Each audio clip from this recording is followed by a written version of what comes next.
I went deaf on it. Ever since you left me, more money, more cars, more shows. Ever since you left me, more diamonds, more gold, more motion, more. I went deaf on it. I went deaf on it. All I need is one night. You gon' have to splurge on it. All I need is one night. Whipped in a purse. I went deaf on it. Yes, I Fiesta. Drop top G-Wagons, we don't do Teslas. Don't pay for the bag, I pay semesters. I turn dream girls to my new extras. Hand, recognize game girls do too. Run through the city like the 2 Live Crew. Got a Harlem broad, got a Brooklyn broad. I ain't come this far just to come this far. A friend to all is a friend to none. So don't push me, cause I'll press the button. I went deaf on it. Alright, let's start it over from the beginning. Man. Let's go, man. 704 Charlotte Bell Show in the building, man. Ever since y'all left me, man, look, one linebacker, one edge, you know what I'm saying? We put it together, Dan Morgan putting the work together. We back from yesterday, man. You know what I'm saying? So we back here to do part 2. We said if the breaking news would have happened, that we would come back, and we're keeping our promise, man. Look, I'm not even going to wait, though, to bring the people up in here, man. We got my man Poppin' Bull in the building.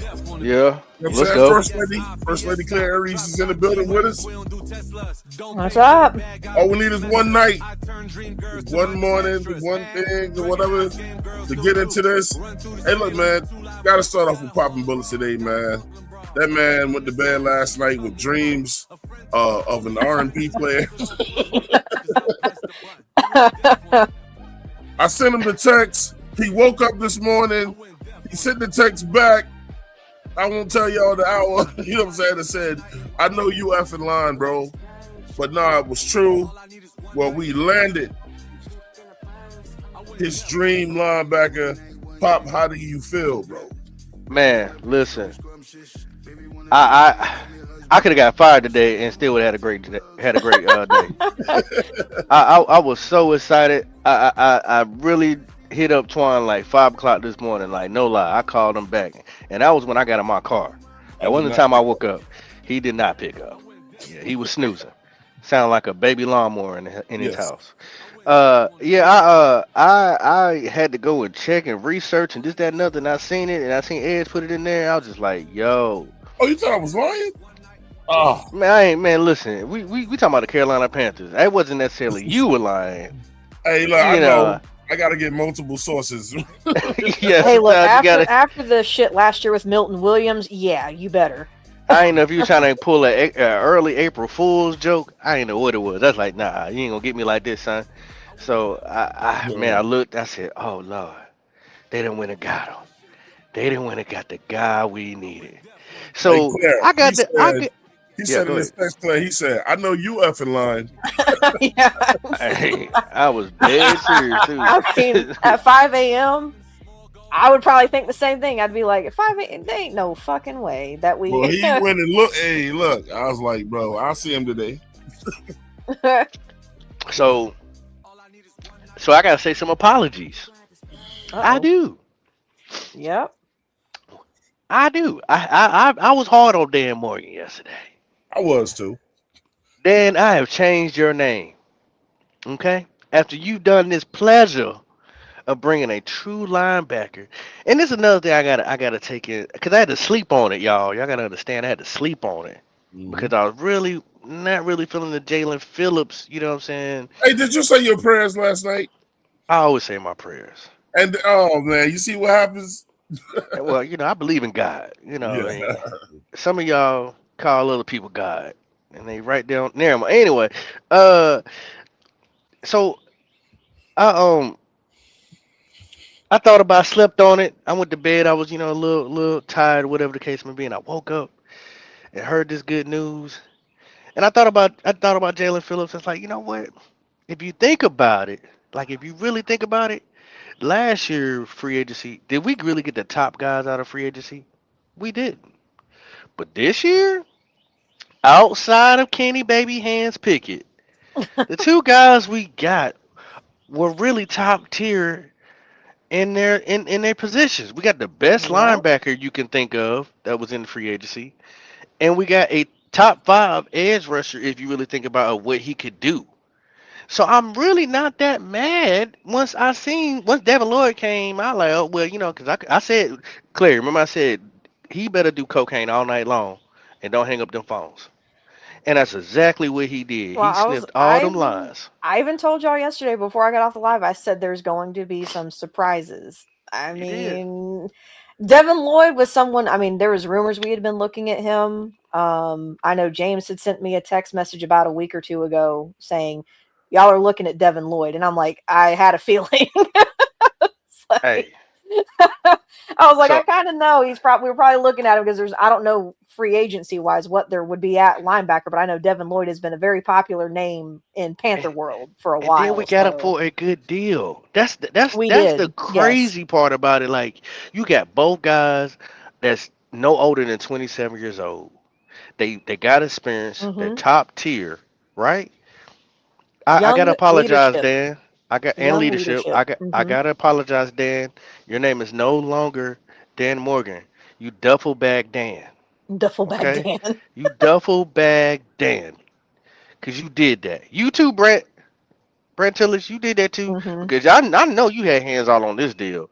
To get that man for what we got him for, I ain't lying. Hey look, just all I need is Jalen come in healthy. Bro, It's funny Hey, you say look. that, Bob. There's someone at my work who they live in Charlotte, but he sent me a message and he said, "Did y'all see we got Devin Lloyd?" And I'm like, "Yeah, I saw that." He said, "Lieutenant Dan, he's working," so he's been calling him Lieutenant Dan, like from Lieutenant Forrest- Dan, Forrest Gump. duffel bag boy Dan, duffel Lieutenant bag. Dan. Listen, hey, look, he is going nuts right now. The Kenny Pickett, we know he's just a backup.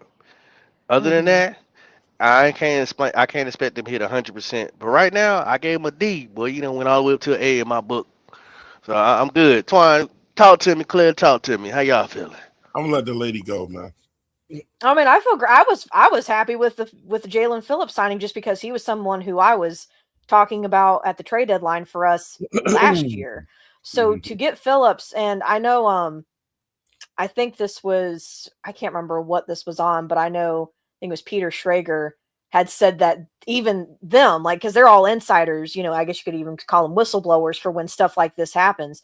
But even he said the Carolina Panthers were not even on his radar when it came to Jalen Phillips, and he even said good job for Carolina to keep that close to their chest and under wraps because we were not apparently on the radar for anybody who was an insider for Jalen Phillips. So, but what I love about it is it's youth. It's still youth, but it's young leadership that is needed on that defense. I would love to see that on our offense, but to each their own. But It's I coming. mean, It's coming. I know, but Devin Lloyd. Where you want to see that at? Hold on. Whoa. Huh? Whoa, no, don't just slide past that. You want to see that where? In what I like position? Well, definitely in the wide receiver room. I knew it. Definitely in the wide God. receiver room. That's why I was If you wanting throw Romeo the Dobbs. ball to him, they'll get it. That's why I was talking about Romeo Dobbs because he's another one in the same kind of category He ain't gonna get the as. ball, Claire. Well, he's not even available anyway anymore. But I know that, but Claire, he ain't gonna get the ball. I want to, but see, I think Claire, I'm thinking, I want another wide receiver. Despite the people I want is post Bryce Young. They ain't gonna get the ball when he's while gone. Bryce is here. Well, that's why we're saying post Bryce Young. Oh, Yeah, okay. he's If gone. you say post, then I'm gonna get up your ass. Because and that's my thing. So this is, and I know this is going to sound, Bryce Young is our quarterback right now. There's that right now. I emphasize right now. Not to take anything away from Jalen or Jalen Phillips and Devin Lloyd in this conversation, but until Bryce Young shows me he is him, or that he has done anything to earn anything beyond what he has currently received, which the 5th-year option I think is still a bit of a stretch. I'd have just had the boy come out and say, hey, if you're worth a damn, you'll prove it, and we'll actually give you the money you want. But that's, to each their own. I don't make those decisions. But bottom line, I'm speaking of him as still a temporary fixture in the and that is not coming from hate. That is coming from it's very matter of fact. He doesn't have an extension right now beyond next year or beyond this year. I think they're waiting for that next year's draft class, Claire. Yeah, well, and they would be smart to not push the envelope. They would be smart. So, but I'm Bryce Young he is the least. Not, I won't say he is the least, but right now for him to be in the position that he's in that, very important position in football, quarterback position, he is still in a very temporary situation until otherwise. So a lot of these decisions that I hope moving forward, specifically on the offensive side of the ball, are not going to be looked at, what can we do to propel Bryce forward? It's going to be, in spite of Bryce, what can we do to make this team better? And that's what I'm waiting for them to do. Let me get my man up in here real quick before we continue, man. Get ready to shake it. I went deaf on it. Bloody. We got Bloody Knuckles in the building. Bloody, what's going on, bro? Ever since 704 fam, how y'all doing? Y'all can hear me good? Oh, yeah. I got a new name for Bloody. I'm going to call him Mittens. You know what I'm saying? 'Cause oh, my God. when he punch, you know what I'm saying, it's blood coming out them knuckles. Blood. Well, yeah, Mittens. Mittens, bro. That's the cat that my grandma used to name, bro. Bloody Mittens and Shells. Bloody Mittens. Oh my God! Now you're gonna have everybody around here call me Mittens. Now, God, that's not a good name for a dude, bro. You put the paws on. Nah, it's a good name for a panther person. Mittens is kind of something. Mittens, bro. I trust me. I'll think of another. I understand, but Mittens, bro. You want me to call you? Okay, what? I think of another. Please do. Okay, we're gonna discard the Mittens. We'll find a female. We'll find a female to get at too. And I ain't want to interrupt Miss Claire with her, great soliloquy. Don't you dare put Mittens on me. I was about to. No. I'm talking about your soliloquy when you was talking about, the whole Bryce Young situation. But I want to personally tell Shells, congratulations, brother. Man, thank you, bro. Hey, got who you wanted. I feel like I won a award or something, like a Grammy. Yeah, Christmas came early. You manifested it and you got it. I did, Bloody. I mean, this is my linebacker. I just thought about this. My linebacker. I just thought about it. So since you don't like Mittens, I mean, not to go back, not to make it like about the Berenstain Bears, but I mean, Big Paw, like a paw. Big Paw is the name of that big bear that's in that. I mean, if you want to keep it Panthers related, Panthers have paws. I mean, I'm a plus size. I mean, Bloody Paws, Big Paw. I don't know. I mean, I'm a plus size guy. I'll take that over Mittens. Yeah, I'm stuck. Because Mittens is too close to kittens. Yeah. So that's true. That's true. Hey, look, man, let me go to the chat real quick, man. We got Yogi in the building already, man, live in the podcast. Love the Devin Lloyd pickup, man. And then he said, oh, mess. He said, ha. And then Jermaine said, top 3, huh? Oh, we pre-coming? Yes, JP, yes. I'm not. Pause. I'm not. He said, that's why. Okay, there you go. That's the way. I like it. Hey, man, shout out to my man Quell Davis back from yesterday. He was a superstar in the chat yesterday. Quell Davis is back. He said, yo, what's good, Twan, bro? This S is getting real. How you feel, bro? I'm feeling amazing. You should really be asking Pop how he feel, bro. You know what I'm saying? Right. Pop is on cloud 10. Quell was in a good place with me until he brought up XL. You know what I'm saying? I'm an XL apologist, so like, Quell, we can still get rid of XL. And honestly, I would give you a proposition. The only way I'll get rid of XL. We'll talk about that in a minute. All right, man. Okay. So check this out. Also, Ray said, after Milton last year, I need to see the signature. Ha. Yeah, that's what I was saying. And then he also said, I said, ain't no mother effing way last night, bro. Yeah. Pop had to wake up and hear that. Quell and he said, I'm not familiar with either of the new LBs, but after a little research, they're the truth. Absolutely. Absolutely. He said cocaine all night long. Right. It's still underneath his fingernails duffel right bag, now. Hashtag duffel bag dad. Duffel bag dad. Trying to tell you. Pops Bray said, go and get your money, little duffel Duffel bag bag boy. He said Quell said we can still replace XL. Yeah, he ain't probably like it's probably coming too, man. I mean, we got to get into that later on the future show. But I wouldn't be shocked. JP said he won't ever be him. No. Don't have I agree, Evil Twin. He won't. No, he won't. He's more like a shim. Wow. And he said, I'm not about to call him Mittens. My bad, you, bro. I ain't mean to y'all are not about to call me Mittens. I mean, I ain't mean to disrespect your twin. My fault. My bad, bloody. Shout out to Roy Bowman. That was he bad. said Cook, Dan Cook. Mm-hmm. Yeah. Hibachi Dan. Then we back to TCJ. He said, we're looking for a slot corner next. Slot corner, I know one. And zip the do all, man. XL ain't going nowhere. Yeah, talk that talk, boy. Talk that talk. Ain't going nowhere. He right here. That's money in the building. He said, I mentioned Devin Lloyd being picked up by us. He did. And we got my man D Money in the building. Hey. Own family. Pounded. And then your twin talking back to you. He said, bloody with the laughs, man. JP was happening, twin. Hey, man. So look, I'm gonna go ahead and open up. You know what I'm saying? Let me see, make sure my people done talking before I open it up, though.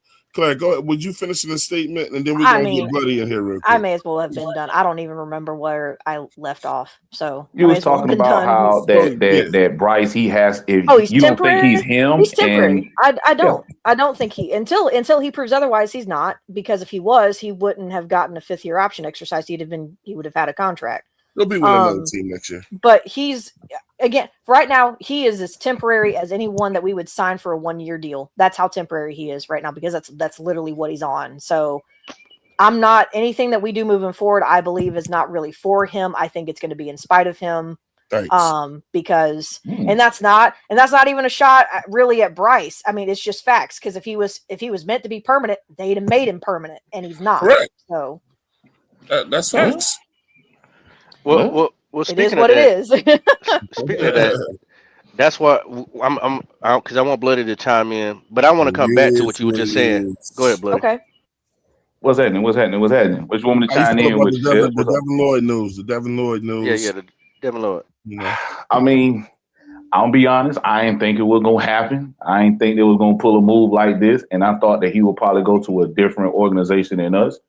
But I'm happy to hear that he's over here. I'm happy that he's here.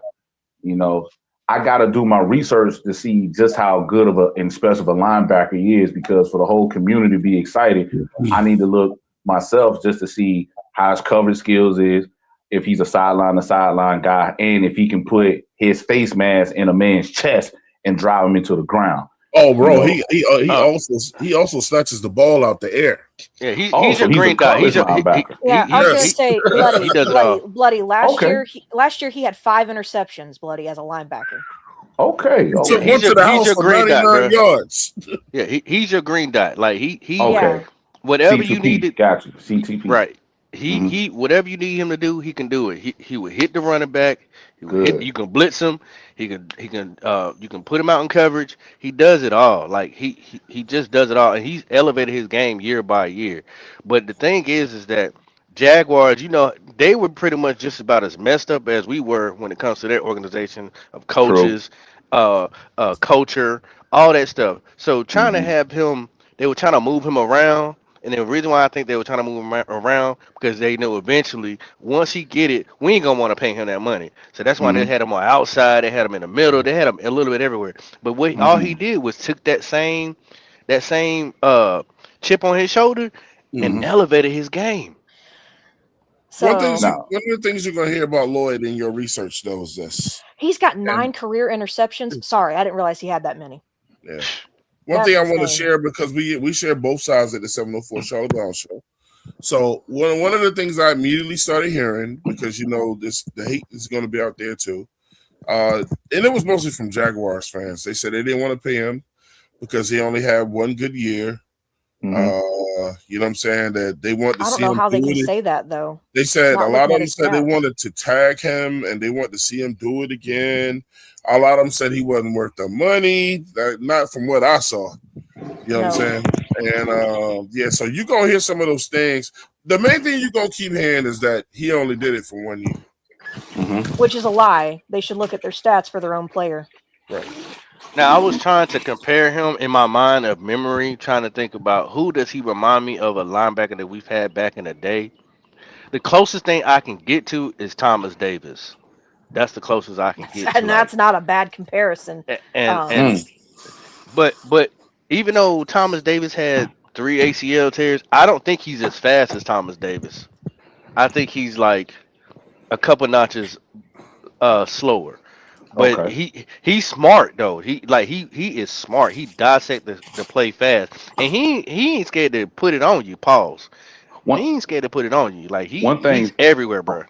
One thing I just want to know: since he has good hands like that at a linebacker position, did he ever play safety when he was in college and converted to backer? I'm looking at that now. Okay. Oh, I'm already on it. I'm already on it. Pop. Oh, wow. Nervous with that $5. You said, what do you think our top 3 draft needs are after these big free agent signings, favorite players for pick 19? We'll get into that. So we'll get into that. We'll get into that a little Make later. sure you leave that up there unless, since somebody else donate, because they definitely want to address that. Because we're going to address it, just not right at me, this moment. Claire, and Twan and Bloody probably got different perspective of which way we want to go. I'm still kind of firm of what I would do, but I've opened up some options talking to my dog and BJ. So, yeah. Can I just want to add, because Twan was just talking about how the Jags were, I guess, hating on their own guy. Mm-hmm. He's played for 4 years. Outside of last year, which is, I'm assuming, supposed to be his best year from what it sounds like. Outside of last year, he has recorded over 100 tackles every year but last year. But here's the thing. For 4 years, he's recorded almost 450 tackles. He's only got 3.5 sacks. Now, granted, he's not an edge rusher, so keep that in mind. He's a middle linebacker. He's got 3.5 sacks. He's got 5 fumble recoveries, 1 forced fumble, 9 interceptions. And this is, to me, the biggest part, which is what we want. Because remember, we want pressure. We want guys who can get after the quarterback. In 4 years, 27.5 tackles for loss. So he's a flying machine.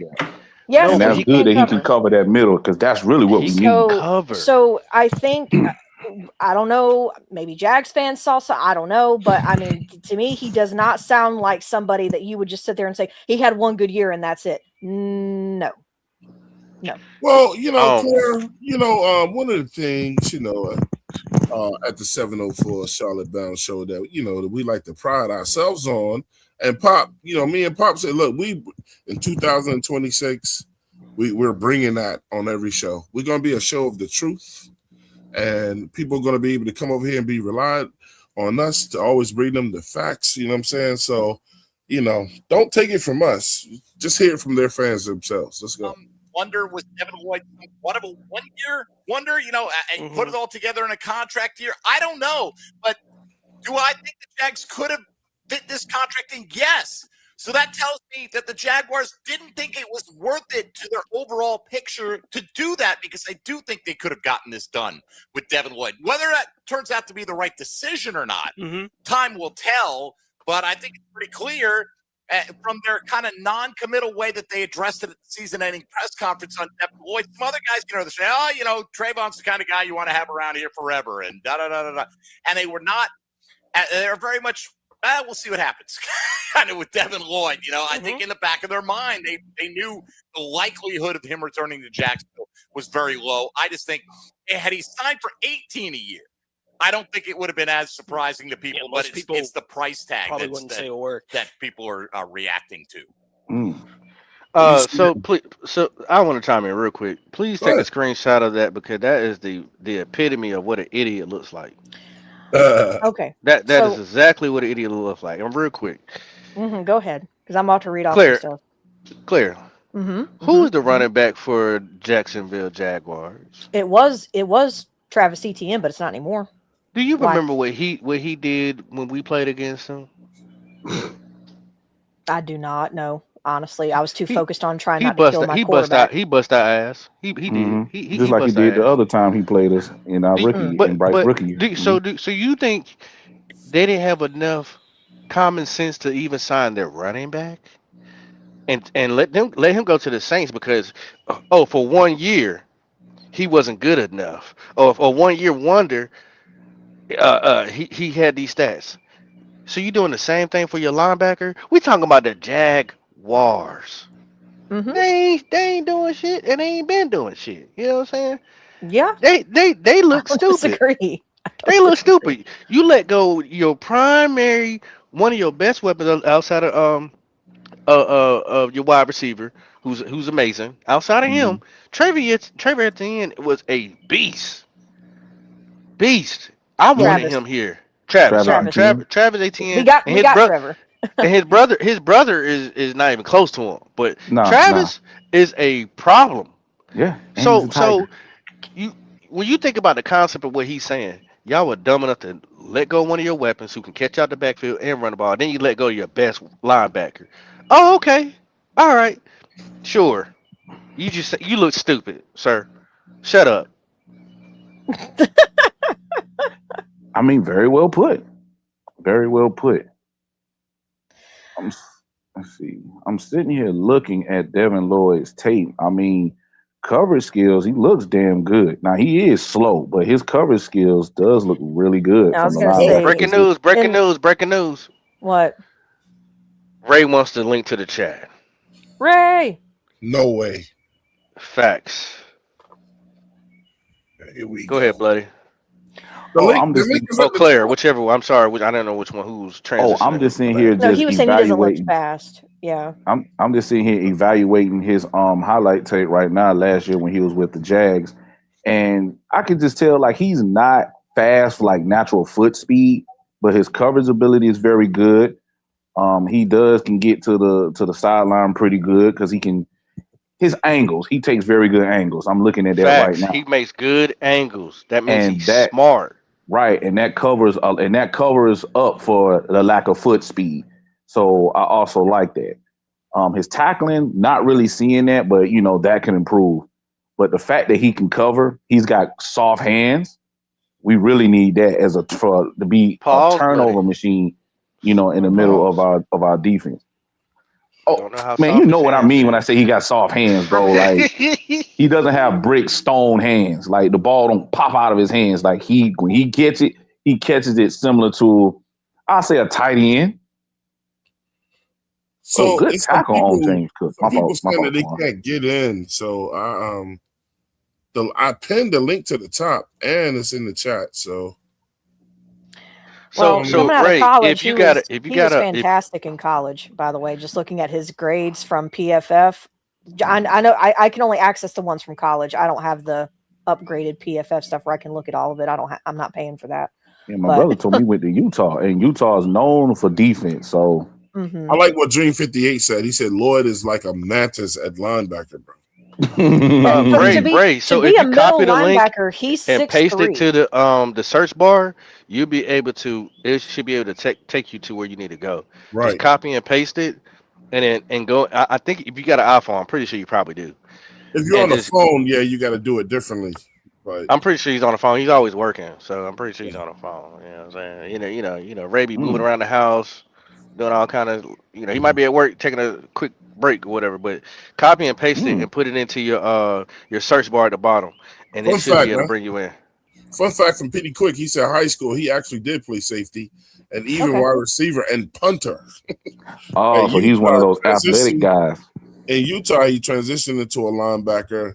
Rover. He's tall enough too, and big enough. Is closer to the line of scrimmage. Antoine, that's a good thing that he transitioned when he was in college and not like his last year. So he's comfortable playing the linebacker position. Absolutely. There's a question for Bloody in the chat. Well, shoot. Shout out to Ernie Hardy. Yeah, they do sound like sour grapes. They mad. Look, this dude right here mad too. He was the one that was talking crap right here. But go ahead. Hold on, there's a question for me in the chat. Yeah, it's a question for. Hold on. We got to see. I told this dude he's about to turn into a celebrity. Man, hold on. Twin, you know exactly what I mean, bro. Here we go. He says you love Lloyd's soft hands, bloody. and so. Yeah, when it caresses the football, yes.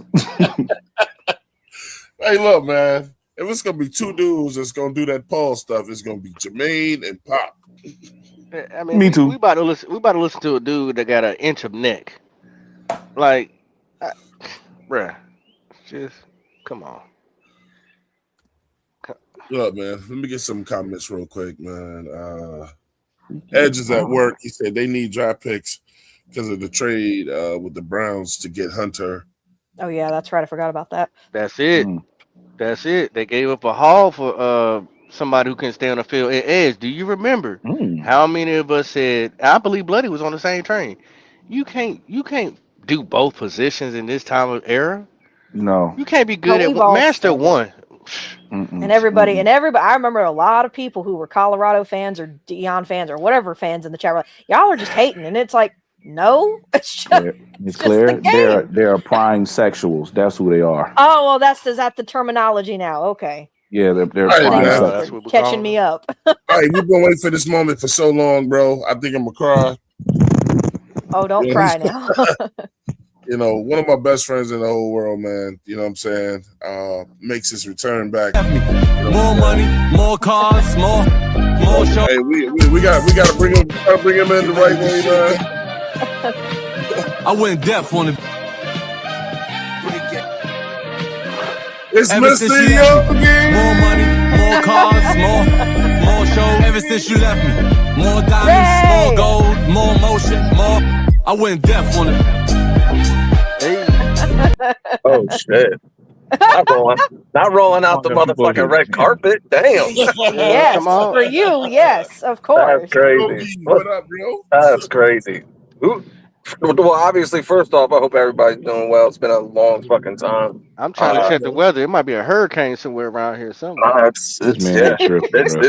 stayed being a hurricane, but we know this. Shit. No, it's fuck. I hope everybody's doing all right. I know. How you doing, bro? I'm breathing. I'm fucking breathing. Well, that's good. I mean, that's all we can ask for. Hey, man, that's like I'll keep it as simple as this because I want to get back to football. I'm just at a point in life where everything is what it is, and I'm just blessed to be fucking breathing. So me too, bro. Me too. Shit, it's just really as simple as that. Shit could be worse.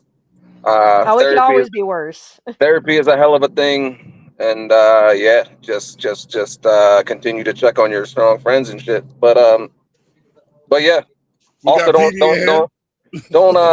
don't ever hesitate to take time for yourself too. But with that being said, love y'all.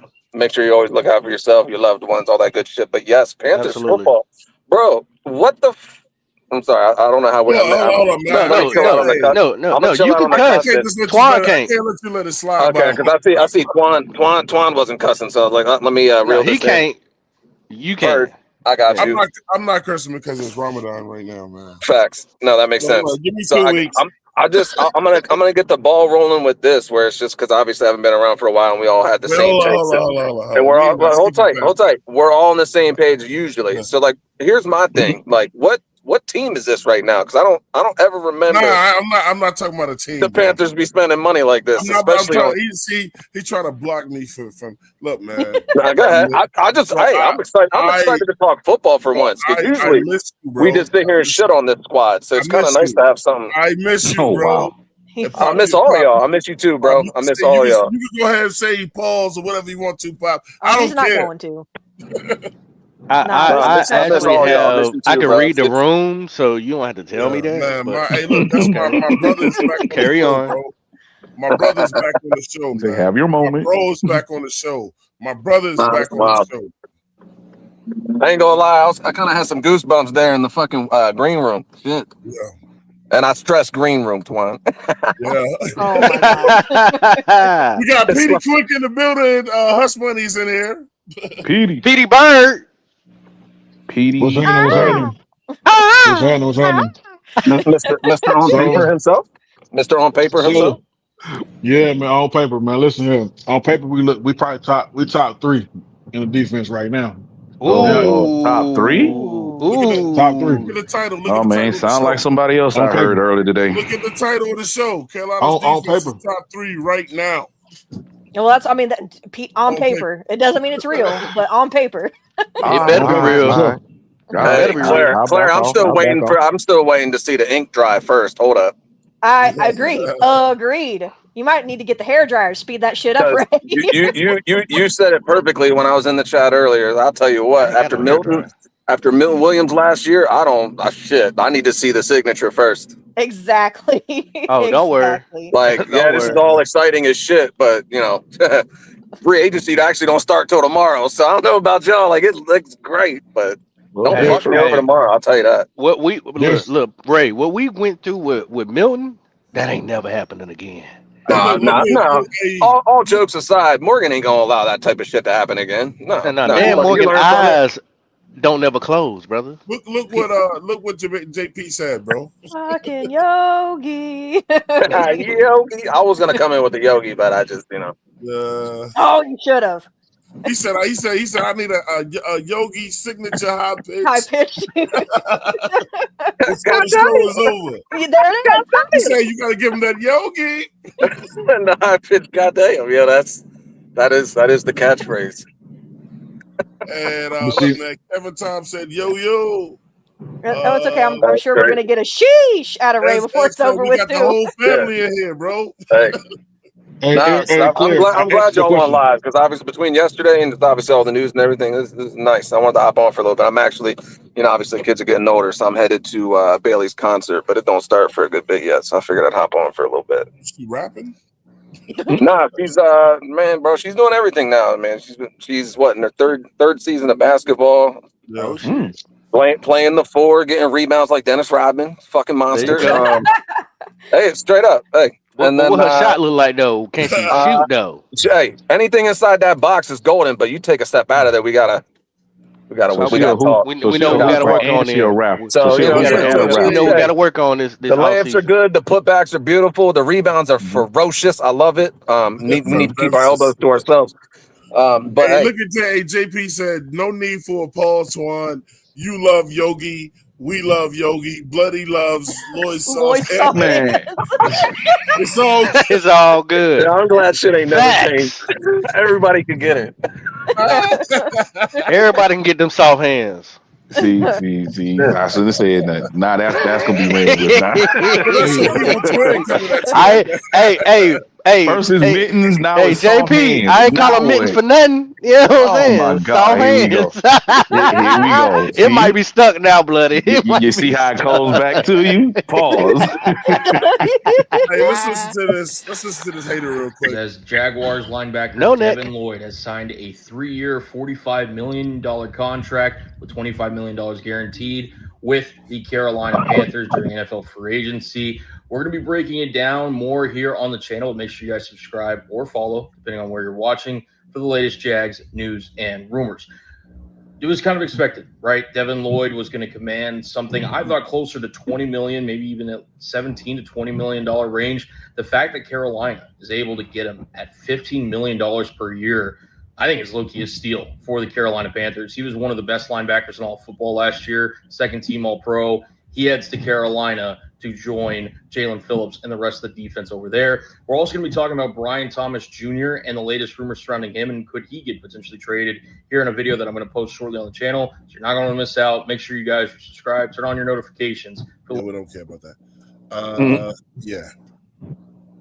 So Claire, I answered your question one too. truth. What, Petey? I answered your question in regards to did he ever play safety?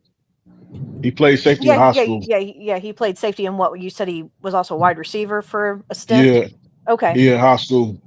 I got you. Awesome. Which I mean, that honestly, I'm glad he did make the transition when he came to college because we've already had one guy who played offense and then transitioned to being a defensive end, and we all saw how that went. DJ Johnson. God forbid. So, but I mean, he made the transition at a good time. I think Sonny Styles is in that same boat because he's been that safety linebacker hybrid, and he's got similar measurables to Lloyd. I think he's isn't he like 6'3", 6'4"? Lloyd is 6'3", 6'4". So I'm not saying that they are the same, but there seems to be some comparisons with that safety linebacker like hybrid or transition where they're usually taller. So I like it. So do y'all still want to get another linebacker in the draft or no? Yes. I think it should. Here's the honestly, you brought up Sonny Styles. I thought it was kind of cool. He had a little clip where he was getting interviewed. He was discussing how sitting down with Dan Morgan, and him picking his brain was kind of crazy because he's just used to all these interviews were a lot different. And apparently, the Dan Morgan interview really stuck out to Sonny, so that was pretty cool. Granted, I don't think we're ever gonna. I don't think that's gonna be a thing. But I'll tell you what, a man can dream, and I'll tell you what. Sonny Styles would be crazy. But anyway, I digress. Ray, hold on. I gotta ask Ray a question. Because I don't know when he's gonna bless the podcast again. You know what I mean? I got questions. I got questions. You a Hurricane guy, right? Indeed. And Dan Morgan's a Hurricane guy, right? Indeed. Also, sir, I believe Jaelan Phillips is duffel bag. Yeah, he's a Hurricane as well. Duffel bag Dan. My question to you from Mr. Hurricane himself is: could we use a backup quarterback? Absolutely, sir. Well, hey, hot take. I just don't think he's gonna be there when we, we ain't gonna do it. But do you think he's gonna take anybody for the good old Miami Hurricanes? Well, so in this fantasy draft Ray got going on, so who do you want? My bad. Where we're drafting higher. Obviously, damn well I would love Bane and his short little arms to come to Carolina. But we like babies. We like grown men with baby shit around. Yeah, I know. Yeah, shout out to Brady Christian. Pause.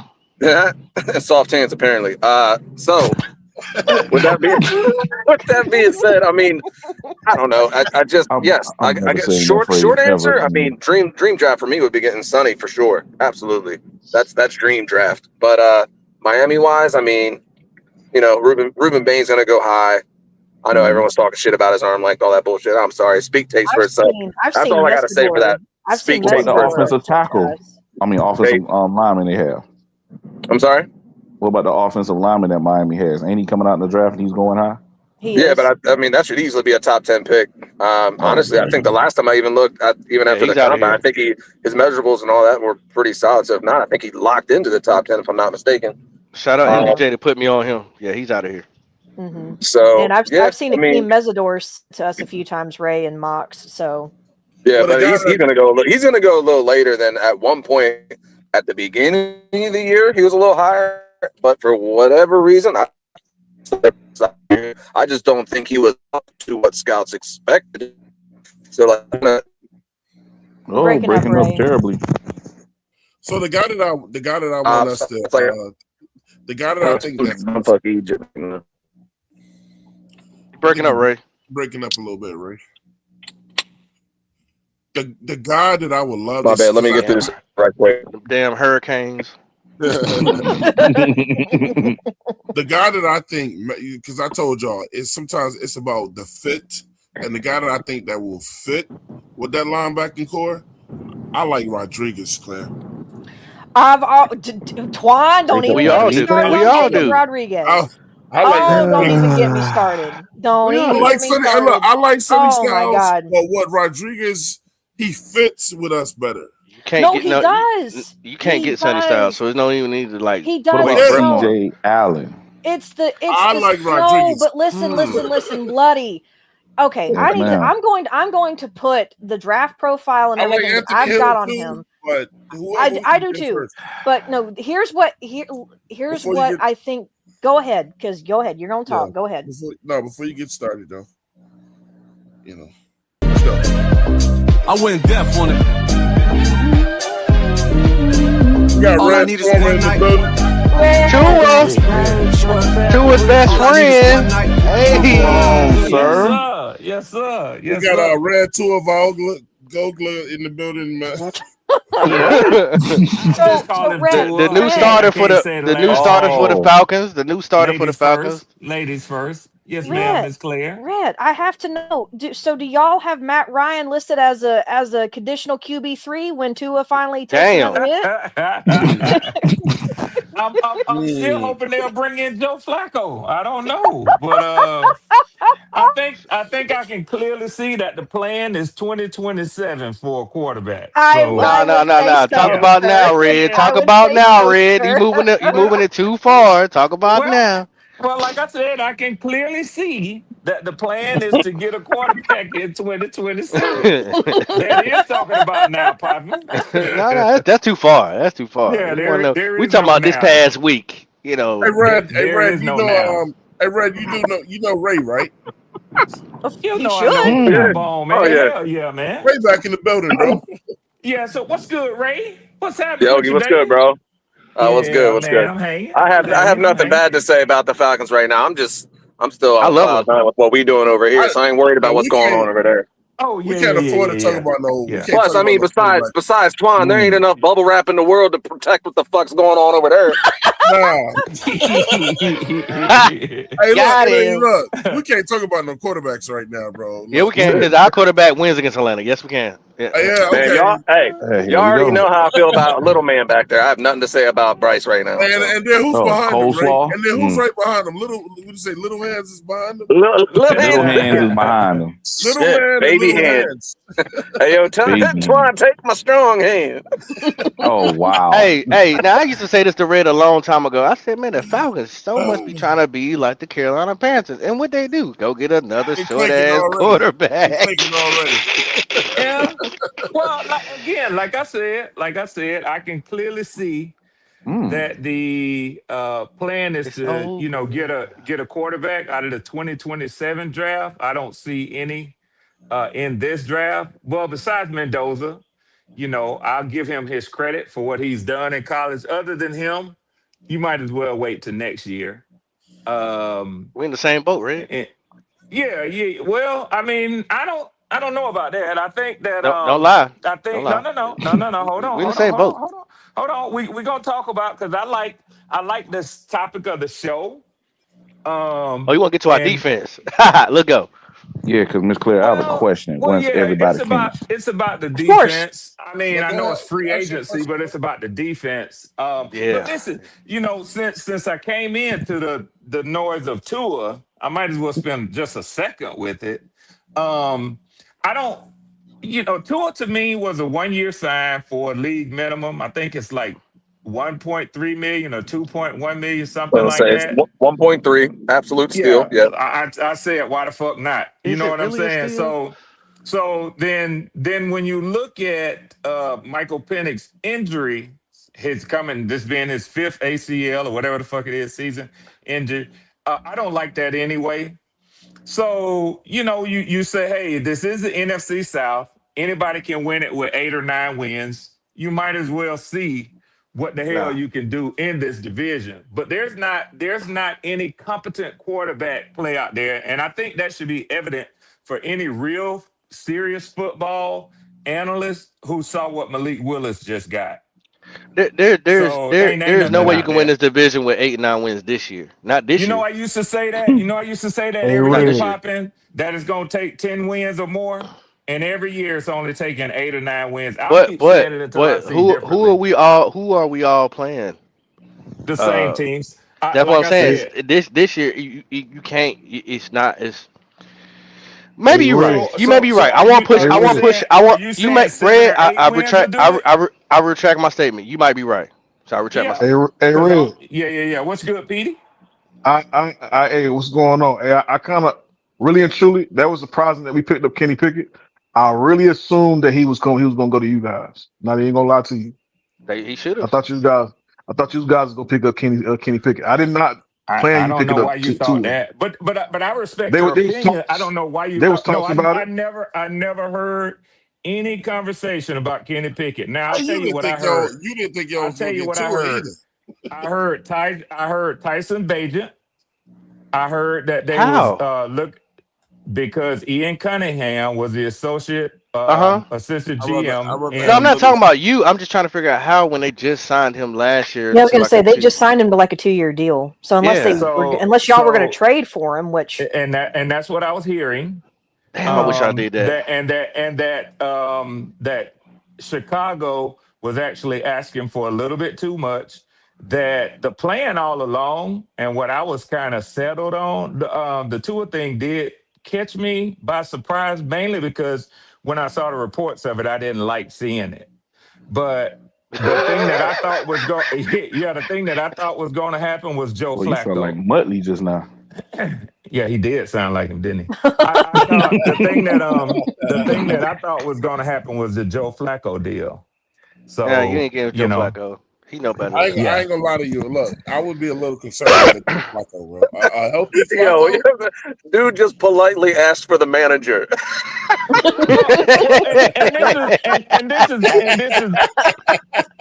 And I talked about Flacco, I talked about Kenny Pickett, I talked about Tyson Bagent, but I didn't really talk about Tua. So since it's happened, I'm forced to sort of look at the possibility of it. Now, I said earlier today that I expect the Falcons. I expect the Falcons to come in 4th place this season. So anything other than that, I will be surprised. Well, if you wanted to hear something about the Panthers, I expect the Panthers to either come in 2nd or 3rd. I think that the Saints actually can win this division, even though it hurts my heart like hell. I hope you didn't tell that to J Live. No, I didn't tell J Live that. Thank God. And unless he listens to y'all show, he won't hear me say it. Well, stay right there. Stay right there, Red. You think they had a better free agent so far in the past 2 days than what we've done in our free agency? Look, how anybody in NFC South gonna beat us when they ain't gonna be if they can't score? I'll say top. Well, they swept y'all last year, but that aside, I'll say top to bottom. I'll say top to bottom. But they lost it. They lost their 2 pillars. Yep. Right? They're legendary players. They lost 2 of them. A little bit to hear me say that. No, it stings quickly from it. It stings a lot. But Red, listen, we don't got to stay on it long. So we talked about free agency. Day one, let me tell you what I said. I said, and Bloody with a kicker. Testify. Damn. No offense. Bloody can testify to this. I said that I think the Panthers had the number 1 free agency in the NFC South day yesterday. I think that the Oakland Raiders won free agency hands down yesterday. I agree. Yeah. And Tennessee made some moves too. But in the NFC South, I give it to Carolina. 2nd, I give it to the Saints. 3rd, the Falcons, and the Bucks hurt most yesterday. Now let me tell you. What I see. I want to point something out before I forget it. Everybody that's giving the Raiders credit saying they had the best free quality over quantity, Twine. It's kind of skewed. Look, they got. They had the money to go out and do all of that stuff, bro. You know what I'm saying? And they still look. They had them. Let's start there. They had the money to get that done. You just fell into Red's trap. Fuck all that. You see how he wanted to talk about everybody else in the NFL instead of talking about the division? Because we ain't worried about everybody else. Because a lot of people keep mentioning how the Raiders won. It's like they had plenty of money. He said that he at first said that we gonna be 3 at one point. Then he said we had the best. Responded to that. Right, that's why you got to respond to it, because it doesn't. How do you lose your best defensive end ever, your pretty much your best linebacker ever, and you ain't do nothing to replace that? Yeah. And then you lost probably your 2nd cornerback ever. I mean, this past year, and all you gave them was Travis Etienne, a kicker that they so hype about. Mm-hmm. And Noah Fant? How is that a better free agency? It's not. That's not. I was going to say that that's what I'm saying. Alontae Taylor is gone. Demario Davis is gone. Cam Jordan is gone. Evidently, Red is gone. Right. Wow. The Falcons just traded him. The Falcons just traded him to the Carolina Panthers. Y'all child. Well, We gotta pluck his feathers first, but you know. He said it's coming. He said it's coming through the fax machine right now. Right. You know, he Carolina barbecue this year. He know that. Oh. Now he's transitioning, saying he wants to be number 4. But I know Red got a bet out there, and I'm trying to talk about your pockets, Red. Oh my God. Oh goodness. Because you got some money out there that you won't be last this year. So now you contradicting yourself. So would you rather lose the money or be right? Time ticking. I'm never making a bet on how we land, how the teams. The NFC South is the most unpredictable division in football. Yeah, I'm through with that shit too, Twan. I'm tired of losing my ass off never behind works this motherfucking star team, man. I'm through with that. Red, Hey, did you but hear what I just Twan, I said? wanted to hear what you said about the Raiders, man. I don't know, my damn. I'm gonna say it for you. He said, "Fuck the Raiders." Go ahead, We just talking about the division. Nah, Bloody had to say something, bro. Okay. Nah, I mostly was because I know Ms. Claire was going to talk about Jacob Rodriguez, and I was just sitting there, you know, looking at his tape, which I knew about him when he was at Texas Tech, and I know he's a ball magnet, which is incredible skills that he has. You know, he catches the ball well, since I can't say the other phrase no more. But one thing oh my goodness. One thing I want to know, does he give you like a Manti Te'o type vibe? And what I mean by that is he's very productive on the collegiate level, but then in the NFL, you think that will that translate over properly? Because he doesn't have the foot speed that what I was seeing. His foot speed is very. He's talking about Rodriguez. He talking about Hot Rod. Rodriguez. You don't think Rodriguez got the foot speed? For me, I don't think so. Now, one thing I will say, he's always in good position to catch interceptions. I will give him that. He punches the ball out. But sideline to sideline. Now hold on, no, bloody is to me. He is correct. No. No, bloody is actually correct. He's not a burner that's gonna walk you down as a linebacker. But what he does is make up for. I didn't see him shed too many blocks. I mean, now you gotta remember the line that was in front of him. You got that boy Bailey, and then you got Hunter that was in front of him. Facts. I like Bailey. So he can fly.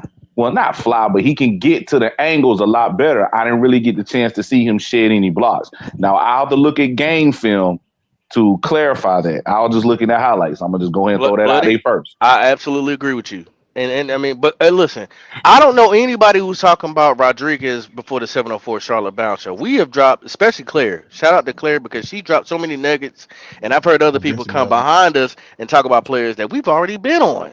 Mm-hmm. If you want to know who's what and who's it, Mike Green. Claire is a killer. She already gonna spot up that deer and shoot it. Not the deer. Again, stop with the deer. Oh yeah, she's a hunter, dog. She gonna put you on game early. Edge be in the back somewhere on a laptop looking at everything, and he gonna bring it to you from another perspective. I'm telling you, hot rod.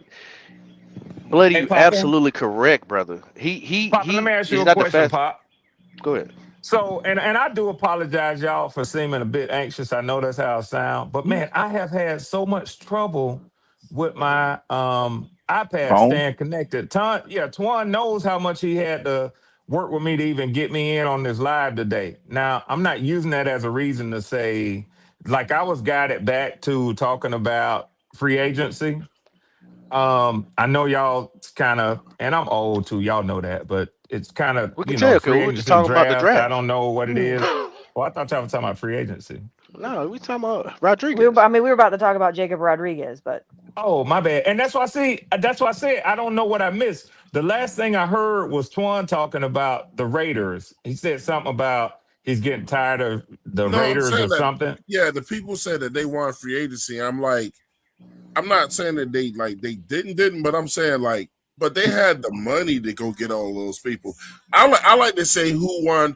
The people I like to award winning free agency to is people who pulled off the impossible. Well, if that's the case, or the unexpected. Right, or the unexpected. I also give it to people that when they got the top tier guys of free agency. Because I've heard you say, Red, when you go shopping, you got to get whatever's that's in the store. I also tell you, you can also turn around and walk out. So this is why I listed the NFC South the way that I did, and I'm close to listing it as a tie between y'all and the With Saints. who? Oh, let me mute my mic.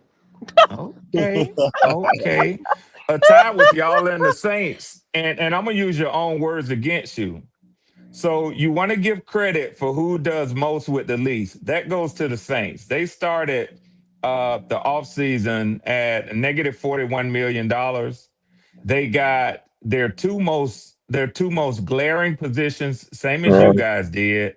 They addressed them, guard and running back. Now, you could argue, I don't know about running back for them, but they overpaid for ETN, if you ask me, but they got a top level running back. Y'all overpaid for Jason Phillips, but y'all got the top linebacker in free agency. Did we though? Did we really overpay for him though? You did. I mean, or and I'm just being objective. Or is he just kind of getting paid what he really would have got paid kind of anywhere? Like market, you didn't pay market for him. So I think I posted it in here yesterday. When you break down the deal, it's like middle of the line. So like, I feel like he would have got that money anywhere he went. So that's my point, Twan. So like, I don't think we did some like. Sorry to cut you off, but like back in the day, where like the Cowboys and the Redskins used to always super duper overpay for players. Yeah. I don't think that's what we did here. I think we paid what he was worth.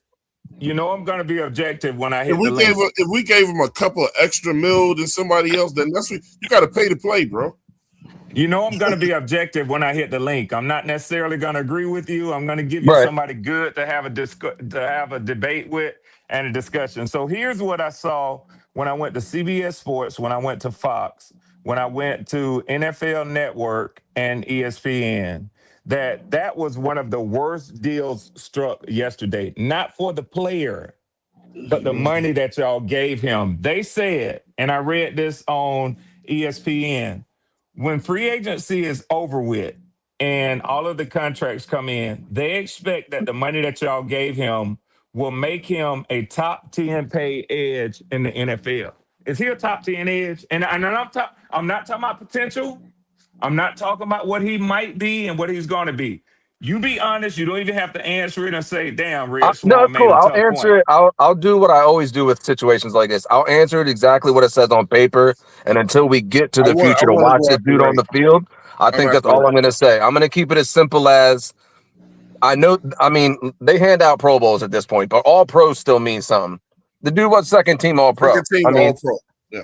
And on top of that, like I get it, like they're probably overpaying, quote unquote, in the sense of for his potential, in the sense of he's been a little hurt, like I mentioned yesterday. What was 23, 24, and I get all that, but he's hitting the prime of his career. He's still young. And then on top of that, the second little tidbit was I think Claire touched on it yesterday too. It was like in the sense of pressures. I think he was 8. So like he was he hit on like almost 20. I think he was he fourth. was fourth because he hit on so even better. So even better. And I'll stop there. And I'll stop right here because Twan wanted to go. So then I'll stop it with also not only that. I know I've heard Twan banging the table with this countless times. It's not just about sacks. Like those pressures really change the game. So I understand he might not have the sacks, like the sack totals you really want to see, but those pressures need it. Go ahead. So, one thing is Carolina's looking at Alvin Kamara. We are apparently. And I wanted that, so I'm gonna be happy too. Okay. Number two, as far as Ray, number two, as far as Ray's guy too, is this. I say he's a top 10 edge because of what Ray just mentioned and what we know about that game, bro. Look, if you're looking at it in terms of sacks, then no, he ain't top 10. But if you're looking at overall the tackles and the pressures and the knocking the ball out and doing his job and setting the edge. He does his job. He does his job. And that's what I said the other day. People get stuck on the word sack. I'm not looking at it like that. I'm looking at it at the way that the NFL defines just strictly money. So that's fine. If that's what you're saying, I can live with that. In the ranking of what they have, edge rushers, edge defenders ranked as, he's not in the top 10. Give me 1 second. Give me 1 second. We gotta read the money. We gotta read the money. Yeah, that list. That's just a list. That's so inflated. But Ray, not Ray. Red, that's inflated. I wouldn't even listen to that because that's going to be so inflated when you start thinking about these guys who have garnered those massive deals that are going to be at the head run for that. So of course, especially when it was when Brian Burns specifically that year, when there was all these edge rushers getting all these big payouts, all of that's going to be inflated. So I don't know if I necessarily agree with that. But and this actually, Clay, you're going to prove my point right there with what you just said. So the Saints signed Caden Ellis. Yeah.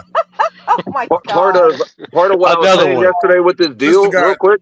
This the team you say gonna beat us. Part of the deal too was when I posted it in the group, or I posted it in the chat yesterday, was the whole point that you got to incorporate the inflation of like the salary cap.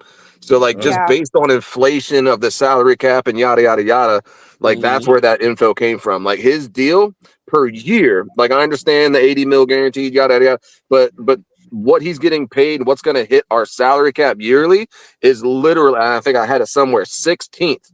Or something like it was like right in the middle of the. It was 26th, right? 20. There you go, 26. But you see my point? Like it's like middle of the. It's like median of like all defensive ends. Like that's pretty. That's like middle of the pack. That's pretty solid.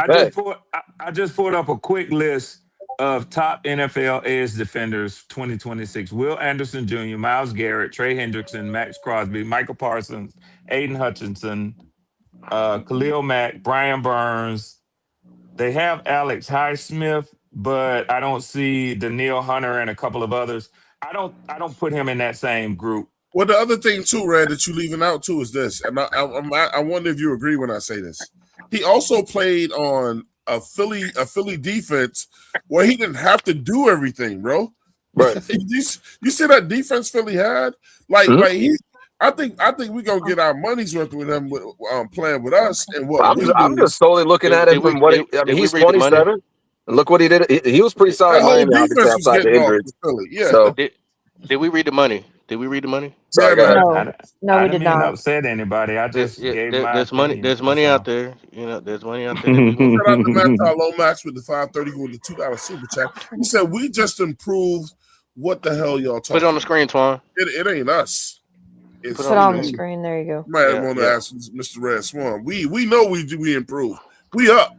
And he also got a comment for Ray too as well. You didn't prove to top 3, but hey, that's your opinion too. I'm not trying to steal your sunshine today. Oh, no worries. I was gonna say I gotta wrap it up and run into this auditorium.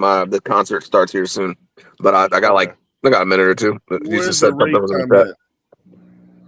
Okay, here you go. He said, my boy Ray is back. I enjoy your text. He said, I'm glad that you're back, bro. Hey, appreciate it. It's nice. It's nice. It's a nice little mini comeback here. So yeah, nice vibe, ain't it, Ray? You know, Ray, hit me up on the text, man. And yeah. Ed, you didn't have to. Okay. I got a different phone, so I don't know if didn't you get a new number? Because I have your older. I feel like I have your old number. You got your same number?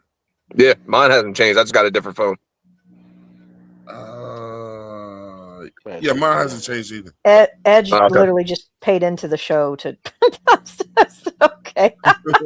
so hey, that's a big loss for the. That's a big loss for the. Salute the Ray. Yeah, it is. The Rays are coming through, man. Yes. Have a great day. And shout out to your daughter. I hope she does well. Yeah, salute, Ray. Appreciate it. Yeah, I'm about to run in here and grab double digits. Oh, well, Ray, how's Cam? Because you just mentioned Bailey. How's Cam? Yeah, I was gonna say I didn't even get to finish that. I see you back there, boy. I see you back there. The shit's been that's wild. So long story short, he wanted to play basketball too, just because I still play.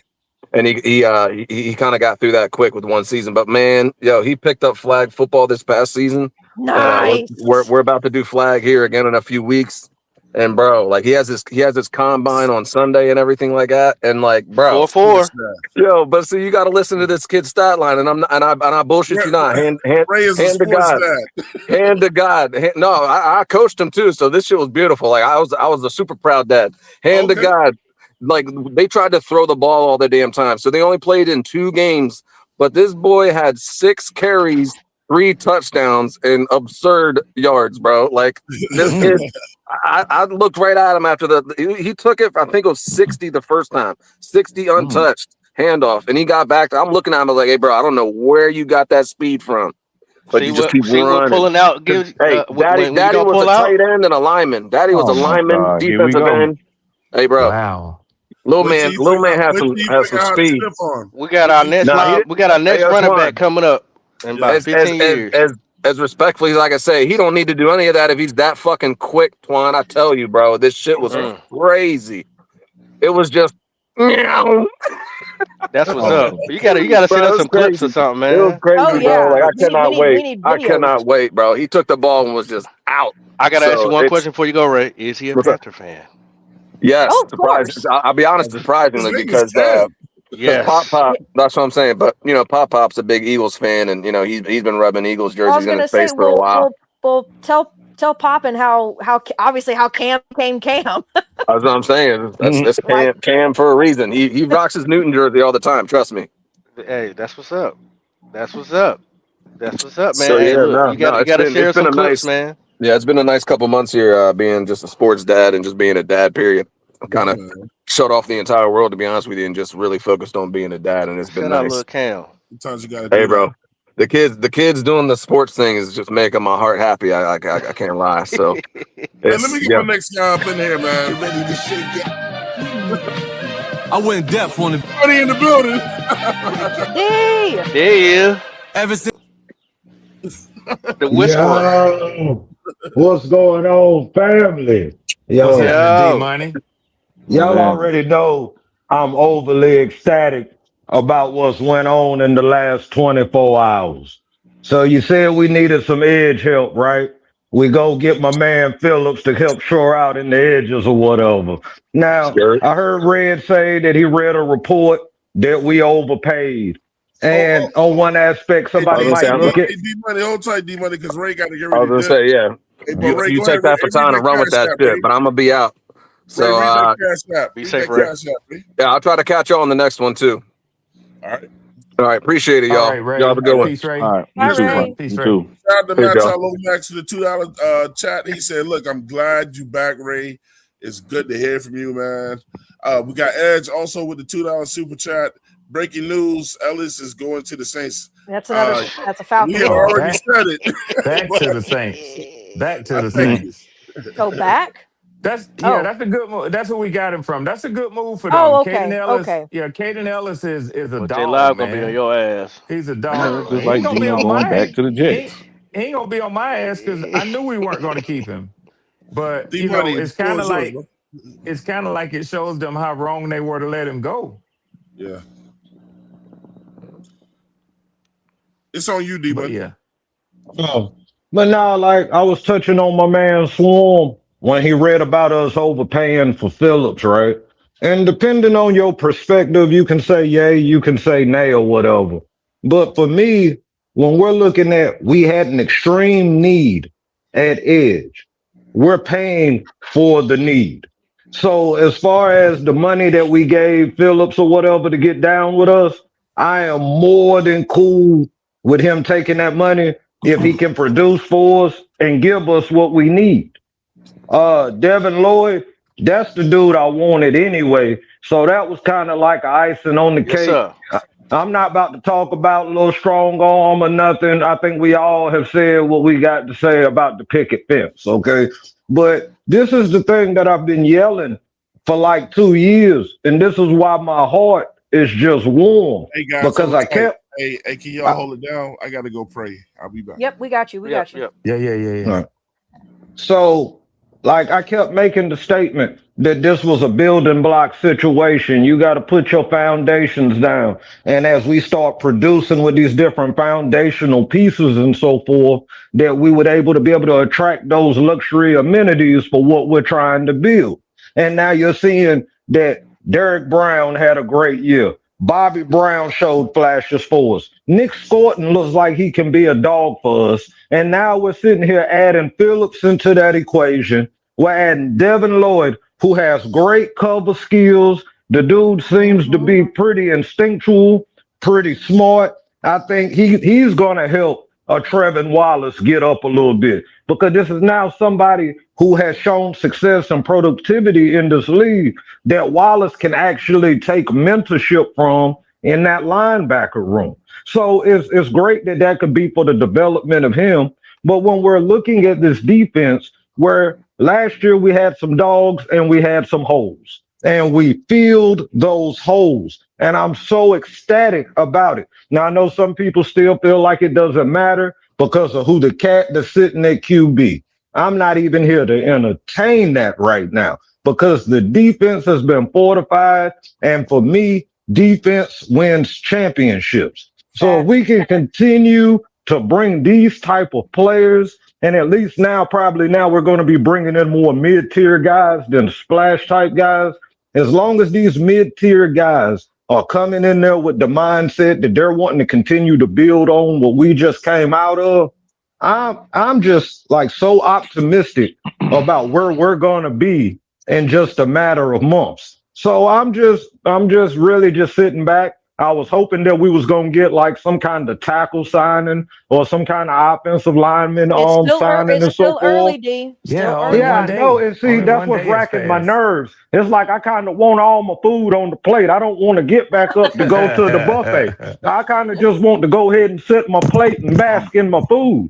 So yeah, on my end, I got to chill out. I got to calm down and sit back and wait. But if you really want to say, I would think that this has been the best free agency for us in years if we just bring in some kind of credible, viable O-line depth to this team.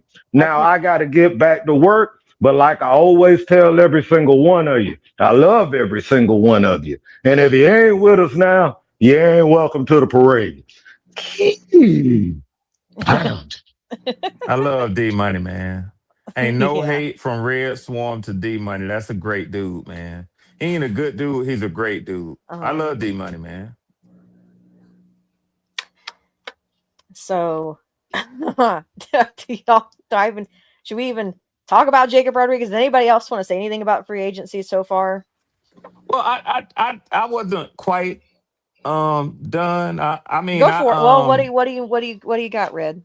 Yeah. Again, I didn't want it to get lost in the forest for the one tree that everybody seems to have run up on me. I did say that in my estimation, y'all had the best first day of free agency in the division. And and I think that what I saw was your front office aggressively addressing your the things that kind of were weak spots for y'all last year. That's what you're supposed to do.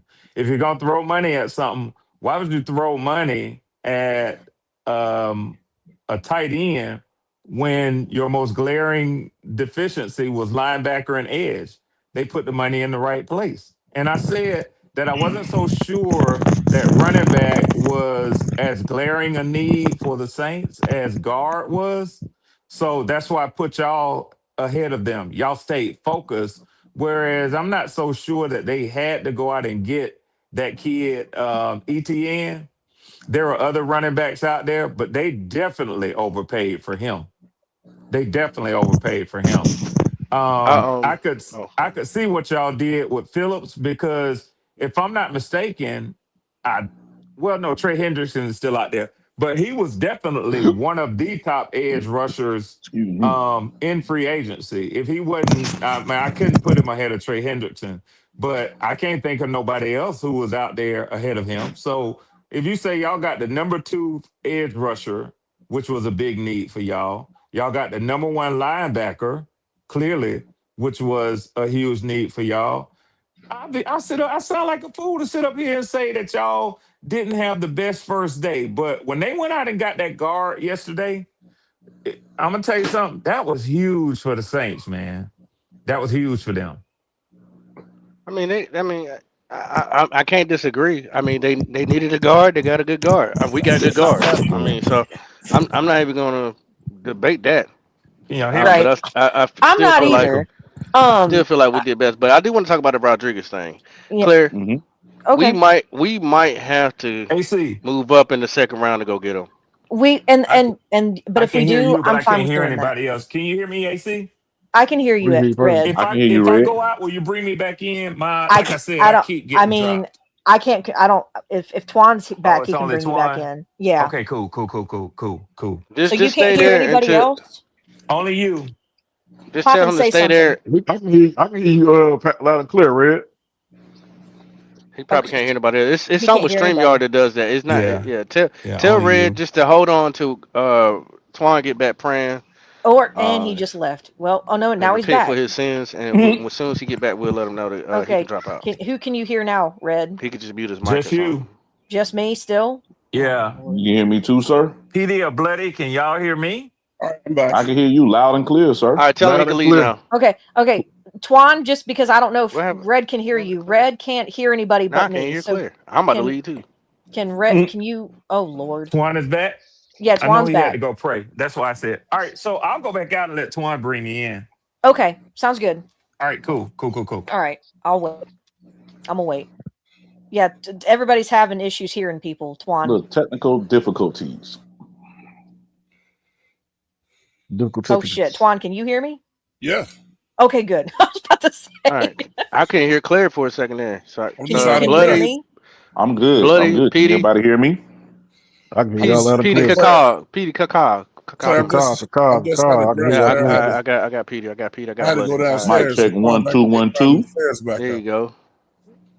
Put the mittens on you. I got you. Claire, you hear me? Yeah, I couldn't hear you because everybody was talking. Yeah, I'm just out of breath. I had to go downstairs and come Okay, back. no, you're good. Okay, I was just making sure because I was like, okay, Red. How about everybody start saying Everybody something? good? Everybody good? Yo. Good. Appreciate y'all, man. Okay, Sorry there we for all go. that. Okay, so as far Sorry as for all that. you're good. I don't know. StreamYard does that crap constantly. It's been bad. It's been bad. Yeah, Pop, I can't stay connected, man. Okay, so as far as Jacob Rodriguez, he is at one point in time he was slated to be more in that 5th round conversation. He has easily pushed himself up the board to like that 2nd, 3rd round area. I think he's going to definitely go in the 2nd round. I don't know how he makes it out of the 2nd round.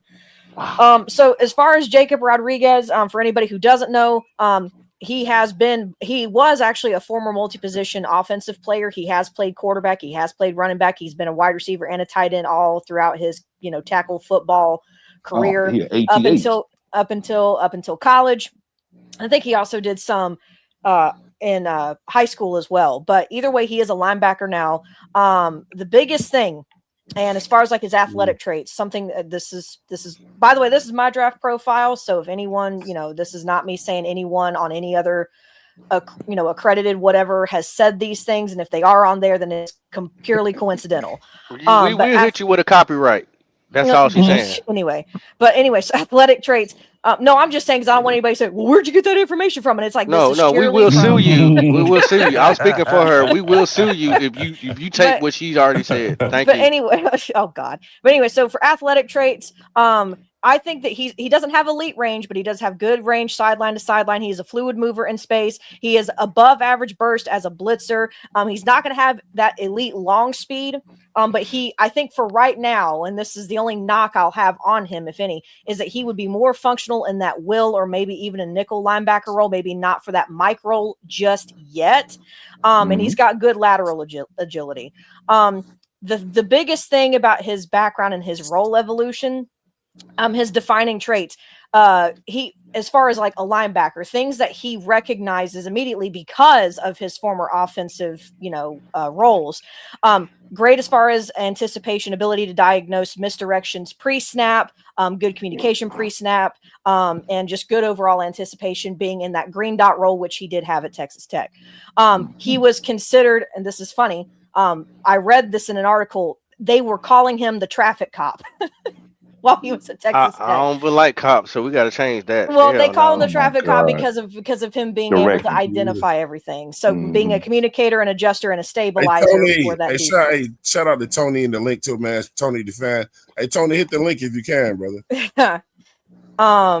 So as far as play style and identity, for him as far as his hybrid uses potential, because he's considered a multi-role potential box linebacker. He's got fast mental trigger, efficient angles, clean footwork, natural feel for space, and the ability to stay on the field for 3 downs. So he's going to be a 3-down guy. And then did y'all read that Cash App? I did not. No, what is shout out to Ty Black 7650. He said, "Welcome back, Ray," with the $2 super chat. I really Twan, we can't pull it. We can't pull it up. Yeah, I can't pull it. He's got it up, popping. He can pull it up. Yeah. So here's where I think. When I'm not here, I got you. Yeah, when you're not here, yeah. Here's the key thing for me when it comes to Jacob Rodriguez that I feel sticks out, regardless of everybody says he's got shorter arms. He does have shorter arms for, a linebacker. So some of these bigger tackles or bigger guards he might have issues with. But here's the biggest thing for me. It's his processing and his football IQ. That is the biggest thing for me that sticks out for him. He's got natural coverage instincts. He understands route stems. He understands spacing, and this is the biggest one. He understands cube. He sounds like Q. He has good QB intentions. Like he understands all that instincts on reading QB intentions. He has good versatility. Blitz timing. He arrives clean, which is a very good thing. He is a reliable tackler. As far as turnover creation, he has good instincts. He has put up a few PBUs during his time frame and also forces errors for the offense. And the biggest thing of all is his leadership. That is something, again, I've been saying we need on both sides of the ball. Having him be a young guy come in here to work with now a Devin Lloyd and a Jalen Phillips and a Nick Scorton and a Derek Brown and a J.C. Warren and a Mike Jack. Are you kidding me? Yeah. So that defense sounds crazy. Keep Nick Scott the fuck away from my team. So if anyone wants to know, okay, you're saying all these great things, Claire, where does he need to improve? This is not really so much an improvement, but this is something that obviously he has had to learn to work through himself. He will have to learn how to work through it against bigger offensive linemen. His arm length, he has sub 31-inch arms. So he does not have, great arm length as far as that goes. He is undersized for a full-time Mike, which is why he is considered more of that will nickel linebacker that could transition into a Mike as he progresses and continues to grow. Durability history, he has missed a few stretches across multiple seasons, but again, he's not been like seriously injured from my understanding. And the only other thing is that he will be displaced, I said this earlier, by bigger offensive linemen in downhill run fits. So just kind of keep that in mind. I'm not saying that he can't fix it. A lot of the stuff that I'm talking about outside of his arm length is all coachable. Okay, so when she says downhill run fits, that was one thing about his. That was one thing about his game that I don't like. So to compare it to, like, whenever people said, "Oh man, I love Brian Burns," but it seems like he overruns the plays a lot. That's the same thing that Rodriguez does. Sometimes he runs himself past the play. That's why I was like, when somebody said he was slow, I'm like, at times he's too fast. He's gonna have to learn that discipline to know when to slow down and realize where the play is coming from. IQ. And I would. Sometimes he runs himself out of the play. So here's the thing, and this is where we're going to talk about how he fits in Carolina. This is the biggest thing for me as far as what I've been trying to do with these draft profiles. His ideal NFL scheme fit, match quarters defense, hybrid fronts, sound familiar? Systems that value coverage capable linebackers and teams that also use a positionless defender in sub packages. That's him. That is everything that Evero does. Everything that Evero does. Right. So He thrives the best when he is allowed to flow freely, cover, not take guards, head up, like not immediately, and also be able to diagnose at a distance. So, another thing specifically for Carolina, range and lateral agility will fit that, that will linebacker and nickel role. He aligns with that more modern defensive philosophy, which is what Evero has been trying to also do. Processing and communication has been one of the biggest emphasis for our side of the ball, because we have had, for our green dot was Trevin Wallace last year, a third round, rookie, nothing against him, but the instinct, I think, for Wallace is something that will have to just come with time and, time on the field. But Jacob Rodriguez has been able to hone in on that all through college. So it's natural to him. Whereas with Wallace, I don't think it was as natural for him. The hybrid versatility, again, the coverage ability, again, all this stuff is everything that we are needing in Carolina. He matches with that modern defensive philosophy, the hybrid roles, specialty roles. He will be a good green dot candidate long-term. He'll be good in blitz packages from the second level. And he is also, this is the key thing, because we struggled with this last year. Claire, explain to them what a green dot is. Green dot candidate just means essentially like the defensive play caller on the defensive side of the ball. He's going to be like the quarterback of the defense in a sense. Quarterback of the defense. The quarterback of the defense. And the biggest thing in this, the mic. That's what long term, not short term, not immediate, but long term. That is the ideal. Exactly. But here is the biggest thing: what he excelled at. He is very good at being the spy assignment versus mobile quarterbacks. There you go. So that Claire, that was beautiful. So that is everything about Jacob Rodriguez. And as far as the scheme fit, I have looked on other draft boards. I've looked at other draft analysts. As far as scheme fit, if you were to tally up all the scheme fit scores and then average them out, he averages out for the Carolina Panthers as an A- fit. So I want to call this segment Player Poetry with Claire. Because she just broke this down. She just broke this down so significantly and so eloquently that anybody can get it. Your 5-year-old can get it. Your grandkids can get it. She painted the picture and you could see it. She gave you the pros, the cons, and everything to go with it. The only thing I can add on that, just to put a little sprinkle on there, because she put the cherry on top. What's up? Is that he used to be a quarterback. Well, I said that earlier. I don't know if they heard you. That's why I'm just throwing the emphasis on that. Yeah. He used to be on the offensive side of the ball at some point in his career. Yeah, so he knows. He knows. He knows how to break down your quarterback. Like, this is a guy that if you put beside Devin Lloyd, how he can just grow and mature with. Man, I'm not making a comparison, but the last dude that had that type of intellect was Luke. But hold on, stay right there. There's more. There's more. There's more. His RAS score was damn near close to Luke Kuechly's as well, guys. It was. Yeah. These are nuggets that I'm gonna tell you that Duffel Bag Dan, he said it in his presser. It's okay for us to look at people that have potential, but I like to go for people for production. Now, I hope he keeps it that way, because we've caught you lying. I said I wasn't going to talk bad about you, Dan. I'm sorry.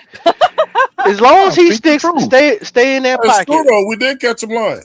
Yeah, as long as he stay in that pocket and go for guys that actually put up production, this is your guy. I predict that they're probably going to move up from 51 to go grab this guy, because that's 20-something picks that you got to wait to go get him. And if everybody's on board, like we're on board about this guy, he's not going to sit there that long in the second round pick. We've got an extra fifth. Thanks to Adam Thielen. We've got an extra fifth.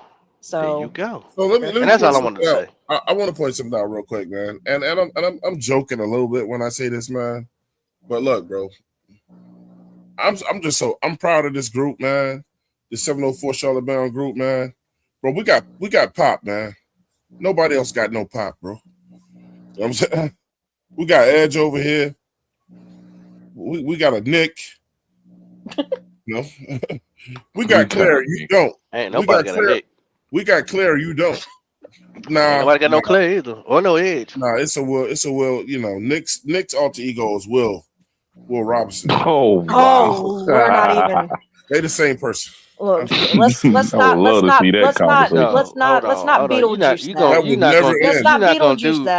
Beetlejuice that. Yeah, don't do band like that. He That's ain't not that bad. That look, you would have to turn that show off. You couldn't take it.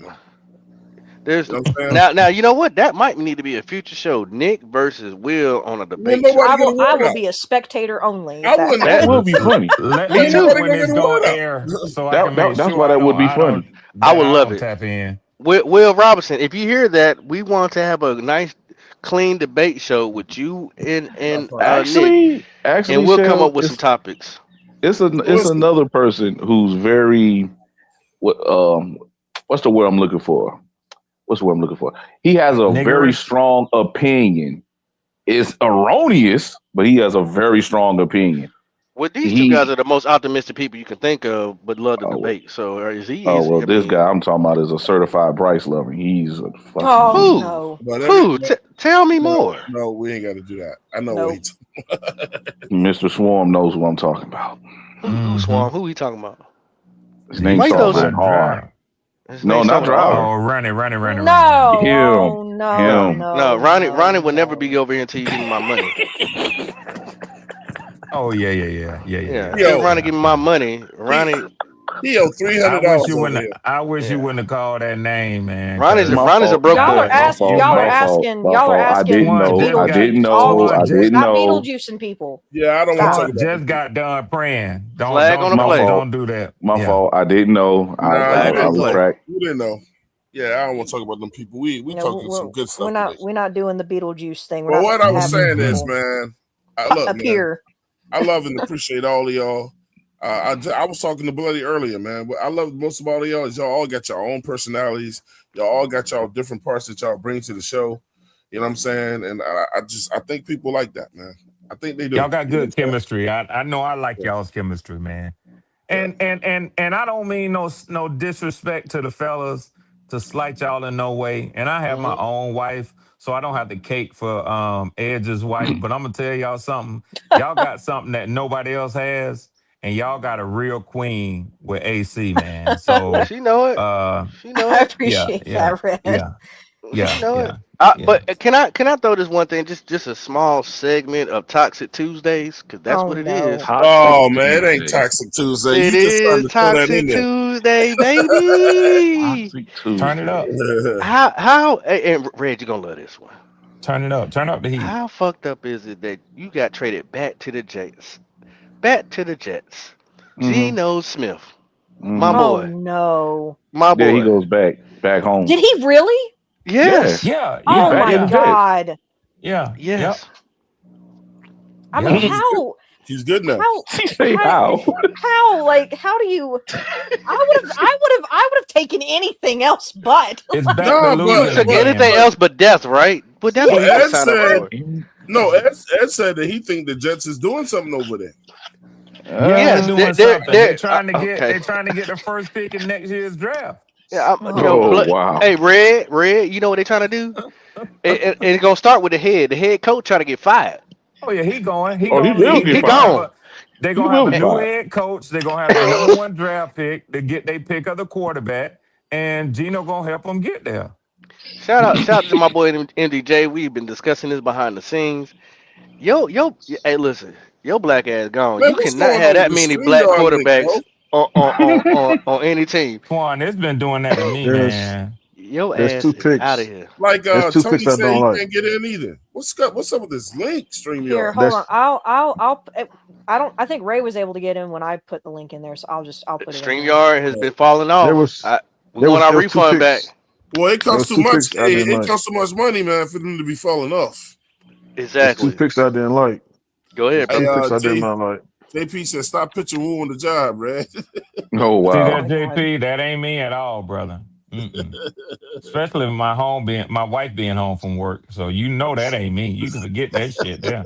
Yeah, Red. I'm gonna be quiet. Shut up, Cause I'm about to fall into a trap. I'm about to fall in a trap. I'm gonna be quiet. Red, you know me and you don't do well when it comes to talk about women, boy. I'm about to be quiet. No, sir. You can't take me and Red nowhere. No, sir. It's a category 5. I'm trying to tell you. Wow. I walk away. Walk away. Walk away. Jermaine Walk away. Jermaine said Gino done quitted life. Oh my god. Dang. You see all that money? Man, look, man, them dudes NFL quit on Gino. Hey, listen. He left and listen. Let's break this down just a little bit more. Just one more nugget. Did y'all remember the shit he was talking? Oh yeah, they wrote me and I didn't write back. They wrote me off and I didn't write back. Who was he talking about, Red? Who? The Jets. And New York. now you gotta go back. They finna pull a Django on him like he did what's his name, Calvin? What's not Calvin? Yeah, what was more money, more cars, more shows. Ever since you left me, more diamonds, more gold, more motion. We got Tony in the building. What's going on, fellas? What's going on? Tony. What's happening, brother Tony? 2 Chainz. Tony. What up, Tony? Just trying to dodge missiles and drones. That's about it. That's right. No, that's right, bro. Hey, look, check this out. Look, Willie going to the Eagles? I tried to pitch in and get you a Spirit flight. Did you get my message? So what? I said, did you get my message? I hit you up on Twitter. No, I ain't got. No, hold on. I said Tony over there ducking Scud missiles. Let me check on this man, bro. You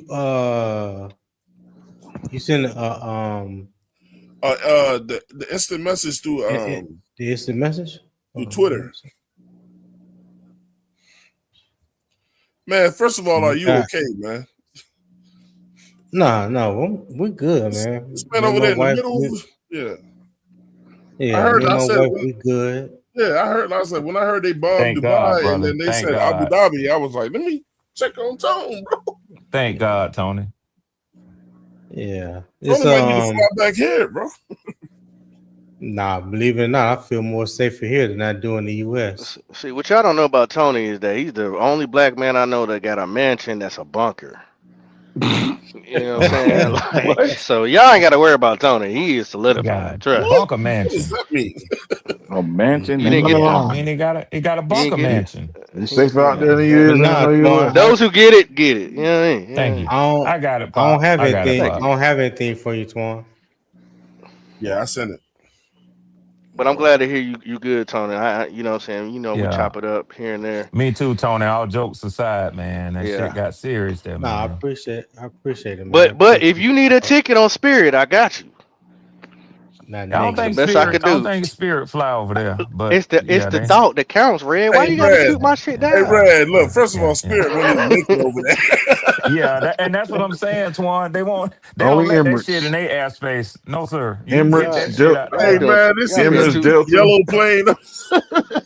Or Qatar Airlines. Hey, that's Chuku Airlines, man. Hey, that's all I could do for it, Tony, right now. So I'm just doing the best I can. I mean, if y'all wanna step it up, just say words. Emirates business class league. I'll tell you something else, man. A party ain't a party. I went you ain't got MDJ in the building. MD Ever since you left me. Hey, look, man, you put the bat signal up, but something wrong with that motherfucker, man. I couldn't get in here, bro. That shit got COVID. Yeah, right. Wait, MDJ, hold on. Let me go get my wading boots, man. Since you just joined the party, let me go get my wading boots, man. Yeah, man. Get your headgear too now. That boy DJ say he shooting bombs your way next. I'm talking shit. It's finna get thick up in here. It's finna get deep up in here. Nah, it's about to get thick.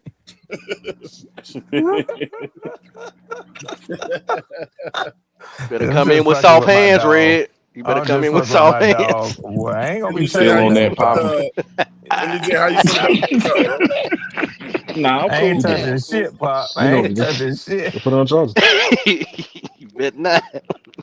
Hey, like it's just like I'm in the grocery store with my mama when I was little. Don't you touch shit in this store. Hey, look, don't ask for shit either, man. Hey, my mama, boy, I don't know if this is just like culture, but man, you hate when your parents lie to you and tell you I'm broke. You be like, well, how you buying this and how you buying that? They ain't got no money for you. JP said, "Poppin' gonna send Tony a Death Wish plane ticket." Damn. Hey man, who flies on Spirit? JP is dark. That's why y'all twins. JP Soul Plane. Yeah, it's gonna be Soul Plane. Right. Yeah, that's what Spirit is. It's Soul Plane. It really is. I ain't been on no podcast in over a month. JP already called me a lying ass. I don't know what I did. He put the you fist get up. in here, Tony. You get in here, Greek. Damn. He called everybody that. That's his way of saying hello. Yeah. He started the show off every day. He said, whenever you start saying, what we lying about today. Yeah. That's what he do.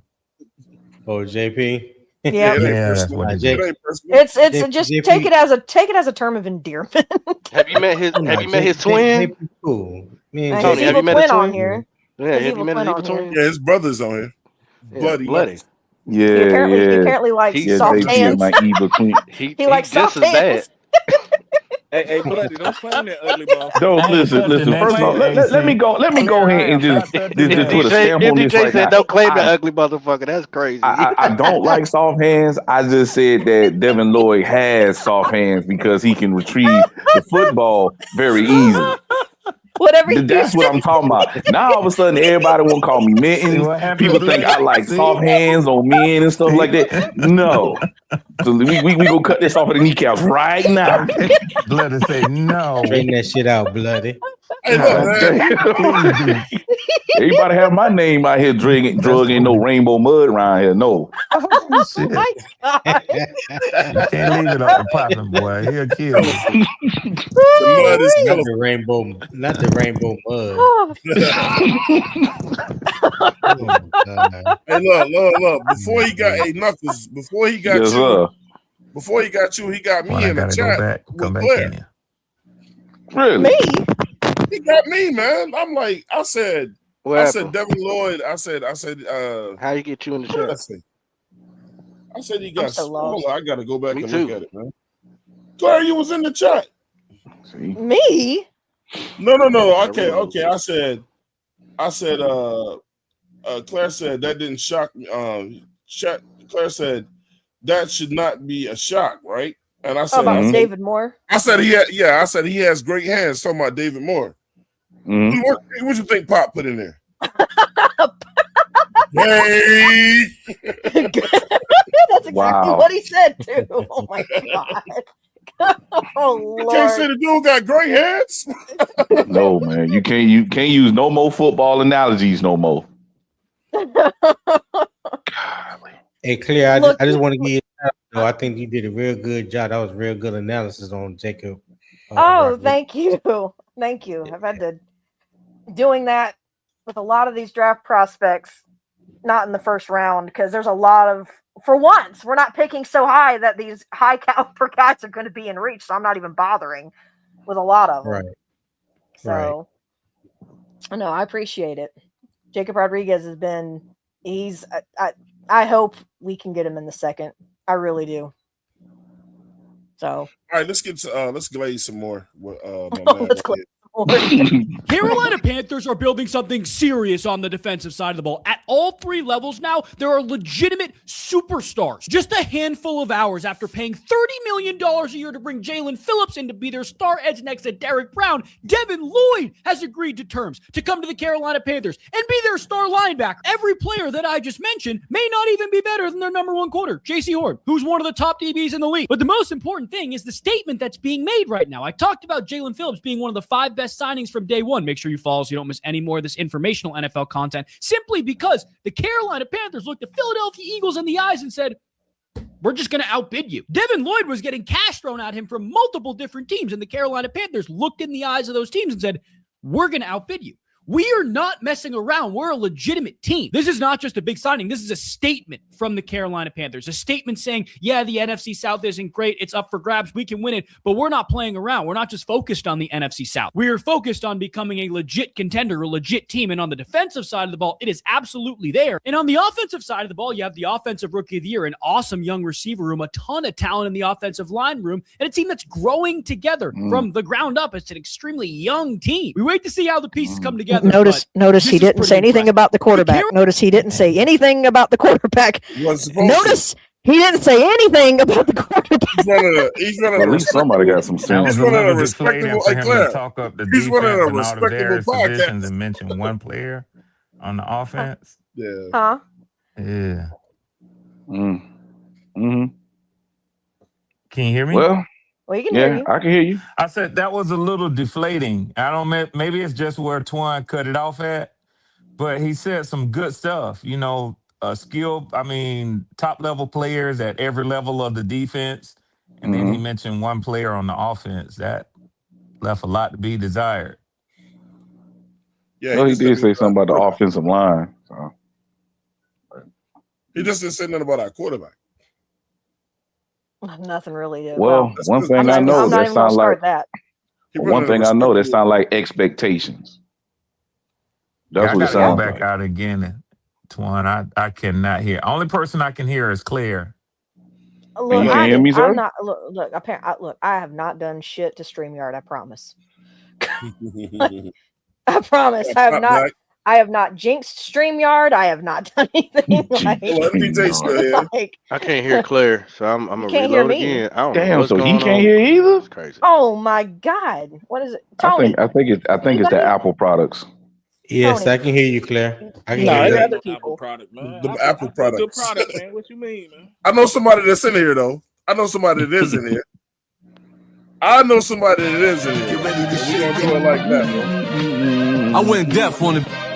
We got J Live in the building. Ever since you left me, more show. Ever since you left me, more diamonds. Oh shit! Wow. J Live, what's going on, bro? Hey. Down with y'all, man.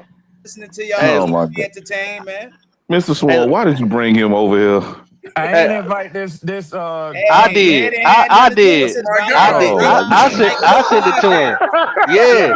Yeah. I sent it to him because you know what? I'm tired of Red saying that the Saints is broke. I did it. Yeah. Share the content, bro. Share the content, bro. Share. I mean, they are. I mean, you can say what you want to say. Well, they just took y'all best linebacker. It depends on how well. Well, let's get petty then. Okay, so Poppin, I think it was you. Let's get petty. Who early? No, J Live, hold on. I think it was Poppin. I think it was Poppin. Brad, I don't think you can get petty. I don't think you got the Get on. Hey, look, man. Look, we got to hold on. I do have. Listen. Hold on. We got a special guest. We got a special guest. First time on the show. Let's give him a warm welcome. Now, Anybody? J Live been on here before? J Live has been over here. Well, the first time J Live came on here, he tried to mask his voice. Now, he was a sneaky ass Rams fan. We talking about the real J Live. Yeah, we talking about the real J Live. He came in and pretended to be somebody, and everybody picked him out. Yeah, right. That's what I'm saying. Rams fan. I remember that day. That's what I'm saying. Let's welcome him in, the real J Live, to the show. It's been a hot minute, especially coming into this new year. J Live, my name is Poppin. Red is of course is jealous of the Saints. Talk about it. Yeah, he is, bro. From top to bottom, bro. Like every time he turn around, we doing something to stick it to him, bro. You know what I mean? Now we done took his best linebacker. And look, let me tell y'all something. Y'all really need to keep this in perspective. Now, I like these signings that y'all made, 100%. But the problem y'all gonna run into, it's a long year and you need depth. Y'all top heavy. Y'all better start getting that depth together because you're one injury away from being the same ass defense from last year. It's called the draft. Yeah, that's why we're gonna draft. We got 7 picks. Understand? Is that a Saints fan? But I know what we doing over here. We building yes, that's Saints fan. It was gonna go did it popping. didn't go the way you thought it was gonna go, did it, Pop? No, it went exactly how I wanted it to. I know. Listen. I sit back. Listen. What y'all don't understand, and y'all Red understands playing chess right now. What y'all don't understand is Red knows this. J Live doesn't really know me like that, but I'm listening to everybody. You know, I'm listening to everybody. I hear everything. Y'all some chess playing motherfuckers. I knew J Live was gonna go that route. It was just a layup. I knew exactly what you're gonna say. Yeah, because I didn't know. It caught have me you by not surprise. I like the listen? layups because I like the score. Yeah, exactly. And you have earned the right to score. Just not on us. You know what I mean? You ain't gonna do this year. Yeah. You ain't gonna do it this year. You ain't gonna do this year. Yeah. You know what I mean? Yeah. You See, ain't gonna do it this year. the thing about my pettiness is always blended with reality. That's true. So sometimes when I say I didn't know that I didn't know that J Live was gonna turn like that, I really didn't. Now, Pop, but you also didn't know J Live would come up here until I seen him the link, huh? No, I know J Live. If he didn't see me on here, and I don't have J Live's personal stuff, but if he didn't see me on here, that's not. You say he following you? Hold on, J Live. Can I finish? Can I finish? Go ahead. What I'm saying is, if J Live, I'm happy right now because I can eat. If J Live wasn't invited on here, J Live was waiting. This much I do know, for his next opportunity to be on the same platform with me, so he could talk about Caden Ellis. With your red ass, he was just waiting. He was waiting on you. Oh, okay. J Live, how you feel about that? J Live, is that true or I am feel I lying? great, bro. Look, what that does is bolster up my depth, man. Now we have depth at the linebacker position. No, J Live, he said you waited for him to walk into the door before you can get in. That's what he just said. I mean, I hear Red, and yes, I did want to, hold my nuts on him for a second. But I've been listening to y'all, even when I don't know her name, but she was giving some great and analytical. That's Miss Claire. AJ Live. You need to tighten up, homie. Just call me I just got here, Red. Damn. Just stick to arguing with Red for second place, man. Stick to that shit, man. Don't fuck with the Panthers, man. Stick to that shit. Argue about second place, man. Okay. You know well, that went. Hey, I like that. Talk your talk, MDJ. Everybody else that's a Carolina Panther fan, you dig? Take that base out. I ain't doing it this year, Twan. Greek, I ain't doing it this year. Because you act like you didn't get swept by the Saints. You're gonna be surprised that at the amount of fortitude that I show and my resilience. I'm gonna withstand that through a whole season, no matter what each week brings. I'm not getting in that bullshit this year. J Live, can I ask you a question? You did sweep us. You can't throw that out there. You did sweep us. But when I went back and look at history and looking at our division, it's been a while since y'all been to. It's been a while since y'all been to the playoffs. I actually found out that y'all are the longest ones hasn't been in the playoffs, but everybody else have. How you feel about that? I mean, that's cool, but just last year, y'all was how many years was it before y'all made one? Like, okay, so no. That's not true, Poppin'. What is it? My bad. Correct me, please. It's been like 4 years in a row. No, I said playoffs, sir. I said playoffs. If you win the division, you get an automatic bid to the playoffs. What they won year? the division 4 years in a row prior to Tampa winning it 4 in a row. Oh, no. How long Anybody ago? want to talk about this roster we got right now? Anybody want to talk about that? It had been since we or y'all had won it. So for my calculations, we stopped the streak, and they're still going on theirs. So that means they're still going on their losing of not going to the playoffs. Maybe I didn't hear you clearly. I thought you said before y'all won it, they had been in the longest drought. When y'all address us as the reigning NFC South champs. Facts. So we can lose. We can get swept by the Saints and still get in the playoffs, which is funny to me. They delivered y'all motherfuckers to the playoff and about it body bag. When y'all address us as the reigning NFC South champs. Hey, last time I checked, y'all was watching the Saints and Falcons games. I won't be doing that. I'm gonna address y'all as the Panthers because I wore. But guess what though? Come on, it ain't gonna change nothing. It ain't gonna change it. It ain't gonna change nothing. Hey Tony, what was that? What was that chain that CJ sent me? Y'all got the division. Shout out Oh, to the the Carolina Panthers. Panthers logo. Yes, sir. What Yes, sir. we got was the building blocks to become a dynasty. I wore my chain of shame, so I will not be doing that, Twan. I won't be doing that. Don't fall for it, Twan. Don't fall for it. Thank you, Tony. You putting a little too I much won't be in the doing title that. suck, bro. Twan, don't fall for it. Listen. That's nothing. It's all good. I didn't heard worse what he said about that man. I think dynasty. You better do like Red and pull out. Twan. In J Live's eyes, Tyler Shuck is Dan Marino mixed with Lamar Jackson He said and built like a Greek god. Drew Brees 2.0. See? Hey, and he can feel that way. Hey, y'all, that's because y'all don't understand how good this young man is. Y'all don't understand, J-Live, but y'all do me a will favor. understand. J-Live, do me a favor. Poppin brought you up here specifically for one purpose because of the Caden Ellis news. Tell me how good Caden Ellis. Hold on. Tell me how good Caden Ellis is when yesterday he was shit. When yesterday he was shit. Now I never disrespected Caden Ellis, bro. What are you talking about? Okay. We like never. So he put on the Saints jersey. Well, I have some thoughts on it, Poppin. Let me tell you, since you wanted to talk about this, because you laughed earlier when the news broke. So let me tell you what I think about it. And let me say this. I think I told Twan what I said naturally was, well, I knew we weren't going to re-sign him. We've talked about it all offseason, whether we would try to keep Caden Ellis because of his age. How much did he get paid? Let me finish. No, it's within the conversation. How much did 3 Caden years, $39 million. He got paid 6 years or annually 2 years less. 2 years less than Devin Lloyd, and he's 30 years old. So you think that was a good contract? I mean, do you think what y'all done in the past draft was a good ordeal too? I mean, y'all gave first round picks to go get a linebacker. I'm just saying. I mean, it sounds like Hold on. I got a J-Live. It sounds like an organizational problem. I'm not talking about the Falcons. I'm talking about the Saints. Do you think their signing Caden Ellis was a good deal? Yes, because he also brings leadership. He's also a good linebacker.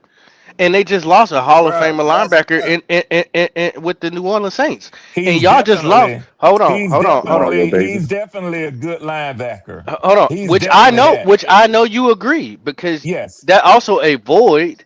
If you knew, and you're just a pedestrian Falcon fan, and I'm just a pedestrian Panther fan, right?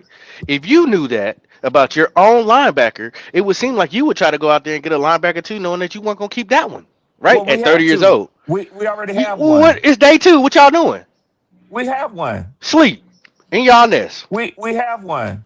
We got how y'all we got Anderson. Oh, calm down, Pop. My bad.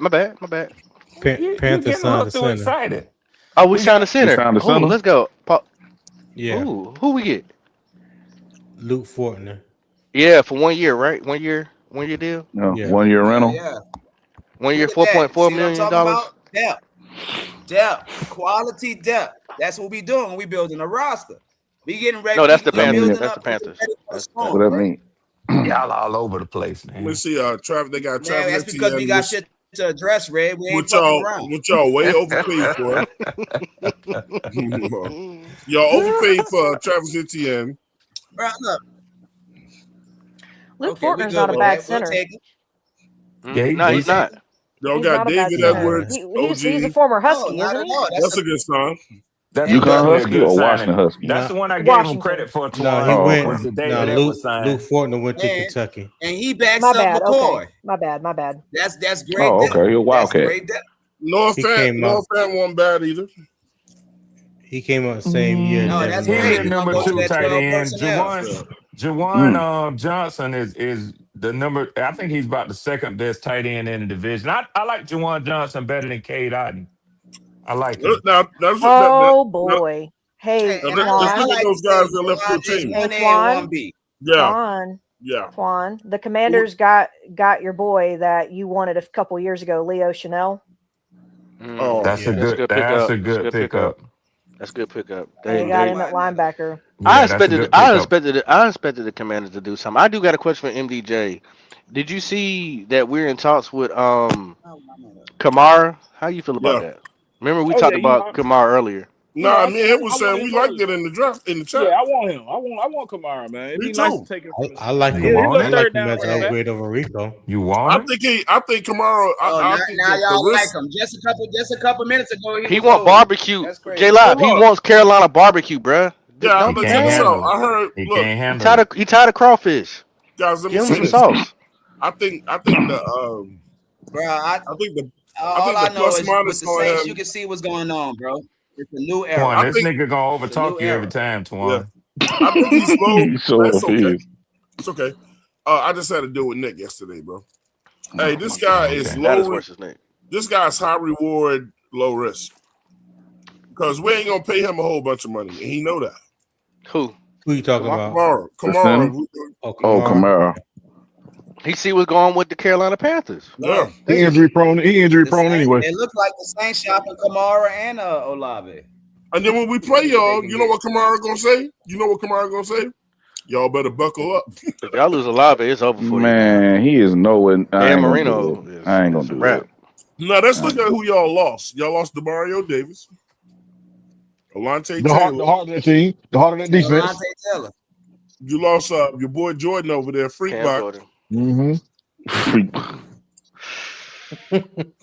He probably want to go somewhere like Vegas or somewhere. He can be as freaky as he want to be.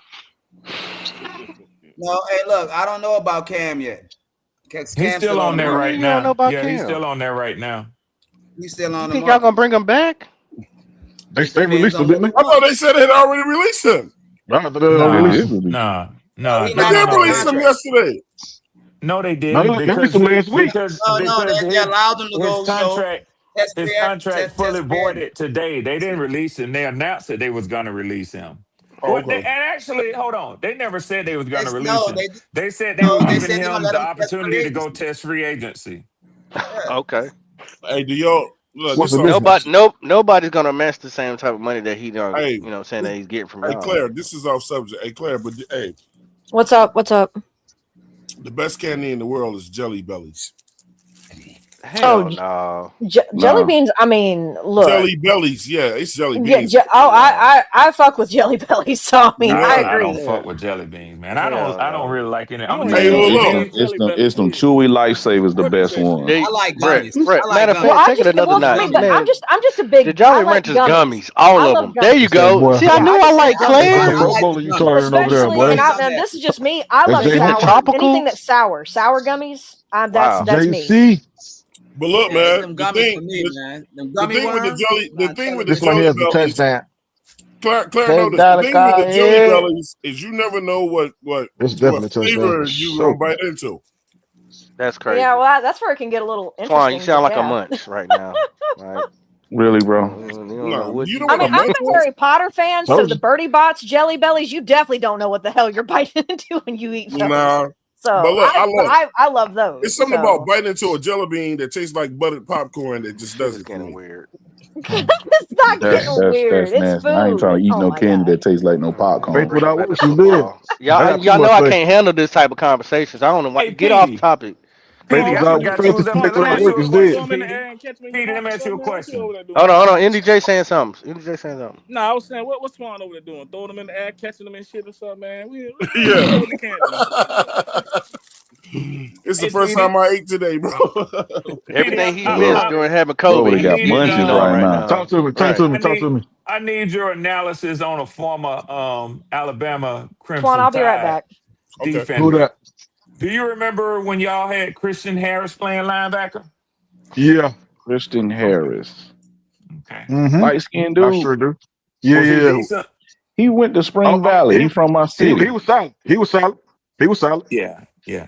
Okay. What about him? Yeah, I remember when he went to the Texans.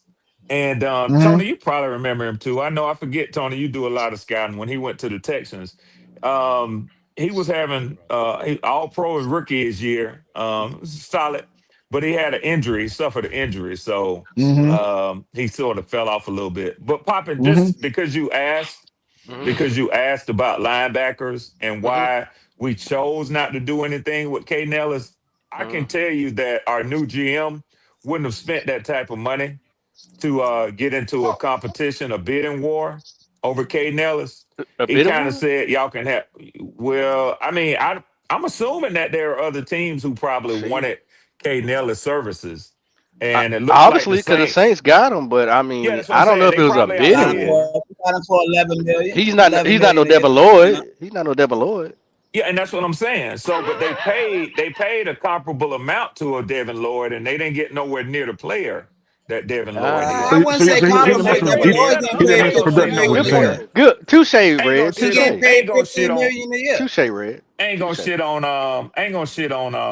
Caden Ellis like that, because Caden Ellis, not only that, he is a great locker room talent. He's a great locker room talent too. And just because he went back to the Saints, see, in general, I subscribe to what the Bible says, that a man should not return to his vomit. But you know, if it happens, because we picked up a lot of names of kids, we brought him back. Hey, that was hell of a Red. It happens. You know what I Tony, mean? that was a hell of a saying he did right there. It happens. That's what you get. I'm gonna let that go. I'm gonna let that one go. What scripture can I find that in? What book? It's all good. All I know is a quality sign. Man should never Is return that Genesis? to his vomit? Like where can I? That's not Genesis, no, because that's the beginning. But if you Google it, they'll tell you. A man should never return to his vomit. Somebody Google that. Somebody Google that and put it in the chat. Tony say Leviticus. Bullshit. So y'all crazy. Why we got the Saints and the Falcons fan and MDJ? I do want to ask y'all three, because that way everybody can kind of get their little spill on it. I'm gonna start with MDJ because he probably talked the least. Real tight, Pop. Has anybody heard from Nick Tri-State? Yeah, he said he's at the game. Oh, Nick. Nick He Tri-State. said he at the game. You talking about Wayne? I'm gonna leave that alone. Wayne. His name Wayne. Yeah, Wayne. He ain't made it back to the state. What is band? Hold on. Let me explain this to Bloody. What is band name? Black ass Nick. So that's what is Wayne? Oh, I thought it was a bitch. Oh, no, I ain't gonna go that way. Okay. There you go. I'm throwing it out there. He locked up.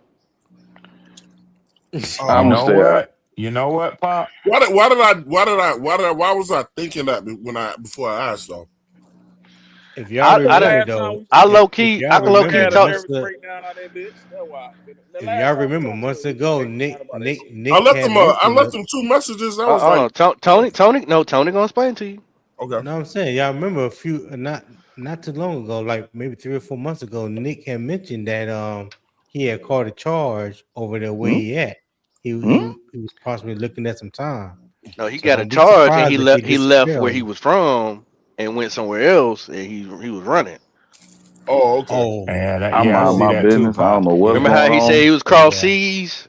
That makes sense. That makes sense. And he definitely I don't think he wasn't cross no seas. He might have crossed a lake. That's good enough. I don't want to put that makes sense, don't it, J-Live? J-Live, that makes sense, don't it?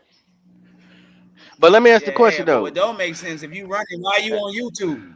That don't make sense. Yeah, that's stupid. I was gonna ask, and of course, that's Tony, stupid. I would like, especially this day and age. That's stupid. We see what's going on. We done went and got a center, a good linebacker, edge. We ain't gonna talk about the quarterback. What way do y'all want? Like, give me y'all three positions. This idea came from NDJ. Which way y'all want them to go in the draft? You don't have to give no names. So I want to hear, you know what I'm saying, Bloody. I mean, not Bloody. Bloody can answer the question too. But Red and also everybody else's. Which way you want your team to go in the draft? Well, for me, for Carolina, I want them to get a left tackle. Okay, and left tackle. Then second round, you want them to go where? Damn, you want to go first? Linebacker. Yeah, linebacker. Second round linebacker. Okay. Yeah, I will go linebacker. Third round. The reason why I say that, this is just my opinion. The reason why I say left tackle, because I believe there's going to be some decent left tackles that you can get at pick 19 that's going to be available that can, possibly be a starter for you. because Icky injury was so bad. Mm-hmm. You don't know what he's going to be like or when he's going to return. Oh, he ain't and returning. It's not like he was a top 5 or top 10 left tackle. So when he returned, is he going to be 90% of what he used to be? Because what he used to be wasn't that great. So that boy ain't coming back. You know, man. He done. You already tied it to him for his 5th year, 17 He ain't million. gonna be able to move his feet. He's not gonna be able to move his feet. Yeah. So my thing is, if you want to continue to see the trajectory of the offense and Bryce and this team moving forward, left tackle is your second most important position in football. So left tackle, linebacker, and then who's your third pick? Third pick. I already know where you're gonna go. I'm thinking you're gonna say safety, but that's what I'm thinking. No. I was thinking safety. I was thinking safety. Okay. Safety. Because the deepest positions in this year's draft is safety, corner, linebacker. Y'all know we need a center, right? We just got one. Yeah. We just signed one. But the center position is something that can be addressed in the 3rd and 4th round. You don't need to waste a high. We just signed Luke Fortner. Oh, okay. I thought y'all said the Saints signed that nigga. I'm mad MDJ, about that. what way would you like for them to go? Man, I want to see him get a safety, man, because they done touched every level of the defense right now. So I would say safety. That's right. So they really ain't touched. You don't have to do more. After that, I say linebacker, probably defensive line after that. But I think he means free safety. When you saying safety, free safety. Yeah. So free safety, linebacker, secondary at all. So you said free safety. Go ahead. My bad. Yeah, safety, linebacker, and defensive line. Okay. I would like to see him touch all 3. I'm with you. I ain't mad at that. I ain't mad at that neither. We got we got J Live on here. What you want your first 3 picks to be? I want my first 3 picks. My first round, bro. I really want to go guard. I want to go that guard from Penn State. So you want another guard? Okay. So you don't trust Ransom no more? Gotta protect Dan Marino. Bro, if we get that guard, we are solidified on that line. But okay, number 2. I want to go guard. I want to go wide receiver. I want to get Chris Bell out of fucking Louisville. Okay, Chris Bell. I like Chris Bell. I like Chris Bell. And your third? My third pick, I want to pick up someone in the second, a cornerback. Best cornerback they have on the board. This no shot to you, Red. I know you don't have a first round pick, but who would you want your 2nd, 3rd, and 4th pick to be? It's kind of a shot. It's not. Respectfully, we're still gonna draft 3 players. Whether we have you a was first gonna round take the pick or shot, not. I was. Twan. Oh, y'all ain't got no first round pick, Red. Yeah. No, the Rams got it at number 13. But how that happen, bro? I was gonna take the shot too. But MDJ they ain't got no first round pick from last year either, cause he's locked up.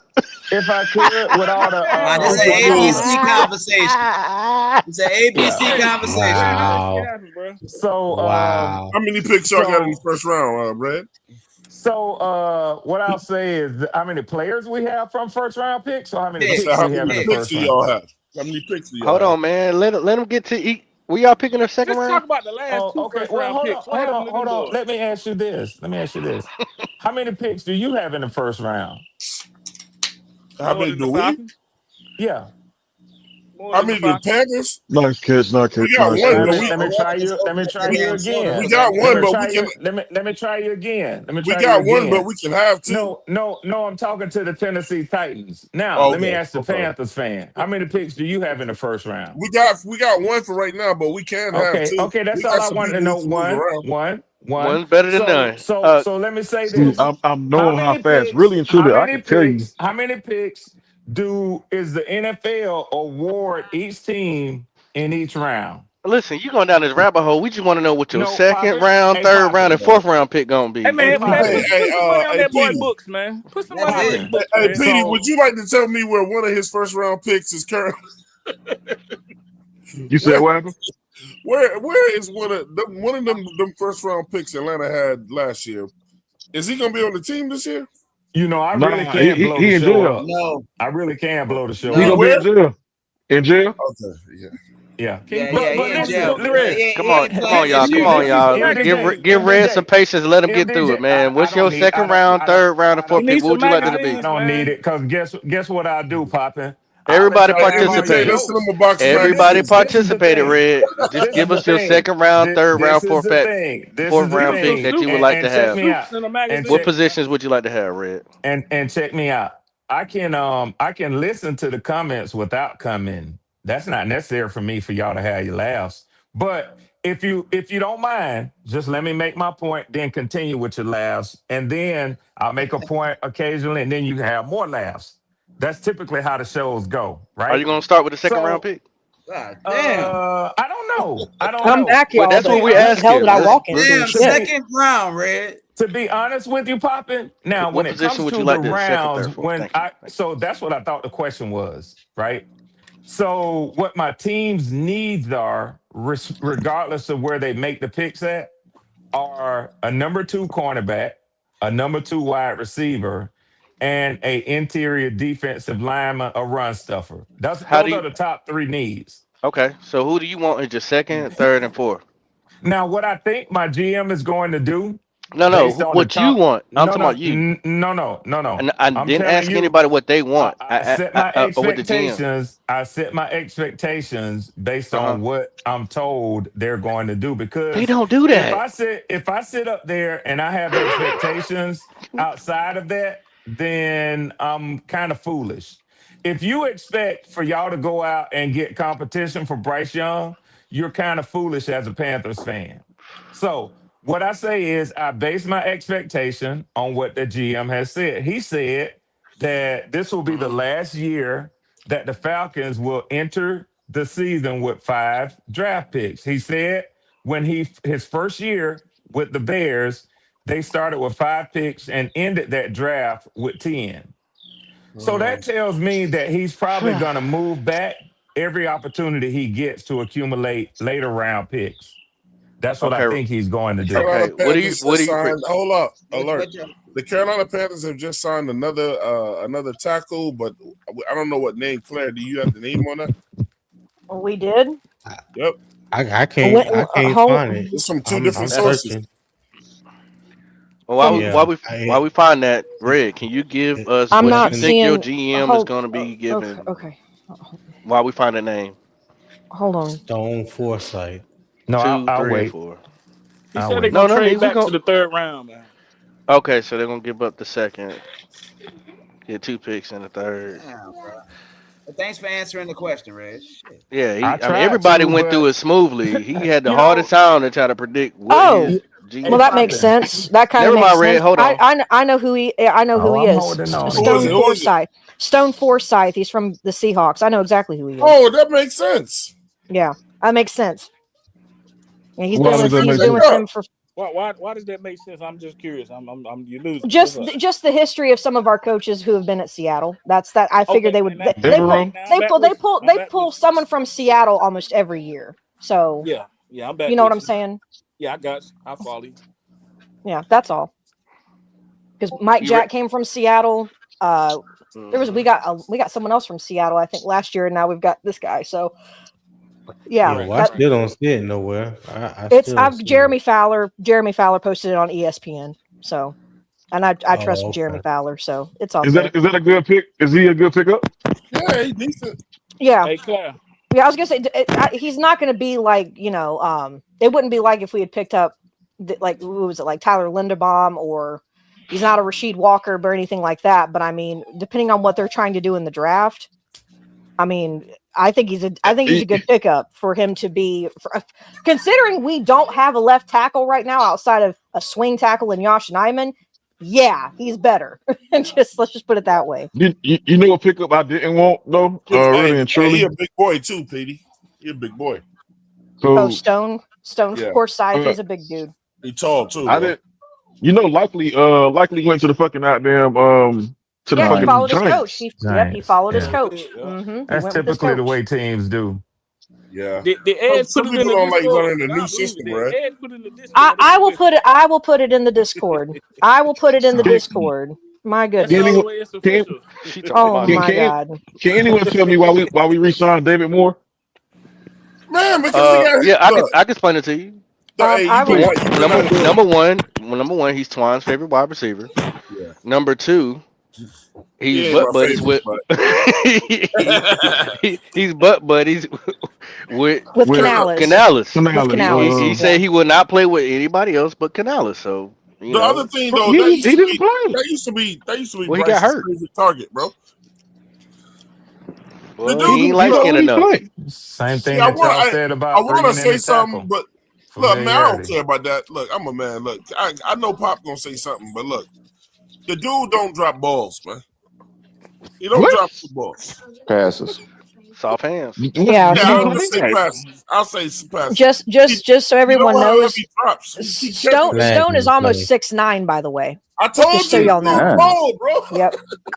Who He's can almost see 6'9". Claire? Who the hell can see over that? Stop. Well, you know if he's a tackle, he's going to be pushing guys out and away from him. Right. So he you missed it. Well, unless he rolls to the left. Another God shadow. help me, bloody. Roll out, please. Roll out to the right. Roll out to the left. He ain't never gonna be able to see over that. Yeah, Red, you ready? Stone is he's almost 6'9" and he's 308 I'm pounds. done, Pop. I'm done.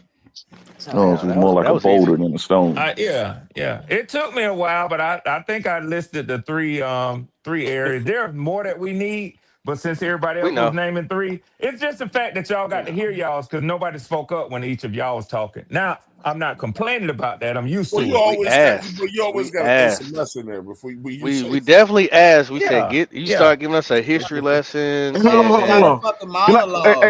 Hey, Red, can I ask you a question real quick? 11-inch hands. My Hey, Red, God. you can try, PD, but I won't be able to answer you That's the left tackle. Got 11 inch hands. Can I ask Red a question real quick? 11-inch hands. That is a big wow.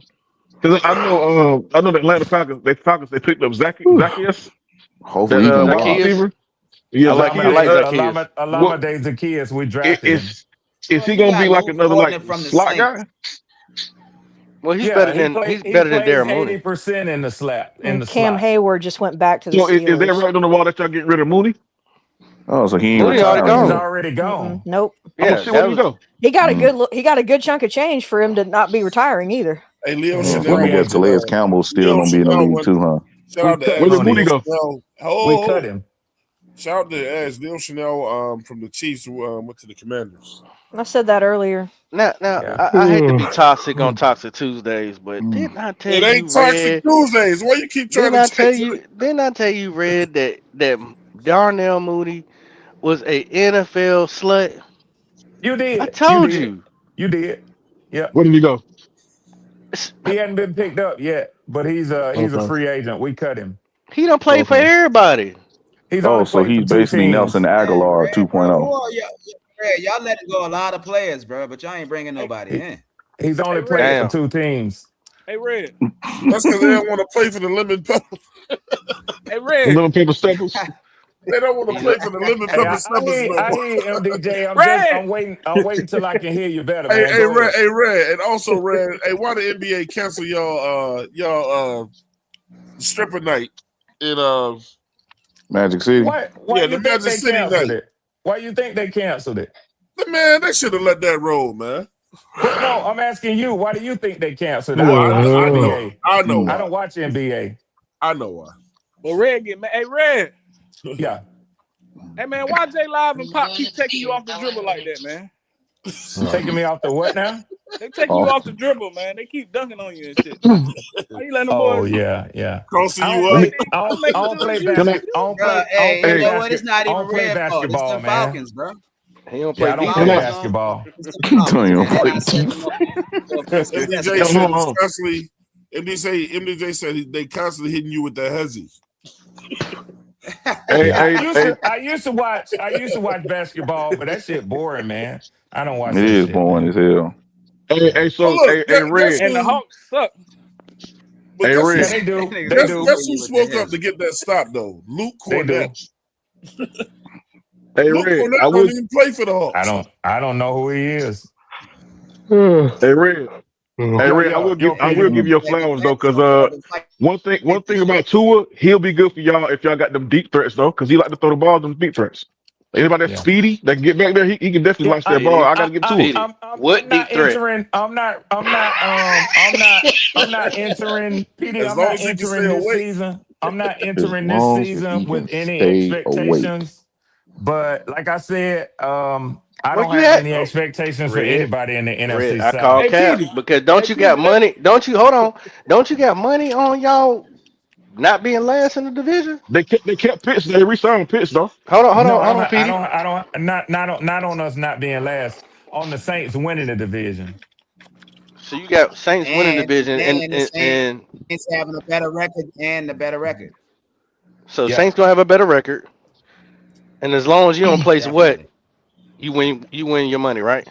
It don't have nothing to do with the Falcons. It have to As do long with as the the Saints. Saints don't win a division, Saints got to win a division, and we got to have a better record than Atlanta. That's a smart bet, Red. I retract my statement. I apologize. I know. Red, you gonna get some money this year, ain't you, Red? I don't know why y'all keep Yeah. saying that. I feel you. Red, Hey, we it's gotta a- make it's a- a bet it's a because we make a bet every year. It's kind of like religion. I'm kind of done with it. I'm kind of Nah, done. come back, Red. Hold on, Pop. Hey, Don't run to the car. Red don't got his Don't ass handcuffed. run to the car. I believe they got Kevin Fuck up, Stefanski now, nigga. man. Don't What'd you say, MJ? to the They got car. Wildcat in the draft for sure. I What'd you believe say, Red. MJ?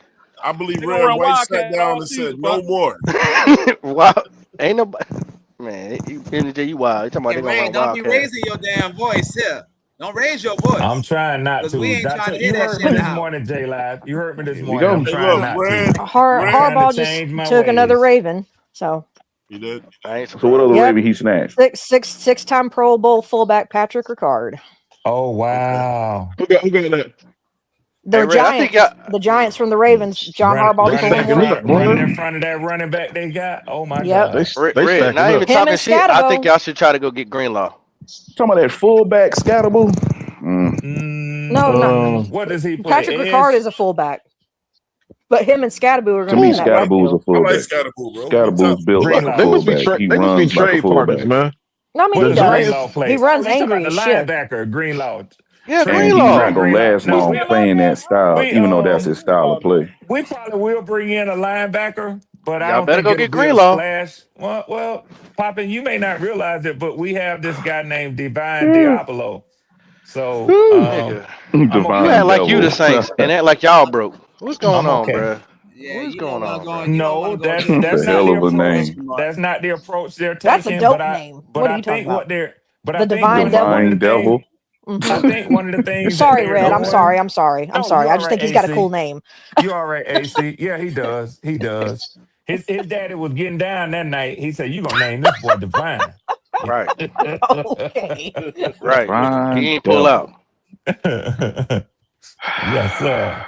Again with And he's another from pull North out joke Carolina. popping. Actually, he's from some part of North Carolina. Exactly. Yeah. Yep. We know. Yeah. And so is James Pierce Jr. But I told you though before that, and I was the first one to did. tell you. You did. But you don't You never did. give me no credit. I told you first. I was like, You bro, did. that boy You did. crazy. You did. I'm He is gonna tell crazy. you how much good? I respect you, Red. When you tell me about He somebody good. from He Georgia, good.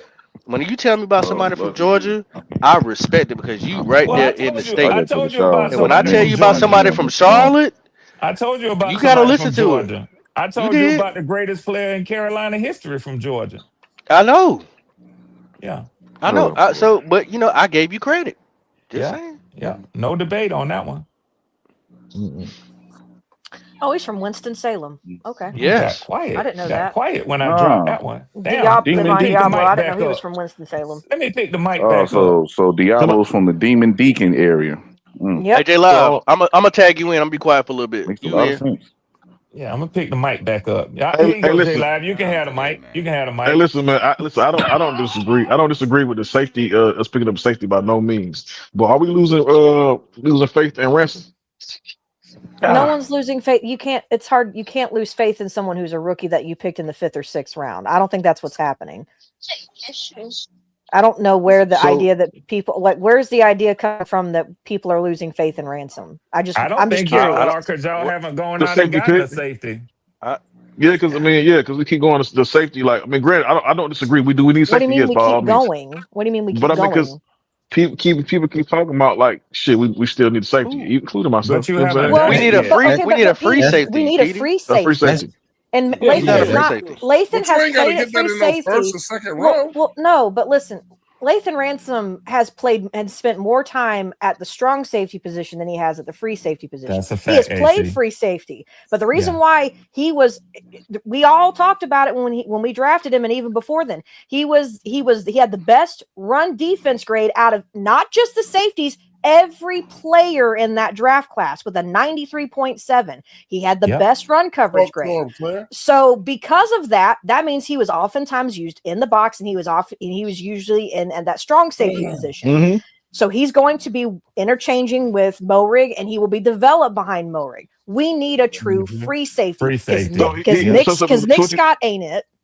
And I'm glad he's not coming back. I hope. Hey, trust me, I want him going now to like today.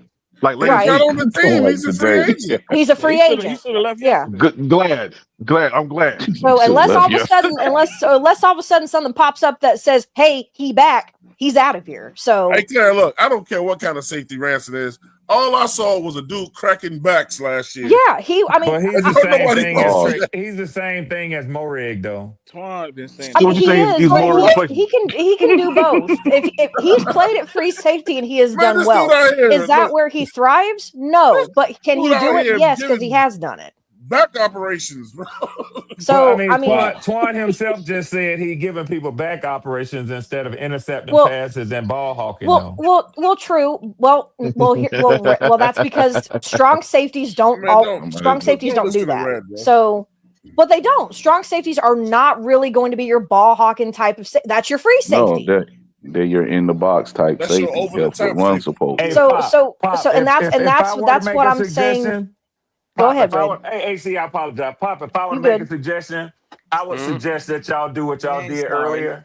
That have 4 or 5 people talk when I'm talking. Because if you let me speak in between 1 to 2 people talking, I'm going to do what I just did to the host of the show. You see how selfish this nigga is? That's what he wants to interrupt. Oh, we heard.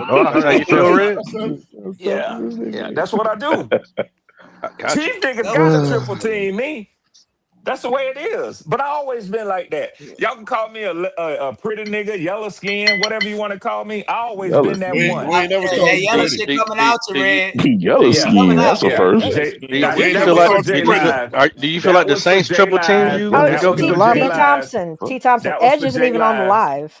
Hey, look, we ain't never said. Hey, fellas, I'm out of here, man. I'm about to go lay it down. Okay. Bye, Tony. Yeah, you ain't good, Tony. Appreciate y'all. I don't think nobody tag teamed you get Ellis, but all right. Yeah. I mean, you tried to, and it's cool. But see, Pop, this is the thing, Pop. I'm such an old player.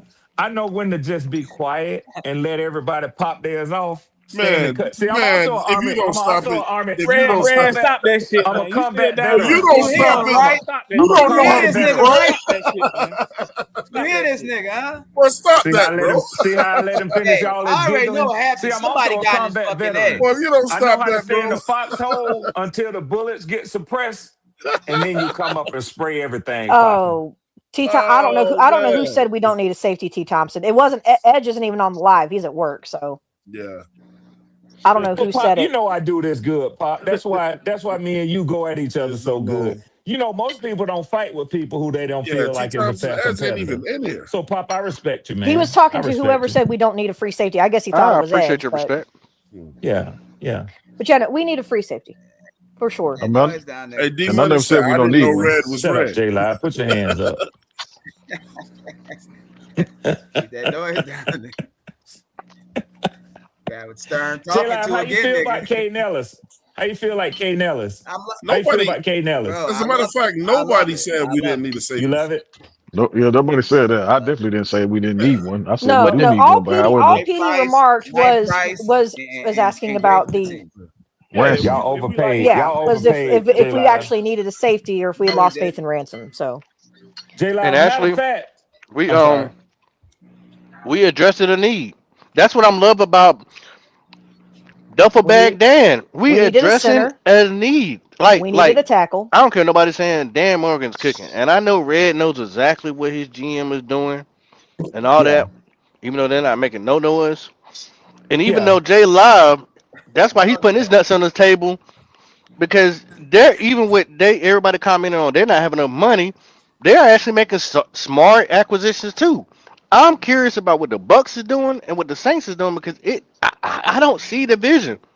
Somebody's lost in here. Whoa! Hey, I will say though, we did. Wait! Stop. The Ravens just backed out of the Max Crosby trade. What? They did. I don't blame Adam them. Schefter just put it in there. It says Ravens backed out. Adam Schefter just posted it. Ravens have backed out of the Max Crosby trade-off. But he going to New Orleans. He going to New England. New England. You know why? He's going to Dallas. You know why? I'm gonna tell you why. He's going to Dallas. He's going to I Dallas. bet you it was money. I bet you it was money. Yeah, there you go, Twan. What's his name? More guaranteed money. What's his name was pissed off. What's his name was pissed off. What's his name, Red? I'm sorry.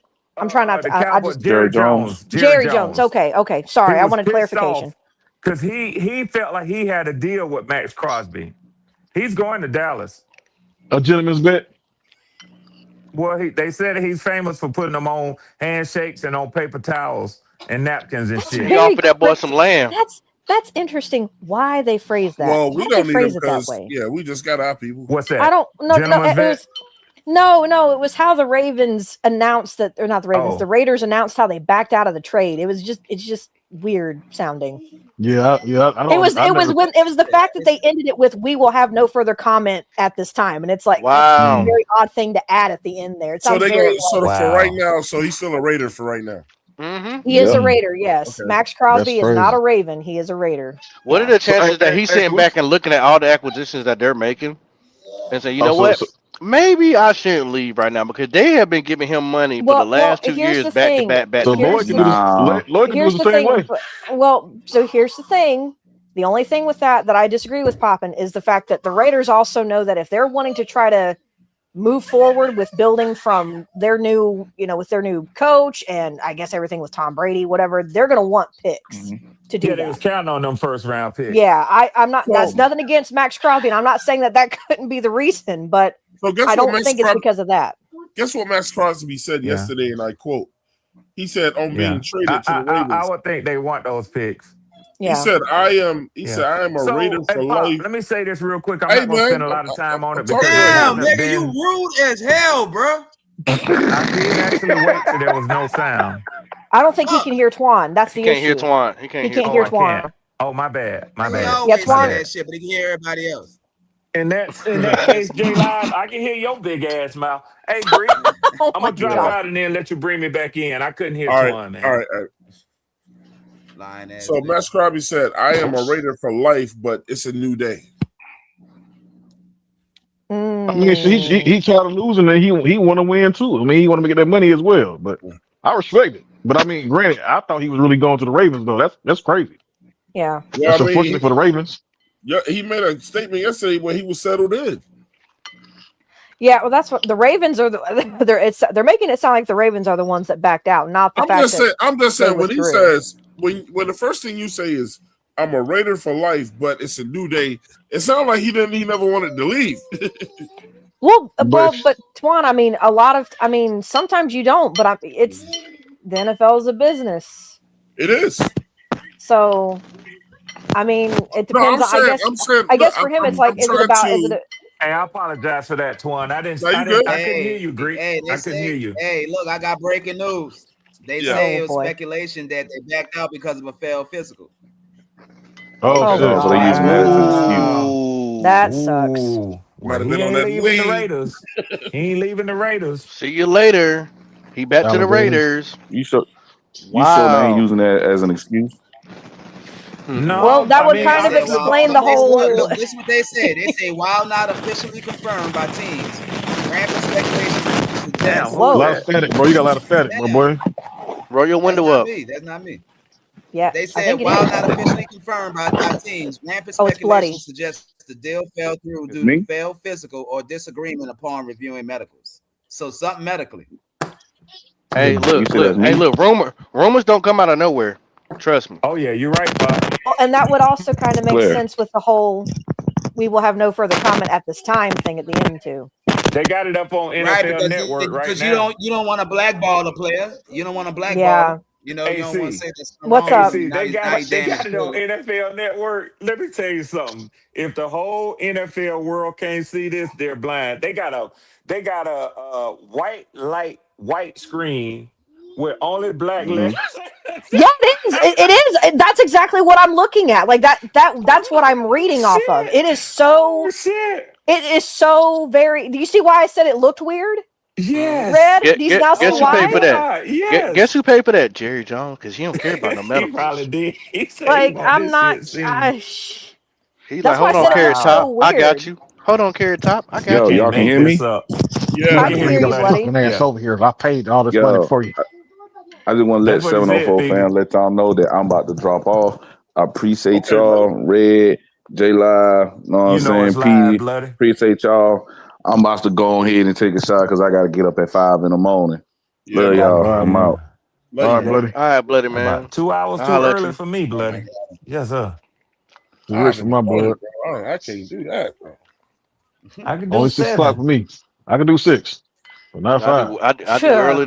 Me and Bloody on the same. Well, if I had to do it, I would do it. I've done it before. So let me put it like that. I'm an early bird, bro. I'm actually. I also want to bring up this probably what nobody else is gonna say. Hard to do when you get my age, though. But I'm claiming that we also guys we brought back. Yeah. Your boy Bloody. I'm glad you. I wish I would have mentioned this before you left, but we actually do got a Clemson player. We brought back. To me, they say linebacker, but I think he could play. You're talking about Isaiah? Isaiah Simmons, yeah. I think he could play free safety. Because he has played safety. He has. Simmons is a hybrid. He's a linebacker safety hybrid. He's like I don't want to bring his name. Yes, Jeremy Chin. Yeah, he is very similar to a Jeremy Chin. That is exactly what he is. Unfortunately, he don't have to be as physical. No, he doesn't. He has the speed, the height, the weight, all that. But he's got to get acclimated. I think he'll be used in that first string, or maybe even but I think he's going to spend a lot of time on special teams. Just saying. He don't have that Jeremy Chin speed though. I don't think what he can do. We can get anybody that's undrafted to come do what he's doing as far as special teams. I don't think they brought him back. I'm not disagreeing with you. I'm just saying and that may be true, but I also know, because if you remember, we had that one guy who I think he ended up going to the Falcons actually, that Canales brought over, who actually did very well for us on special teams. He was also a linebacker, and I cannot remember his name to save my life. Not Latu. What is his last name? He was a Samoan guy. I can't remember his name now. But are you talking about Frankie Louvu? No, not Frankie Louvu. He came after Frankie because he was brought in by Canales. I think he was at Tampa. We brought him here, and then he went over to the Falcons this year. I can't remember his name, but I know. We did draft one, but we got rid of Felipe Franks. Felipe Franks. Yeah. Oh hell no. Okay, yeah. No. On special teams, he was actually really good, Pop. I'm just saying. I'm not saying that that's what Isaiah Simmons is going to be designated to be, but if he starts out anywhere to try to make a name for himself and do more here to make an impact, that's probably where he's going to start out. I'm not saying that that's where he's forever going to be. Start where? Where are you saying? For special teams. No, I but this is just our opinion. I kindly disagree. But Pop, you could be right too. I agree. No, you could be right. You could be right. We both could be right. A lack of linebacker depth. Who knows? I don't think he really wants to play linebacker. That's what I'm saying. Like he said in his interview, J Live. He said in his interview that he wants to learn one position and work on that craft. Okay. So for them to bring, J Live, I'll be very nice. But that being said, that means I think they've had a very good conversation of where he's gonna be at. And for me to come back just to play special teams, I will play for free money when I ain't got to, I'm going out there. Sounds like another player who needs to be in Canales' ear, then, huh? Exactly. Yeah. There you go. Would you be mad if he played free safety? Hell no. We need it. Talk about especially if he can prove himself in training camp that's where he could fit and make an impact. Yeah. Did you see how high he jumped? Oh my goodness. No, I didn't know. Mm-mm. No, when he blocked that punt. Oh, okay. That's what you're saying. I don't know why I was thinking because he was recently he was what draft did he come out of? Like he's 22? a physical freak. Oh man, listen, so untapped. Go ahead, I'm listening to him. No, I've got to look. He was in a recent draft class. He's not old by any means. He's not. He's just misused. Yeah, well, story of a lot of NFL players. The misuse. Yeah, so I'm thinking because he's been in the NFL, misused, we may not be getting a safety immediately. That left tackle is seeming to me a little bit more promising that's where they're gonna go with 19, unless there's just another guy there, which I wouldn't mind them to team somebody up with. The way that good old Dan Morgan likes to say things, that if the best option is a wideout, then we'll probably. When he said that, I wanted to throw my phone at the TV. I'm trying to tell you. I can't talk shit about him right now. I can't. I know you can't. I can. Yeah, go ahead. Go for it. Look, man. If he was to get the right wide out, I ain't gonna be mad at him still. There ain't the right wide out at 19. That's what I don't know what y'all talking about. I see a few at 19. Okay, give me one. He's gonna say Jordan. He's gonna say Jordan Tyson. He's not gonna be there at 19. You don't know that? Who don't know that? You don't know that. We all know that. That's the problem. Bro. Right now he's slated. He's projected to go in the 20s. They're not in. Twan. This is not a very deep wide receiver class. I'm just telling you now. There's a drop. Right. Which is why I'm telling you got Mekhi Lemon or him. That's your one. And the other buddy from Ohio State. Yeah, whose name I cannot remember now. Cardell Tate. Cardell Tate. Those are three gone. And if somehow he makes it in the 20s, then he won't. Tell you what, Twan, he won't make it past Tampa Bay, and they pick before we do. Well, because they don't have Evans. Claire, you're a genius. Look, man, all the best receivers don't come in the first round, too, man. Well, that's not what we're saying. We're not saying that Puka Nacua is killing the league right now. We're not saying that. We're not saying that. We're talking about Twan. What wide receiver have I been saying that I wanted us to draft, and he's easily going to be there in the 3rd or 4th round? Who? Trey Lance's baby brother, Bryce Lance. I think that kid is special. I think he could actually make an impact. He'll be there in the 3rd or 4th round. Bryce Lance out of North Dakota State University. Trey Lance's baby brother. I don't like his name. Yeah. You don't like his name? That's oh my goodness. You don't need another Bryce on the team. I don't trust him. Nah. What? Bryce Young. He don't throw the ball. And Trey Lance. We don't need a wide receiver early anyway, because they ain't gonna get the ball. So I'm not. I know, but it just remind me of a Bryce. Two bad players that didn't work out. Who didn't play for your team? Okay, but you don't like them. Okay. Oh God, J Live, do y'all still have Taysom Hill?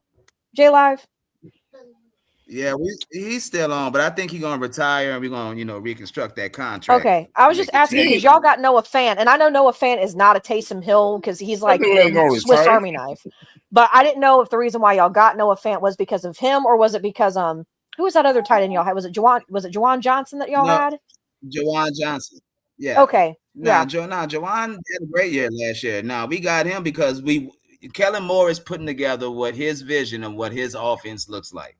We didn't have the personnel to want to run 12 personnel last year. So we got another pass catching tight end that can block. Okay. So that's going to allow us to run the ball better, give us an extra big man on the field, and not make us one-dimensional when you see who we got out there at tight end, because we was actually rotating Juwan Johnson and what's his name?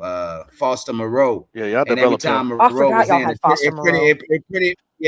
Yeah, it pretty much was just a block. So it kind of made us, one dimensional. You knew if we had Foster Moreau in there, we was running the ball. So having that 12 personnel, that's what he's looking at doing and moving the offense too. What'd you say? We needed Lily up here to you know what I'm saying, to have some great conversation with you, J Live, because she's a Saints fan as well. She's one of our special guests, Saints representatives. But I do got a question for you. How many yards did Valet have? Valet. I'm probably saying his name. Well, hello, J Live. Where you at right now? Valet? I'm in like state. Yeah. In Texas. Okay. Leisha, my wife and Leisha, they just touched down in New Orleans an hour ago. Okay. Bro. What they got? They got something going on down there? No, they just went to go see their dad. Yeah. Okay, that's what's up. That's what's up. Yeah, you said Valet, huh? Yeah, Valet. Yeah. How many yards he got last year? Let me look up. That's if anybody don't know who Valet is. Valet, to me, in my opinion, if I'm gonna compare it to one of our wide receivers, he is their Coker. He's their Coker. He's their Jalen Coker. I could see that because I remember Valet tore us apart at one point. I was about to say, I can't never forget his name because nope. Because I remember, and I'll even, and this is not to inflate J Live's head, but I can remember being in my own living room watching that game, going, "Who the fuck is this?" What he was like 6'6". He's ridiculously. He's 6'5". He don't drop shit. He's a dog. He's a dog. I don't know where they got him from, but he's a dog. Bro, go ahead, my bad, J Live. We got it from Denver. We got it from Denver because they was, they just didn't have a spot for him. But I'm looking up the game now. I'm looking up his games now. He had 293 yards, which probably all came from us. Hey, but see, also you got to keep in mind that we got him mid-season and he didn't play, like he only played 5 games. He got to learn your offense. Yeah, against us, he had just the 2 games combined 69. So he had almost like 90 something, like every 80 something catch yards. It seemed like a first down, Claire. I Yeah, swear. I'm like, who is this know. tall, light skinned ass? His best, I think his best, it looks like, was against Miami though. He had 93 yards. Sheesh. And he caught everything that was thrown at him in that Miami game. He caught too. See, I like when quarterbacks actually spread the ball out and you can actually see the potential. He has no drops on the season too. That's what I'm saying. And you can actually see the production from if guys are valid or not. Earn their stripes. Yeah, bro. Valet nice. And that's why I was telling them yesterday that if we didn't pick up a wide receiver, we feel comfortable going in with Valet as our number 2. Mm-hmm. Because like we got him mid-season. It took him maybe like 2-3 games before we really start playing him and shit, let him learn the playbook. But then once he got in, man, you saw instant production from this dude. What do y'all pick in the first round? We picked 8. Well, there goes McCall Lemon. There goes McCall Lemon right there. Honestly, I think they're gonna do something. No, I actually think they may get that dude Caleb Downs from Ohio. Yeah. Who? And that's Caleb Downs. Caleb Down, not Caleb. So not a safety. You're talking about the offensive tackle. No, the safety. Caleb Lobo? No. It's up in the air. Yeah, I'm talking about the safety. Caleb Downs. So Caleb Downs from Ohio State. Because we just lost what's it called? Alontae Taylor. We just lost Alontae Taylor. And that role that he played with Ohio State is that Joker. Was he a first round pick? That he can instantly come in and play. Who? But he wasn't. Alontae Taylor wasn't the first round pick. No. Yeah.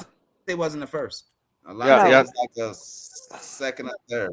He was a second or third. But y'all just did the same thing with a previous corner that y'all had, right? Who was there before Alontae? With Adebo, huh? Okay. Adebo. We got Edge up here. Yeah, we got rid of Adebo and we replaced him with Quincy Rouse. Y'all gonna get him another weapon, bro. Like if you say he's Dan Marino, McCollum is y'all pick, bro. I can almost because at first I was thinking Kansas City, but I'm pretty sure Mekhi Leonard's probably going to the Saints. Hey, Twan. Bro, it's either going. Bro, So I know why the link first. wasn't. So I know why the link wasn't working. Why? You put the wrong link in. You put the link in from yesterday's. From yesterday's. Yeah. From yesterday's live. That's why nobody could get in. Yeah. I was trying to get in and kept bringing me Word. Yeah. Oops. Because soon as I saw it, I'm like, I know that link. Well, that's I put it in the chat a few times because people kept saying they were having the issue. So. Yeah. Well, no, that was it. That's the last thing I want y'all to bro, get. we may even go to the number one corner. We're looking at the number one cornerback in the draft. But hey, what y'all need to look y'all went and got a tight end. They did get a running back. They got Travis Etienne. And they got Kamara. Another one. No, they're not. We're talking about the draft. We're talking about the first round pick. We're talking about the first round pick. What do you do they may go Caleb Downs, bro. Like for real, they may go Caleb I don't Downs think y'all will. Just because Alontae Taylor. Y'all don't have a number 2 wide receiver. Y'all don't have one. Hey, Edge. But I think they plan on going wide receiver. Hey, did you see that? Did you see that Ray was in here earlier? Yeah. I was in the chat. What? Hey, did you want to talk to him? Nah, well, yo, I talked to him. I talked to him for like a little. Let's talk to him now. I went depth on him. Yo, what up, Ray? And he's back. And he's back. Hey, yo, what's up, Ray? The eye of the hurricane. The eye of the hurricane is back. Mm-hmm. The eye of the hurricane. Hey, I do gotta ask Ray this. Ray, you on mute, bro. Oh, you on mute, bro. The throwback joint. Yeah. Hey, Ray, what's up, dog? Hey, that mute button is still undefeated, I see. So, okay. Exactly. It got you, not me this time. Exactly. So obviously, real quick, Claire, give me the rundown. What the fuck just happened? I just got out of the concert. What the fuck just happened? All we know is that the Baltimore Ravens have backed out, and per the Raiders, they have no further comment at this time. So I don't know. That knee didn't check out. That's what happened, Ray. Yeah, they said it might be something medically. It might be. Well, that's a rumor, but let's just see. Let's just see. And Ian Rappaport just confirmed it. He failed his physical. Yes, my man. No, he just got confirmed. Ian Rappaport just confirmed all that partying in Vegas. Yeah, my man's drug. My man couldn't pass his drug test. Come on, bro, yo, he was so. Look, man.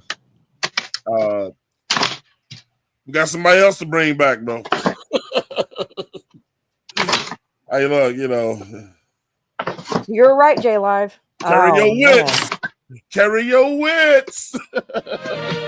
I went depth on it. Ever since you left me, more money, more cars, more. Right. Ever since you left me. Hey, it's talking about, Yeah. Tell him how you really feel, Edge. Go ahead, Nick. We know you want to say hi to Ray. What's up, Ray? Ray on mute again, I swear. Is he? I think he on mute. That mute button, boy. I didn't want to be coughing up a storm into the mic. Oh, okay. That means you still on them trees. What's good? What's good, bro? The trees ain't on the trees. The trees on me. There you go. Ain't got nothing to do. Yeah, never mind. This sounded good. Oh man, Matt Crosby back to the Raiders, huh? Yep, failed his physical. And look, Raiders making all them damn moves and shit. Now they got to account for that cap. If he Yeah.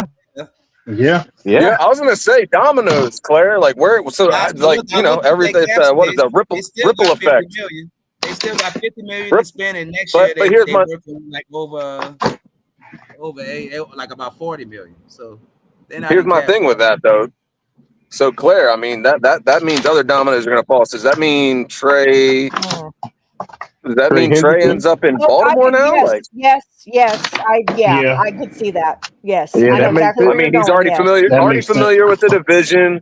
Ravens are now obviously going to be reaching. So, like, hey, you want to talk about overpaying? Watch the Trey now benefits from that happening, in my opinion. Massively, yes. He does. He does. He does. And no disrespect to Max Crosby.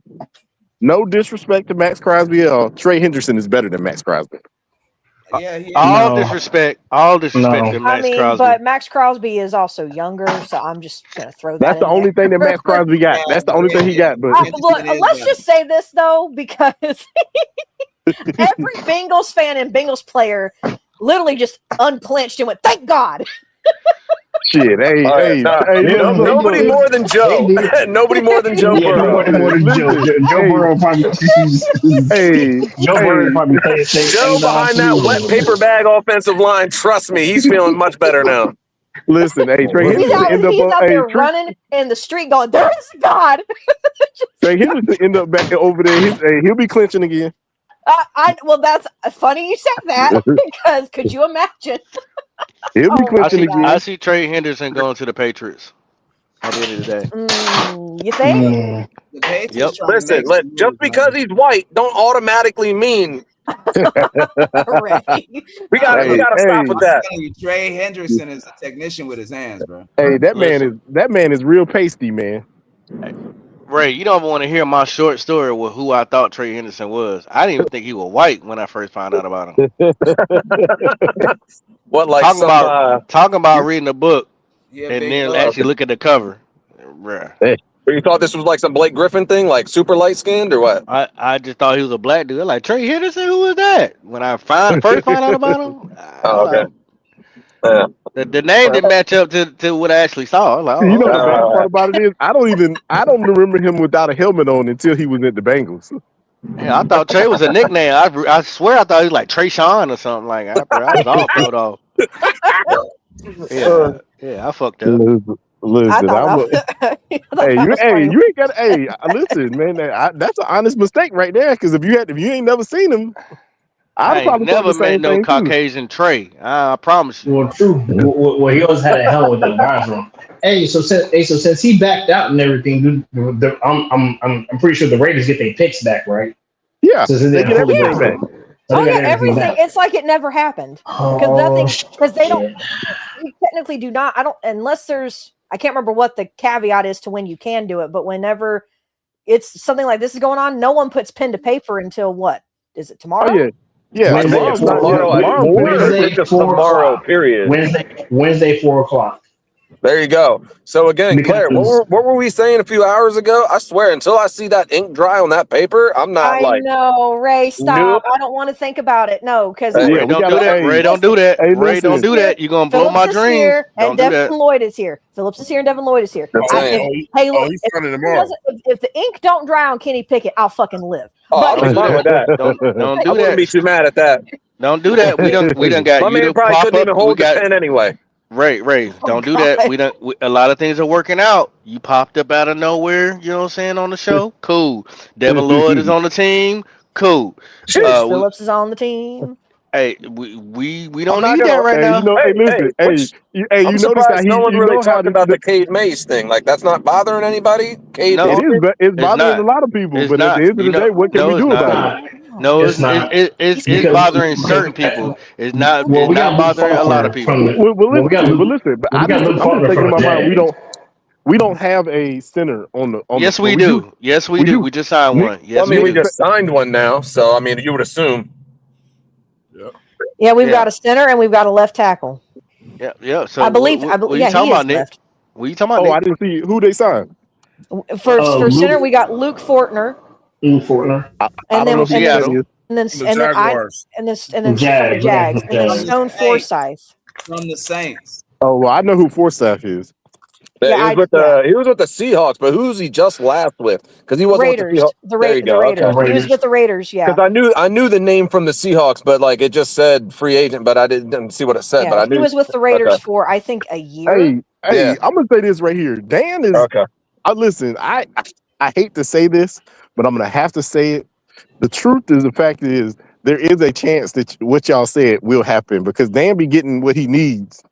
His name is Duffel Bag Dan. Lieutenant Dan. No, Duffel Bag. No, Lieutenant Dan ain't had no legs. Exactly. He wasn't running shit. Yeah, he getting Duffel Bag Dan is putting the money on the table. I'm just gonna shut up. Go ahead, go ahead, say it. He's still piping chicks down though. No, I was about to say, Twan, you are right there. He did what? I was gonna say, even though he don't have legs, that third one seems to be working. Claire, I never knew you was that nasty. Wow. No, I can be. Whoa! Cut the show. Live is over. Last call. She talking about the third leg. Relax. Relax. You. There's a child, you. Listen. I was gonna say I have and I'm married to not married, basically married to a Marine. So I mean, what do you expect? I've heard everything. So yeah. Tell us all about it. Hey, the Marines get down and dirty, bro. Yeah, don't they? Deep dive. Marines get down and dirty, bro. Deep dive. Edge, talk about it, sir. That shit is mute button, man. Exactly. Twan. I was on the mute button. I was heavily on the mute button. Like, look. He was about to walk into the other room. He about to walk into the other room. Ain't got nothing to do with this. Exactly. You want to see the submarine? That is definitely Navy, but anyway. Wow. $5. Horrible, bro. What they say now? Clock it. Oh God. Hey, listen. Hey. So what I was saying about Dan is you right, man. That man be filling his duffel bag up before he even get to the draft. So his eyes don't close, Nick. This mug is literally about to go into this draft and probably pick BPA. You're right. And I love to hear that. That's my favorite thing to hear every draft. Hey, well, Ray, you remember last time we did a freaking best player available? Look who the fuck we got for quarterback. Yeah, but see, here's the problem. We were all unanimous. No, time out. No, we'll glaze through that quick, huh, Pauls? We were unanimous. We were unanimous with that was not the first overall rated quarterback in our estimation. Yeah, we know. Yeah, nobody really wanted. Nobody wanted Bryce, but at the end of the day, Fitterer thought it was a good idea. No, David Tepper thought it was a good idea. I think we again same thing. I think we're all in agreement that was Tepper's doing. I'm going to tell you right now. Yes, it was Tepper. Some of y'all was very positive. It's Tepper. No names. It was Tepper's fault. I don't know who the y'all is. Yeah, I'm not. It weren't you. No, I know. Talking about? Then say the name. Don't be being like that. Don't be. Hey, who doing all that barking? Who doing all that barking? Arr. Hit dog holler. Arr. I said it, man. I said David Tepper. I wasn't scared to say no name. I know. You lost over here, bro. What you talking about? Nah, some of y'all were real positive. Listen, I was being positive and hoping for the best. I know. Because you always say, I'm a positive person. I live my life like that, bro. Ain't nothing wrong with it. I'm not knocking you. I can't be walking around here with the I ate ass face every day. Whoa. Okay, and y'all thought I was bad. All righty then. That's another person who used to serve your country. Nasty as hell. Look at him. Potty mouth. Well, the Army can't be nasty. They can't be nasty. Not like the Marines, though. The Marines, y'all must get down and dirty, bro. Don't listen. All you can say is there's a lot of us. Y'all don't talk about no AIT. We know why. Hey, listen. I'm gonna tell you this right now. There's a lot of us, so there's gonna be weirdos. There ain't that many of y'all, and y'all got extra amounts of weirdos. What you were saying, J-Live? Hey, I was saying, especially in AIT, right after you get out of basic training and you get your first duty station. All of them got STDs. Man, that's y'all motherfucker, bro. Y'all be doing the most. Don't leave your wife. Oh no, I was one wife. I was single. I was single when I went to Germany. Bro, the military, the wives so bad, bro. Them guys, especially the ones that go overseas and shit. Oh, God. I was single when I went to Germany the first time. Oh yeah, Germany the shit. Trust me, I know. Hey, that boy laughed so guilty. But yeah. Hey, that's another nasty nigga right there. He was. Another nasty one. All the niggas don't play with it. We know. We know. Shit. Another nasty one. Hey, listen. I know you was not talking about another nasty one. You don't remember them foreheads? You don't remember the foreheads you was talking about? That's basic. I didn't go through half the things. I didn't get as many shots as y'all got. So yeah, I don't compare. Foreheads.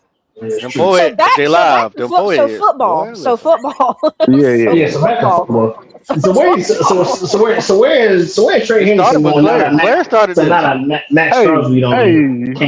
Trey Henderson is going. Listen, Trey Henderson is going to Baltimore, man. Nah, he going to the Patriots. Baltimore was willing to give up all that goddamn money. That's what I'm saying. At this point now, with everything falling, like that's where my money's going. That's the next announcement. Wide open. Bro, that's the one that makes sense. That's the next announcement now. Trey gonna win. I'm telling you, whoever get that dude gonna win. That's the next announcement now, because that's Trey's been set.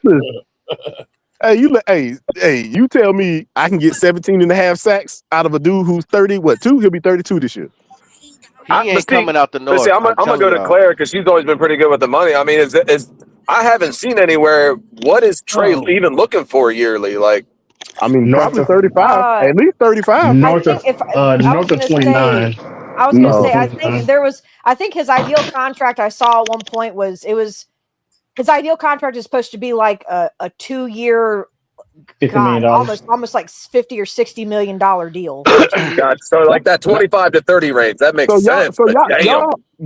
And he wants probably 75% of that guarantee. Easily. So listen, so you telling me in the last 3 years, this man has had over 30-something sacks. 30-something sacks, and you telling me he's gonna be trying to get in the same range as Phillips? Yes. See, what you not understanding, Nick, is that when you're going for a premier, top tier, anything at a position, you're going to pay top tier money. It's not about their age no more. But that's not top tier. That's what I'm saying. That's what I'm saying. You just explained it. No, he say Phillips ain't top tier. No, I'm not talking about. He's not talking about Phillips. But that's the range y'all just said. That's the money y'all just said. But if you think about it, if you really think about it, anybody who's a premier, good at their job, in the top 5, top 10, what are they gonna get? It doesn't matter about the age and stuff like that. That's the market. There you go. I'm thinking 35 because that's what Daniil Hunter got. And it's possible that because he's already at a certain age. He's thinking about his age and how long he got left. He's gonna go for the bag. He hasn't got the bag, and what he does, it does it at a high level. He's going to get paid. Yeah, so that's why I was asking. Because I mean, at the end of the day, 35. This dude's looking for money right now. This is his last contract. Like, this is the whole reason he was going back and forth with Cincinnati, because he wanted the money. So, like, my thought is, I don't even want to bother entertaining it because, I mean, we're not going to give him the money he's looking for, especially after what we did yesterday. So, like, now my thought is now that Max is going out of Baltimore, like, that has to be where he's going now. Yeah. That's what that is the only thing I'm getting at. Where I'm just going to correct you is saying that he's going to be getting Jaelan Phillips. Jaelan Phillips is essentially getting the same thing. Jaelan Phillips didn't get that 30. He's not going to get 30 million. He will if he does and gets all of his incentives and everything else. He will.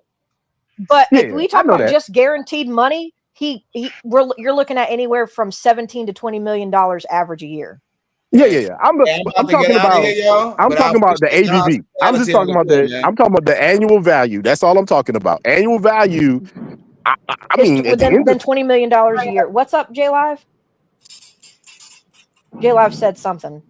I'm gonna keep saying it. What Jalen's getting paid and what's expected of him being a top pass rusher. I mean, I think we made out. I don't think we overpaid. No. I actually think we made out like a fat rat with Jalen. The smart ass thing I always say is like, shit, I ain't writing the checks, so I don't give a fuck. So, yeah. I mean, shit. Listen, I honestly think we made out like a fat rat with that one because at the end of the day, At the end of the day, that is the second highest paid position in the NFL. It is, Right. yeah. It is. The quarterback, So and then the guys who can get to And the then this quarterback dude's are coming the off highest paid a position. second team All Pro nod. I mean, that's not nothing to sneeze at. Like, Yeah. That is my only, and I mean a lot of people, just like Twan said the other day, a lot of people look at the sack, but this dude is getting there and Pressure. putting his hands on the quarterback and on a regular basis. So I'm just saying, man, I think we made up, but that was my only thing about it is if we look at the whole contract total, it says 30. But I do know I did see it today, and it's highly incentive laden. So I did see that part. Right, But which means that's essentially telling him, like it's going to tell most players, if you want to make that money, then get you out in got the to field perform. and do it. Then You do got to it. perform. Yeah. Yep. So I'm just sitting here thinking, I don't think Twan probably remembers, but I mean, I think it was in like a green room style thing of we were all sitting here talking when Jalen was in the draft and everyone was giving me shit for being a homer. I'm like, man, it'd be crazy to see him in a Panthers jersey. Now we just, 5 years later we see it, but never. Well, if you would have told me back then we would have got him 5 years later, I'd have still been happy. Shit. And here we are. I'm fine with it. You know what's ironic too, Ray? Something similar happened to an offensive lineman that we paid top dollar for in Robert Hunt, because guess what? We could have gotten Robert Hunt, but guess who we took instead of Robert Hunt right before the Dolphins picked him? Yatir Gross-Matos. I was going to say, I'm going to assume some I was going to assume some of that's not even on the fucking roster because that's usually how that goes. Horrible. And then I wanted Kenny Pickett Jr. or Kenny Pickett when he was in that draft. I was like, I was thinking that as soon as I saw that we signed him, I'm like, wasn't Twan saying he wouldn't have minded drafting him? I remember that. Hey, look, Twan. Now you got him, Twan. Also, Twan and Claire. I mean, wasn't there a point in time where I was getting shit for having a Sam Darnold jersey? Yeah, bro, I thought about that a lot of times. I mean, that jersey's still in the plastic. That jersey's still in the plastic. That might be worth something. You know what I'm saying? No, is it worth something? It's worth a lot. That jersey flipped. A lot. Yeah, it's worth a lot more than it is right now, or than it was before. Let me say this to you, Ray. Let me say this to you, Ray. This is a huge stretch. I'm talking about this is a hell of a reach. This is like almost touching, like high-fiving God right now. What you about to say? What I'm about to say. And I said it earlier. I said it on the other show the other day. What if Kenny Pickett is our new Sam Darnold? I mean, but that's not outside. Okay, but listen, Poppin, had Sam Darnold not done what he did, I would have told you were a fool. But right now, at this point, anything goes. Anything is possible. If your boy don't work out, he's been in different offenses. I'm hoping that he's learned. I mean, he's been doing what you Ray. Can I be negative? Can I be negative as shit? Yo, come on, roll the tape of when Lil Hands Pickett was with the Eagles and he threw a pass to the ground. I don't know. Fuck, what was that like? Negative 3 yards? I don't know. I've seen worse. Complaining about Baby Bryce back here. I don't need Baby Hands Pickett. No, come on, guys. I agree. That's the only positive I can take out of it because I don't like it. That's the only I was going to say, I said earlier that if he he backs out, Right. Can I be just tongue in cheek here? I don't know, Twan. I miss the days of like when quarterbacks were, I don't know, 6'6", I don't know, about 250, Heisman Trophy winner. So Cam Newton, played at Auburn. Like I just miss quarterbacks that were like, I don't know, with like just get a whole crowd going. Like a quarterback that would run out to the field and you could see him. A quarterback that could see over the line, a quarterback that would give up his body for a touchdown. I don't know, a quarterback that could be somewhat intimidating. Because I don't know if y'all think Bryce is intimidating or not, but like. Hell no, he ain't intimidating. I don't know. This is the Ray that I just missed the day that quarterbacks were built like quarterbacks and not like I don't know. If Hey, Bryce Young, listen, I'm sorry to say Bryce this. Young ever thought that he was intimidating, I would want to know what deserted island with no hope of escape he was on, because there's no way I'm just saying. he could ever That was regard in his himself as brain. That was in his mind. Because here's That was my in thing, his mind. Twan. I want to say this, Ray. What's one I want to say real this, quick, Ray. Twan? What's real quick, Twan? What is one thing you and I have always said about Cam? All jokes aside, the second he stepped to that field, and you all will agree, we had a chance. We had a fucking chance. I think every single time that dude stepped on that field, like we legit had a shot. When Bryce steps on the field, it's a prayer. I'm like, God, just don't piss me off today, bro. Help guide this man. Guide this man. Guide this man so I can have a good Sunday. I want to say two things about Cam. I'm gonna say two things Ray's about on Cam. fire right now. Let him get it off. Tap into that, Ray. That's I'm just saying. I was like, you went back to the dark side. Hey, no, it's never been. It's just been. I've just been very direct. You went from Ray to Black Rays. That's what I'm talking about. I'm just. But this has always been Ray, though. That's what I'm saying. This has always been me with Bryce. I haven't heard it in so long. I will end it the same way I always end it too, Bryce. But bro, please prove me wrong. Fourth quarter Bryce has made me shut up. First to third quarter Bryce, I'd be screaming at that motherfucker. Yeah, But, hey, fourth quarter Bryce is a real thing, bro. Fourth quarter Bryce, hey, Slim Reaper, like the Slim Reaper Bryce, I can fuck with that. But I only get little bits of that. I get 190 yards a game, one pick, one pick, one TD games. Like I don't know.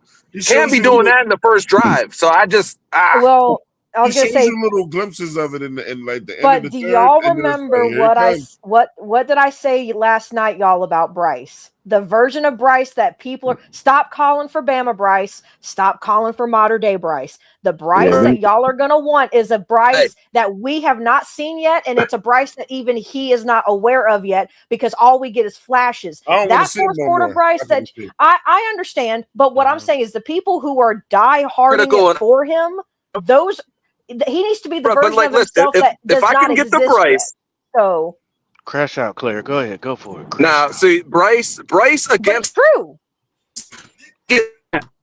Let me get that majority time. Ray, you're breaking up again. Damn, Bryce got him too. Shit. Damn. Hey, Talk about Bryce too much, man. Bryce start fucking with the Carolina fucking reaping that connection. Yeah, for real. Let me go ahead and shut this shit off real quick.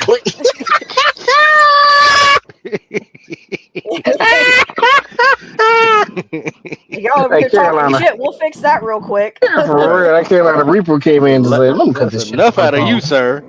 You need to go home and be stupid again. What? I'm gonna tell you one thing that I learned about Bryce, and I know y'all like to call him the. So can you hear me now? Yeah, we can. Ray, I know y'all agree on the fourth quarter. Bryce, you know what I'm saying? He will find a way to win the game, and I absolutely agree. But the thing is, you know, he was started off fucking it up first. Like he don't need to wait on anybody else to fuck it up first. He'll start. He's like, oh yeah, let me throw this interception real quick. Let me fumble real quick. Okay, now I can get in the game. It's so crazy that he does that shit. It's so wild. I don't know. I guess so. It's like I said. Let me get fourth quarter Bryce. Let me get LA Rams. You know that style Bryce. I can never say that again. Popping. I can't. Oh, man, yeah, I don't. That was tough. It sounded like a fucking. You heard that? You heard that? Yeah, it sounded like a fucking. It sounded like the JV team at your high school down the street. Absolutely.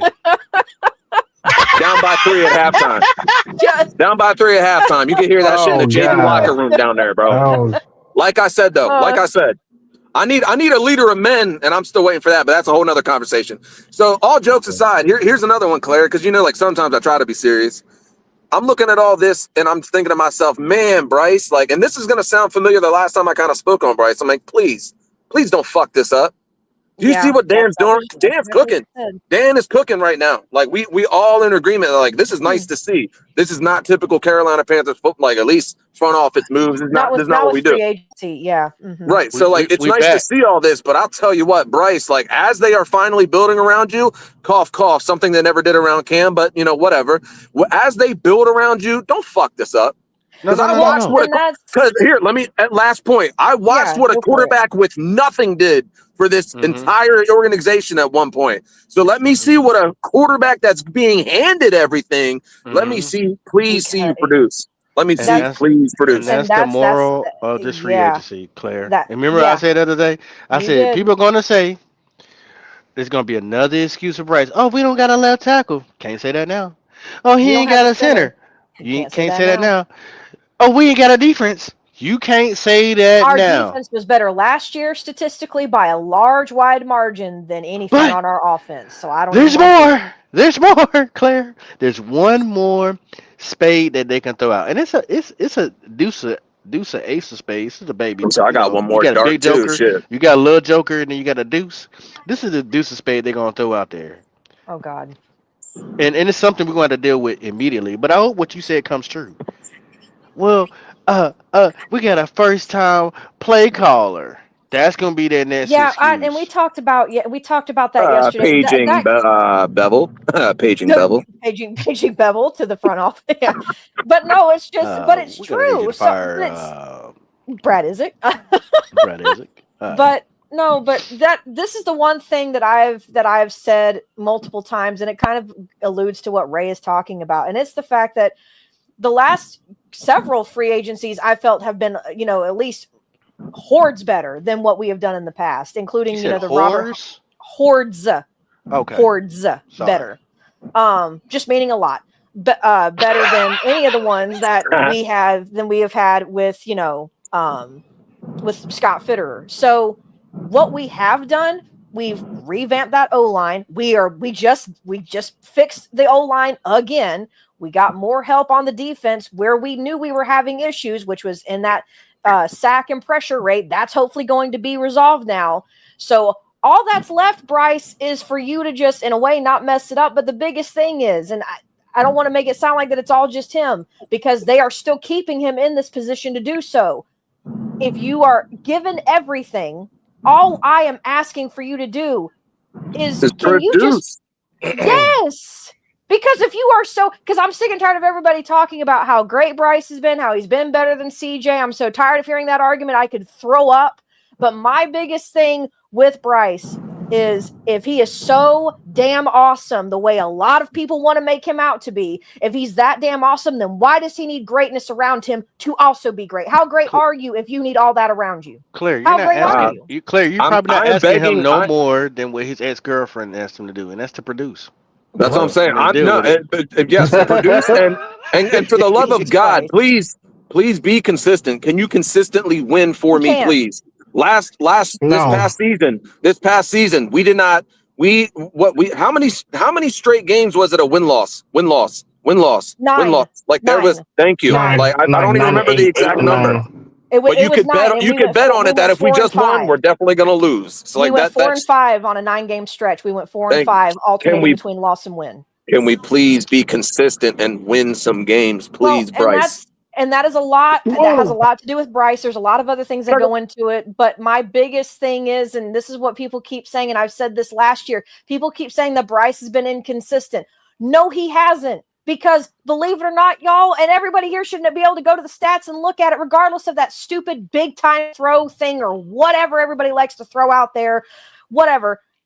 Bryce has not even been he's not even been an inconsistent quarterback. Because an inconsistent means you have just as much good as you do bad. Bryce doesn't even have that. He has been a bad quarterback. Accept it. He has not been back and forth. The team has, but him as an individual has not been an inconsistent quarterback. He has been bad.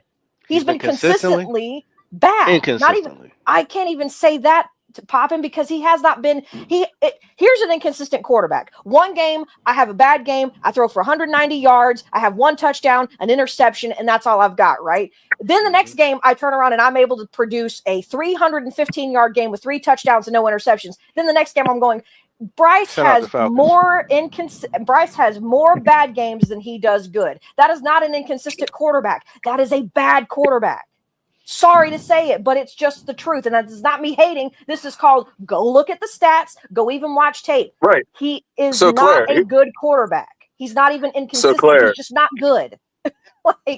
So you're talking his stats. So here's another point that I feel like kind of drives this point as well.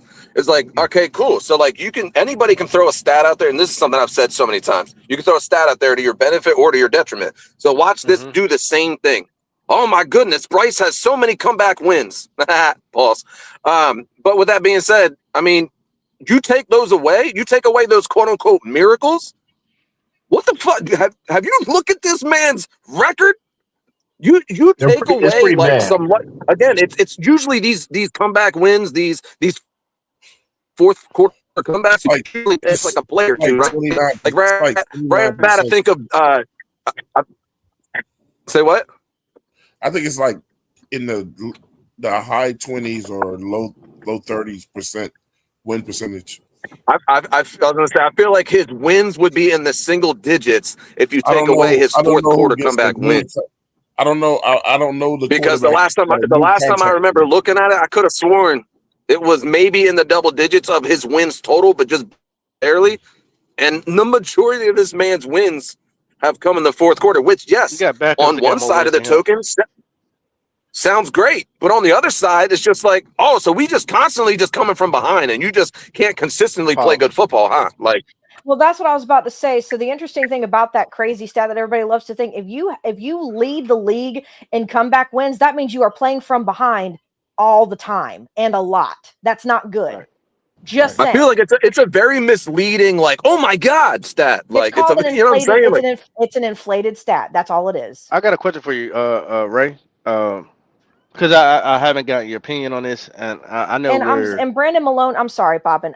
Everybody likes to think he broke out. He did have a better season. That last season was one of his better seasons. I admit. Okay. No, he had 100 more yards than he had the year before, but some things got worse. So how did I was about to say there are some things that did get worse, but I mean, you want to see your guys develop. You want to see them grow. But my point is we have given this kid more than what we ever did to try to give Cam a winning shot, because we relied so much on Cam's athleticism and Cam's just sheer athletic ability and just his cannon of an arm. Like that's what we relied on Cam so much.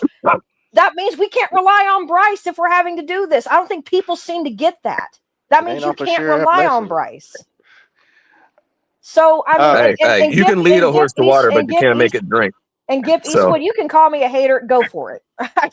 I've been called worse when it comes to talking about this kid. So go for it. I call you a deer killer, but I mean that's worse than. Look. Sorry. That's on our defense did better last year than our offense, Gip. But let that be on our defense. I want to ask Ray this because, like I said, we got a chance to get him on here and talk a little bit. We haven't got his opinion. I know where Claire stands, Edge. Nick is straddling the fence, and Twan stands. So to ask you this, Ray, what was your overall opinion on Evero? That's funny because a few minutes ago, I don't know if you heard me trying to chime in, and I feel bad. Sorry for over talking you, Claire. At one point, I still had one dart to toss out. So here we go. Boom! It's funny you bring him up. So I knew it. We were all essentially in agreement because obviously I was still watching the show and everything, and we are all just trying to scratch. We are all scratching our heads, wondering like what's going on with this prevent defense. When up to this point, you were calling a great game, great pressures, everything's man to man, all this. But then you go to this just soft ass zone. Like what? I don't understand how you can be aggressive for 90% of the game and then just let them walk it down the field. So like honestly, I'm gonna come at him again for the playoff game. In my opinion, like I solely believe that playoff loss is on Evero. Like I think we could have beat the Rams. I truly believe we could have beat the Rams. I don't disagree. I know tampons that put up better defense than him. So like for me, it's just like I'm trying to even keep calm because like I'm not. I don't want to yell. I don't want to blah blah blah blah. It's just like that's been eating me up. It's just like. Why is it that the seat for Evero seems to not be too hot? Like it's very. Can I tell you something that I went back and looked at, man? I don't know if you guys even noticed this though, right? So you remember when we played the Rams the first time, and we beat them. Evero did the same thing. He had us in that same defense as that coming towards the end of that game. When they were driving on us, had it not been for Derek Brown getting back there, He was doing the same thing in that first. I mean, game. they were literally driving the ball down the field. It was just it was a forced fumble, correct? He went into this where he had these guys playing way back. It's called passive aggressive. That's what he does in the fourth quarter. Nah, it's called the please don't lose defense. Like I don't like that. That's what it is. And knock that ball out of his hands. It's passive aggressive. That was what saved us. I'll always be that, you know, cliche person that's gonna say like when you play like that, when you're playing not to lose, yeah, you're hold this L. Like it's passive aggressive. That's the only way you can put it. I just don't get it. Like I mean, for me, sometimes I'm just too like simple, black and white, yes and no. If I'm just looking at you, I'm looking at you call a defense for I don't know 3.5 quarters, and you're just you are making Matt Stafford look terrible, and then all of the sudden. You know what? Let's just switch this all up and just give him time. Let's not like. Here's my next thing. Like it was literally night and day in the sense of blitzing and that's in that time frame as well of those drives where they both were going down the field. Now to Twan's point, luckily Derek Brown bailed us out of one. I'm like I think it was Derek Brown that forced the fumble. Yada yada. But now in the playoffs, like well we weren't that lucky. I just so again to essentially circle back to your question, like I'm still looking at Evero like okay, now you have Jalen Phillips, now you have a linebacker. Like I feel like the linebacking core last year was pretty weak, so now it's a little upgraded right off the bat. Just solely plug in the one person in there. Now we have the draft coming. If we continue with Dan to draft on defense, just like I'm giving Bryce shit, where it's just like Bryce like. Coker worked out like that was an undrafted free agent, and look at him like that's a bona fide number 2 for sure. Sorry, XL, you're getting pushed to the 3, and now you're going to compete with Jimmy Horn, which I think it's Jimmy's time. So like, have fun with that. Then you got you got T-Mac outside. Like I guess the main point I'm trying to make without starting an argument there is Bryce has everything. And then some. It looked like he's getting his line. I need you to produce. Do something with it. Exactly. So now on the defense, Evero, like, I mean, you've been here long enough. I was at one point saying, like, hey, especially when it comes to defensive coordinator, the culture, trying to establish, just how you're going to do your scheme. It's going to take some time. Fine. But, okay, now it has been years. You got your players. You got Derek Brown back last year, and he played phenomenal. Now you're putting the defensive end out there. You're putting another linebacker out there. You got to draft. Mm-hmm. This defense better be top 5. I'm gonna end it with that. Defense better be top 5. So look at it, and I said this last year, and you might agree with my statement. Canales has moved into a CEO type of role of coaching. I'm not necessarily saying that I agree with him making Izzy the OC, but I'm not surprised. You said fall guy, bro. The fall guy. I'm not surprised that he did it, but he's moving himself in the CEO type of position where he can be able to touch every room. Before then, though, I have said it once, and I'm gonna repeat myself. Until he did that, to me, this was a 2-head coach team because he was not stepping in that room to defense. I was listening to that show with you guys talking about that, and I found that pretty interesting myself. And it's just like, so maybe this is that point where it's just like, so is this the move of like, all right, so now I'm gonna start watching you, like how is this? I'm gonna be in your room. I'm gonna be bingo. I'm gonna be there for your game plans now. He just took his ass off the hot plate. I've also said this too. Evero did he was a better coach last year as far as the production that he got out from the worst team ever in NFL history to being somewhere around 16. The pressure is on because everything they went and tried to get you top tier talent, paid big money in free agency this year so far, right? That you can't go nowhere but up. If you do that same passive pussy ass scheming that you did last year, you're gone. So it really is it's a put up or shut up on both sides of the ball at this point. With Bryce at the helm, and I guess technically with Idzik, because now to Claire's point, and like I was obviously kind of joking with her in the chat. I guess it was yesterday. I mean, shit. At some point, if you're Idzik, you better call the game of your life week in and week out. Because guess what? It's gonna roll. Bevel's gonna be upstairs, and he's just waiting. He's waiting for you to fuck up. That's all he's doing. Waiting for you to fuck up. That's the thing I like what Canales did. He said, you know what? Yo, you my dog, like you my guy, but I got an ace in the hole. Yeah. I mean, at the end of the day, I'm gonna still kind of borderline technically call out Canales too right here. I mean, I feel like this was definitely him kind of quote unquote saving face and kind of like shifting blame a little bit, where it's just like, all right, so let me just give you this offensive coordinator, like my offensive coordinator, the actual job now. You know, if the offense continues to fail, like you can be the fall guy. I'm the head coach. You know, it's not going to be on me. Let me get into this defensive room, see what's going on here. If this don't change, now my hands are in here. I can get my guy because Everett's technically not his guy. He just inherited him. So is this going to be Canales getting more hands on? I mean, Canales is Dan's guy. So this is going to be a very interesting year in the front office too. Shit. Coaching staff, front office is gonna be interesting. My question is, when is? I mean, just like some other organizations, because when we're talking about winning organizations, when are Carolina gonna? I think when we was at our best, there was no buddy system going on our team with the coaches. When are we gonna learn that? When are we gonna learn that we have to get people that's going to win and stop always trying to get people that you know? No. Twan, that's always in every coaching staff. That's where it's at. I know this, but no, it's not. I mean, yeah, but see, so like this is going to be one of the times. I'll be honest. I don't really remember because I was pretty young in the sense of like who the coaching trees were where. But think about back in our first Super Bowl run, we had John Fox, Mike Turkovac was our defensive coordinator, and Dan Henning was our offensive coordinator. Okay, I feel like.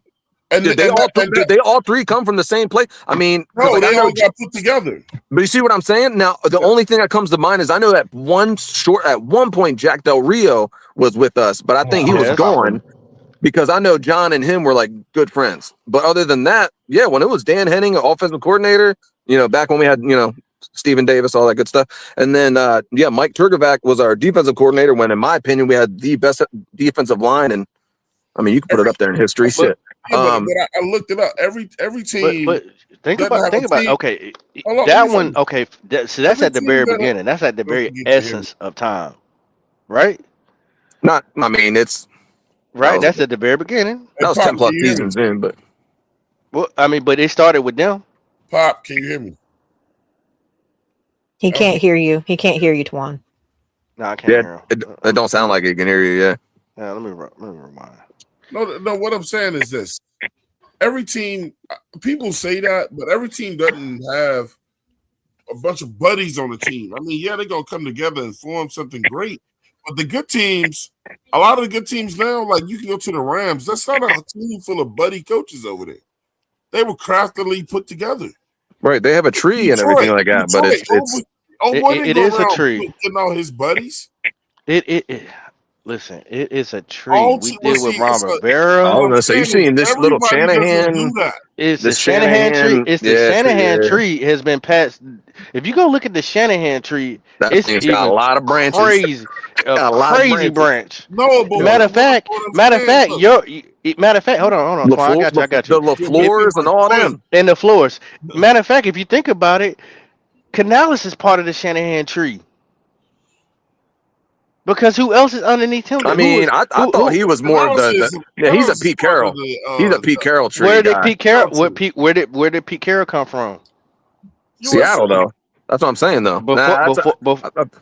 I swear he came from the Shanahan tree. Twice the age of Shanahan. It doesn't matter. It doesn't matter the age. This shit goes back to like what the Patriots and the Jets. Thank you. It's not about age. Age don't matter when it comes. It's who you was underneath. Ron Rivera's tree is very small, right? When you look at Ron Rivera's tree, it's very, very small. Dermott, Steve Wilkes. And then whoever else underneath that. When you look at the Shanahan tree, the Pete Carroll, the Bill Belichick tree, what was the guy from the Cowboys back in the day got them the 3 Super Bowls? That tree, them trees is crazy. Oh, you mean Jimmy Johnson and Jim Johnson? Yeah, Barry Switzer and all that. But those trees branched out to go it's some exactly. other places. So guess what will happen to those trees? What I'm saying is, not a lot of teams. It's incorrect for people to say that when all those people are on the same team together, that they're all buddies. You're talking about trees and trees and branches and buddies is 2 totally different things. But that's not what you said. You said because you didn't let me finish. I didn't say anything. But what I'm saying is the friend thing when you got to go hire your homeboy you know what I'm saying, or whatever, and bring him knowing that he's not going to really help you out, but you're hoping that he can get better, opposed to a general manager and an owner going, I want this guy, I want this guy, I want this guy, and I don't care if they all came from the same tree or whatever, but like craftily selecting and putting that team together like that. I don't like when general managers look. I like if you go get a guy that's proven that can do his thing, but like the whole thing with Canales. Come on, man. Damn. But look, Twan, they tried that. You guys No, Twan, but they tried doing what you're saying, and it turned into this. what. Okay, I won't interrupt. That was the only thing I was going to say. Yeah, I'm good. I know our situation is a little different because we had to get what we could get because of. I'm not talking about. That's what I'm not talking about Dave Canales and his regime. I'm talking about the prior regime where they did do what you're saying. Yeah, that's what I'm saying. Okay, I got you. That's all I had to say. I agree with you. I'm just saying, like before, like when Tepper went in them, when they tried to go out there and pull all those pieces, and we said, "Oh man, we got the Avengers or whatever." Those guys didn't work out like that, man. I think it was too many Chiefs on the same team or whatever. I'm confused. Are you saying that you don't like when coaching staffs bring in other people that they know that's their buddies? Because if you're saying that, that's not what we had with Frank Wright. They gave him a blank check to go get all type of random people and all type of Chiefs to try to make it work. What I'm telling you, they didn't go get the right people. It doesn't matter because if they are not a part of the same philosophy, that's why you have nepotism where people go get their buddies because they're a part of the same. So which one are you saying? So what I'm saying is this. I said I want to see Carolina get back to, and I'm not talking about when we did what we did with Reich, but just like, and what I was saying was comparing us, what I want to see us get back to is like the good teams out there right now. You know what I'm saying? Okay. When they get the right guys on their coaching staff and not a bunch of guys that's just buddy and like, I'm going to go get my guy. But look, I'm the GM of this team now, so I'm going to go get Pop. I'm going to go grab Claire and bring them over here. Is Claire and Pop going to look? If I wasn't winning with them somewhere else, why am I bring them over? Twan, I think what Twan here. No, I got you. This is what Twan. This is what Twan's saying, and I feel like I'll try to clarify. And Twan, correct me if I'm wrong. Confused. Because what Twan is saying is now you're looking at your boy instead of this dude that is technically probably better for the position, but since this is your boy, you're my OC. You're gonna give it to him. I get that. That's what I feel like Twan's saying, and I agree. That's usually the case.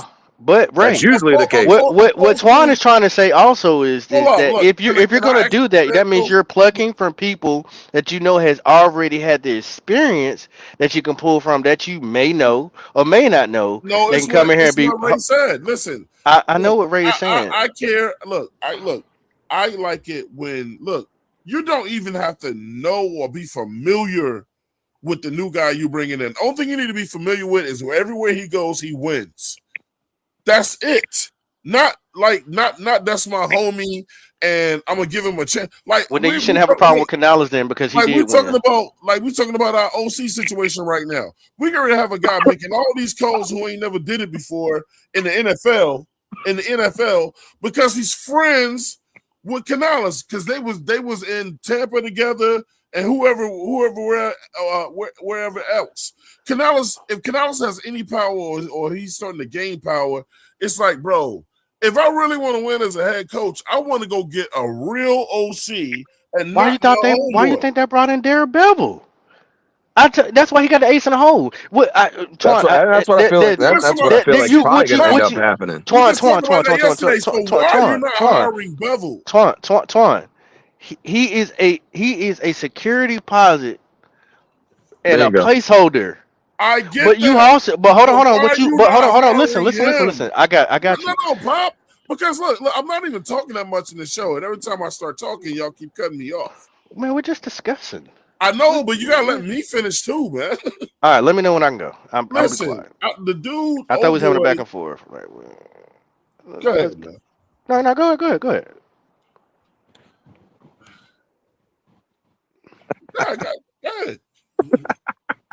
This one it gets awkward sometimes with me and Twan. Nah, cool.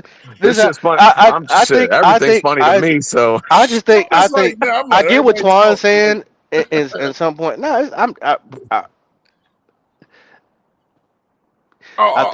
get what you're saying. I think there's a new era going right now, and of course we are questioning the vision, right? Yeah. Because we are the youngest as far as coaching staff, as far as the leadership. Is not what we're used to. We're used to having the OGs in here. Right now, we got some YNs. Let me put it in that perspective, right? And I've actually heard you, Twan, say, why can't we get some young talent? There's some guys that out here hungry. They want to eat. They got this, that, and other. Yeah, but you all hold on. But yeah, true. But you also got to understand the predicament of who we had as an owner, which you know that as far as David Tepper. You also gonna have to be able to grow with their good shit and their bad shit. But what we all agreed to yesterday, a lot of us agreed to, and Claire did too. Bringing dude in just tells me, man, that they don't trust this league. That his days are numbered, Twan. Yes, it's only a matter of time. My thing is, why are y'all even doing this experience? It's only a matter of time before. It's not your boy. Just do the job. I can tell you why, and it's not really. I think at the end of the day, it's because Canales wants to see his boy get some shine, bro. Well, and but I mean, that's what you're supposed to do. That's what you're supposed to do. That's what I was about to say. No, but Twan, but here's the thing. So, and this is something that Canales has talked about, not really in I already know what you're gonna say. Go ahead, Claire. Like in formal interviews, really, but I know he's talked about it in different, when he's had I don't even want to formal interviews, meaning it's not our beat writers. Yep. Huh? It starts with a D. I know what you're gonna say. Go ahead. I like it. I the word I'm thinking of doesn't start with a D. So anyway, but shut up, Ray. Oh my God. But my biggest thing with all this is he has to. You're thinking delegate? Is that the word you're thinking? Development. Yeah, that's okay. So yeah, you and I were on the same page. I was getting. I knew we were. I knew. Part of his job is he has to be able to develop his own guys and the guys that work. I was trying to. The word I was not thinking of was not going to start with that. But anyway, you got me there. But yes, he has to develop his own staff. That is part of him. His role as a head coach. That is part of it. That is something he is required and supposed to do. That is what he is supposed to do. So him wanting to do this and choosing to do this now, I get it. And the reason, and it's still a means to an end, I feel, because what I say the other day, I said, I just have a hunch, but don't be surprised if by game 6, guess who's probably going to be calling the plays? Darrell Bevell. So but it goes back to what his name start with a D. It goes back to what Pop was saying a couple of shows ago, though. Canales is not doing this for the reasons that y'all think he's doing it. Right. Canales is letting that dude be the OC, because Canales knows if he continues to be the OC and the head coach, then he could get fired. There you go. So now he's putting now if you're gonna put the onus on somebody else so that you don't get so your homeboy don't he's pushing that fire off. But there you go. Let me finish. Listen. So now you're gonna put all that on your homeboy so that you don't get fired. Because look, some people they're like, I love you, but you ain't gonna get me fired. You know what I'm saying? So why are you just not gonna go with the best person, to make you look good or whatever? Until look, man, I love Popping to death. I love y'all to death, but I'm not gonna make y'all an OC if y'all ain't ready yet. But that's why they're giving it's an opportunity, and if it doesn't pan out, it's not stupid, Twan, because by now, yes, Brad Isaac should be calling plays. Mm-hmm. He should. I mean, he is the offensive coordinator, right? He is the OC. He should be calling plays going into his what is this now? Year 3? Yep. Right? So he should be there by now. That's part of his developmental. We all, at every place of work, I have to go through them all the time. We all have development coaching. Any success? All he's seen. So real quick, if I can interject. But my thing is, here's the thing. What I am saying and what you're saying, Twan, both things can be true. I agree with both that. Things can be true. I agree with that. I agree that he's deflecting, but I also agree with the fact that, like it or not, rather he's ready or not, Brad Isaac has had 3 years plus to see what Dave is doing. If he hasn't retained shit by now, then guess what? Bingo. He's out. So Claire, I guess I'll technically ask it to you first, or it's everybody. Like, so do y'all think Brad's ready for the spotlight? Like, you think he's ready to do it? Because like I said this yesterday in the chat, and I was trying to get your attention, Claire, because you were saying something about it, and I was like, okay, well, it was like we want to talk about Brad. I was like, you got to think this dude is a part of the game plan week in and week out on offense, even though he's just a figurehead. Like Canales is calling the offense. Like, you know, every NFL offense has scripted plays. It's like 10, 15, 20 plays to start the game. Like, you don't think Brad has a say or some input into those plays over the last X amount of seasons? And that's what I said. Right. So I was saying it in there. Like, he's probably already had some say in that or whatever. I was like, is he really, but real quick, is he really about to go into this season as the OC? Like, not ready? Do you think he's really about to go in there not ready? He's going to have a babysitter at the same time. I'm glad. No, he's going to have an incredibly short leash, and Bevel's going to be sitting there like, hey, bro, the second you fuck up, I'm going to take this shit. Hey, bro, hey, don't fuck up, because the second you fuck up. Ray, that's what I said yesterday. I said I refuse to believe that he had nothing to do with play calling when Canales was made. Canales went to that podium often and said, yeah, me and Izzy, we get together. We like the play calls. We like the play calls. We play the calls and blah, blah, blah, whatever. So my thing is this. Canales wasn't very great. I don't like Canales to begin with. He wasn't the greatest play caller. He wasn't. And then Canales has only had one other year as an OC, and that was with Tampa. So then his young career continues over here, and you telling me a dude who's been an OC for 2 years, 3 years, now he's ready to pass the reins off to somebody. Well, Twan, it's because he's the quarterback whisperer, and he was the quarterback coach over there when Geno had a resurgence in Seattle, and then he went to Tampa, and he was part of Baker Mayfield's resurgence as an offensive coordinator for 1 year. And the thing that I absolutely hate about that, and I've said it a few times. It's been a while since I've said it. The media and other people have bestowed that title upon him. Canales has never claimed to be any of that. And that's what they gave irritates me. But that's what I'm saying. But hey, let me drop this nugget. Claire, Can I drop this nugget? Claire, but that's what Tepper paid for, though. There you go. Let's stay right there. Ray, I know you have been in plenty of leader management situations, leading a team, right? Right. Where you're guiding people to get whatever you need done. How many times have the CEO came down and trained you as the branch manager? Oh, I had my first set amount of time to go, and then I that was it. Every once in a while, you might get a seminar every once in a while, but otherwise, you get your training, and then it's time to lead. Yeah, they call those refreshers. There you go, right? They call those refreshers. But once you're the branch manager, what is your job to do after that? It's time to teach everybody what to do. Lead the team, step in where I'm needed, and I need to delegate. And from experience, I promise you, if you delegate, if you don't delegate or just don't delegate properly, you're fucked. Guess what? That's exactly what. See, Canales is not an idiot. He is trying to put himself in a position where he gets this almost, if not more, the respect that Tepper was showing so much love to Matt Rule. He gave all that power to Matt Rule from the get-go, right? Canales is trying to build it where he's going to get that type of respect. Bingo. Well, see, this is what I'll say. So and I'm going to say former GM, because I refuse to go back and do that restaurant bullshit again. So as a former GM, I used to always say to my staff, and I'm fine with it, but when the store is doing well, so like when the team is doing well, like when, you know what I'm saying, when the organization overall is doing well, we all get the credit and this, that, and the third. And it's we. But the second everything starts going to shit, it's all on my head. Right. Yeah. So what he did was pass the playoff. There you go. And what I respect what Twan is saying. What I'm trying to get to Twan to understand is that you had David fucking Tepper. You weren't going to be able to get no other OCs to come here to Carolina Panther anyway. You wasn't.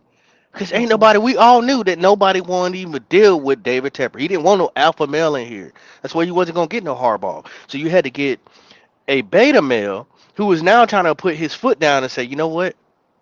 I'm going to build this how I'm going to build it as long as you allow me to. Because remember, like we were saying, We was questioning why Evero was doing some of the things and not starting the rookies, right? So that told us like, hold on, bro, maybe he don't have as much control as he says he does, or he should have as a head coach. He doesn't even know what's going on over there. But him making this move right here, it was a chess move. Whether it works out or not, he has experience and at the same time, he as a guy that's came in here with notoriety with Bevel. We don't have to like that. It works out. I mean, if he doesn't work out, guess what? He's counting jock straps. That's cool, whatever. But at least all of it doesn't fall on Canales. This is what we was gonna be left with anyway, because we knew it was gonna be young. It's a new culture here. We just gotta go through the good and the bad with this storm. That's all you got to do, baby. I mean, we can't get these OGs guys who got it all figured out. We are a brand new culture here now. It's brand new, and we just got to get with it. I'm very much at Dallas. I feel like it's my coach. We are in a win-win situation. I guess let me be a cheerleader. We're in a win-win situation because we already saw what with Dave, quote unquote. Obviously, I'm sure Brad had some help, but with Dave calling the plays, quote unquote, we saw what that pretty much was. We've had a good, I don't know, you want a taste test? We've had a good, I don't know, sampling. There we go of what that looks like. All right, well, we all in agreement. Just not being funny. It could be better, right? Like that offense could clearly be better, right? Right. All right. So now let's plug in Brad. Brad, you got X amount of weeks to see what you can do. If the offense still looks anemic as shit, if Bryce is still throwing for $180 or less, real short completions, blah, blah, blah, the offense isn't scoring points. Well, we got Daryl upstairs. Like, we're going to give him a shot next. So, like, no pressure, but, like, on some real shit, like, no pressure. The leash isn't too long. So, go get him, champ. Like, I feel like that's where we're at. So it's like at a win-win, because I guess I'll end it with this. We always talk about how, like, and I played sports all my life, whatever. Like, we're on agreement. Like, competition breeds, like, like depth and all that kind of stuff. Breeds. Well, I was going to say a winning atmosphere. Excellence. Yeah, all that good shit. So why can't that same shit apply to the coaching staff? Like, hey, Daryl's chilling right there, ready to take the job. He's in an advisor role right now. So here you go. Like. Yeah, here's the offense. Because on Bevel resume, he's had the number one offense otherwise, ever. like, bingo. Because, like, the dude behind you's proven. Like, we know he can do it. But, like, I want to give you a shot. To now Twan's point, like, you're my guy. So, like, I'm going to give you the shot. But, like, hey, like, Tepper is also, like, wanting results. So, like, I'm going to give you a shot. But, like, yeah, that leash is going to be, like, hella short. You see what I'm saying? Like, it is what it is. It's a business, right? Did y'all hear how they all came together and said, "Oh yeah, this was Canales' idea"? They didn't have a problem with saying that, did they? They all went out there, so that he's also kind of in the hot seat too. But he has a way out because he's like, "Hey, I giving my boy out." But this is not the first time this has ever happened. It's just new. It's just new for us. Yeah, I don't. I think gotta start somewhere. It is a win-win. I agree with Ray, because either way, if it doesn't work out with Brad, Daryl Bevel's going to step in and hopefully make things better if it doesn't work out. But I mean, Canales, he kind of gains, in a way, he just gains another chance. Yep. Just like I feel if something doesn't work out with Bryce, if something doesn't work out with Bryce, that also gains him another year, because he's going to sit there and say, well, this was never my pick to begin with. I was just told to come in and try to fix him. And me and Dan Morgan have done everything under the sun, short of being on the field with him and holding his hand, to make sure that he can be successful, and we're still not being successful to the way that we want to be. Because I get we won the NFC South last year, y'all. I get that, but like it or not, yeah. we so this still didn't have a winning record. So that's the way. This not is to deflate that balloon, but that's just the truth.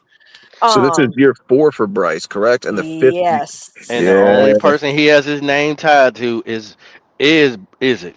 So he can take that one L. So he can take 2 L's if Bryce doesn't pan out and if Izzy doesn't pan out. Well, that was his guy. That's his ace in the hole right there. Like that's his Joker card. Yeah. So I mean, Canales, I think I don't remember I don't think they announced it fully, but I think I last looked it up and it was somewhere between a 6 and 7 year deal for Canales. So yeah, so I don't think he's gonna right get along fired into that time frame. So because I mean, it's also Dan's guy. I think he's gonna. It's not really so much him. I can see is it getting fired, Bevel coming in, yada yada yada. But like, does okay? Maybe I'm too much in the future here because we still have next season to go. But like, so if we go through this season and it just don't work out, clearly, I think we will go into the season until some point Obviously, if he's playing well, then yeah, he'll get that 5th-year option, or maybe even just a straight up an extension, whatever. He's already but got his 5th-year option. he did get it. Oh shit, I must have missed that. My bad. Fuck. Yeah, Bryce, they exercised it like God. Oh Jesus, my bad. Shit. How far back was it? He is in Icky. They after the playoff game, they announced that. Icky's was exercised well before Bryce. Way before that, but wow. they at least announced it. Said we will be picking up Bryce Young's. Yeah, they announced it like. Yeah, no, you're right. No. I'm a fucking idiot. No, you're right. I do remember seeing all that. But let me ask you. You're right. Let me ask y'all this. And Twan, I definitely, because this is something that we don't necessarily have to see eye to eye, and I understand your worries and concern because I'm with you. I am definitely with you, but I just know does how. Bryce get a 3rd head coach? Shit. But this is my question, Twan.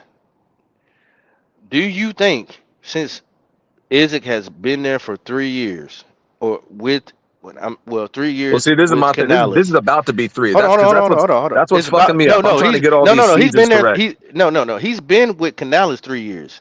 But this is only I'm tripping because if this is going into year 2 for Canales. Hold tight. If this is year 4 of Bryce, that means Frank Wright 1 year and then 2 years. No. 3. No. Poppin, this is Dave Canales' 3rd year. That's what I'm saying. I know that. I'm talking about Brad Izek. Oh, well, Brad Izek's 3rd year too. I was gonna say Brad came with. This is because I thought Brad Izek was with Tampa, right? Yeah, so he came with Canales. Yeah, so he came with Canales. So this is Brad Izek's 3rd year. That's why I was saying that earlier. He's had 3 years standing next to Dave Canales, or 2 years going into his 3rd year. He's he'll be going into a 3rd year now. Right. Being with Canales, going to, because in the off season, y'all, they have what do they call those things? It's like coaching, not seminars, but they're like but it's a coaching seminar. There's coaching summits. Coaching summits. Yeah, they have coaching summits. Brad Izek, if he's smart, should be going there. And what they do when they go to these things is they collab with other coaches. They talk about networking. Exactly. So that's what it is. And Canales, if I remember correctly, at one point I remember seeing him. This was before the combine, I believe, where he had on some kind of like lanyard that I think was a part of that when he was in an interview. I'll have to go verify that, so don't quote me on it. But that means he was there. And the only time you're ever there and you're not there to get a refresher for yourself, because they do offer like leadership shit and all that other stuff for developing head coaches like himself, because he is young. Usually it's to talk to other people. So let me ask Twan this. I want to pressure him because I know I respect that Twan does have concerns, because I do too. But I also see plan B and C if things don't work out. But within these last 2 to 3 years that Brad Izek's been here, do you believe that Brad Izek, because when Brad speaks, he speaks with a lot of passion. And that's one thing I do like about him. You can tell he loves the game. Whether he's good at it, we won't know. Do you think that the players respect Brad Izek? I don't know. That's the one thing I can't answer. I don't know. That's a good question. We are about to find out. I mean, my thing with we're gonna see how this offense responds. And this is just me speaking for myself. If I don't think Canales is a good OC, you know what I'm saying? And he says that he always teamed up with Brad to do the calls and on the sidelines or whatever. And Canales wasn't good at it. And he's been following you around, and he was helping you make the calls. I don't have confidence that he's going to be that he's going to automatically do something better than what Canales was doing. Well, can I push back a little bit? I don't want to cut you off. I think Canales is setting his boy up for the fall, man. He's going to be a scapegoat. I mean, that's essentially what's coming down to. I mean, Canales is basically just trying to. He's gonna say, "I gave you." He's gonna say, "I gave you a chance." His seat is. I feel like his seat is hot, and I feel like that's basically what he's doing. He's just kind of offloading some of that pressure, some of that heat. But let's be honest. Also, Canales is also to a point in his career. He needs to focus on being what he was hired to be, which is a head be more coach. Involved. Absolutely. There you go. So I think he was originally hired to be the Bryce fixer. I don't He really did the think okie doke on their ass. because he wasn't no head coach in his first year. So, like, does Bryce survive Canales firing? If next year doesn't go well? Oh, if he gets, I don't see them giving Bryce. There's no shot. No, I don't think they're going to do that. I don't think he's going to get technically a third or fourth, whatever head coach he would be on. No. Right, but it's not like, I mean, 7 years either. I mean, like I said, I want to play devil's advocate. Yeah, go ahead. Reason why I ask you that about, do you think he has a respect of the players? For one, you right, you don't know. But if I was underneath the arm of Twan, like let's say pretty much Brad Isaac is Canales Jr. That's his daddy, right? Wouldn't I have learned the things of not to do? Yeah. Shouldn't he be better? Because we try to teach that to our kids. We're gonna don't do this and do that. Oh yeah, that. So I have expectations now. Now I'm making expectations. Brad Isaac, we're announcing right here on the 704 Charlotte Bound Show. You are on the hot seat. The clock is ticking. It's unfortunate, but man, you're taking on a big task. You're gonna feel some of the same things that Canales has been going through. And he did take it to the playoffs, whether how we got there or not. But guess what? You're gonna have to do it again. And you're the protege of Canales. Like, he's starting his coaching tree with you. That's a big thing to take on. But popping, I mean, here's the thing though. As big as it is, Brad Isaac and everybody in that offensive room should have known that this was inevitable. I think they did know. Rather the team and Bryce or whatever was successful or not, Dave Canales was always going to have to eventually do what Twan been saying that for long. He said you cannot do both. I don't agree, Claire. I think if Canales, I think if we were winning double digits season every year, Canales was never going to let that roll go, bro. That would be dumb. That's just like the coach over there. That's like the coach with the Rams. He's never going to give up play calling. If we didn't make it to the playoffs, I don't think he would let it go. But here's my thing. I'll bring up Kansas City because what's his face? Eric Bieniemy just went back there. Well, when Bieniemy is there, like he called the offense. Am I tripping? He was good. But like Andy Reid likes to call the offense.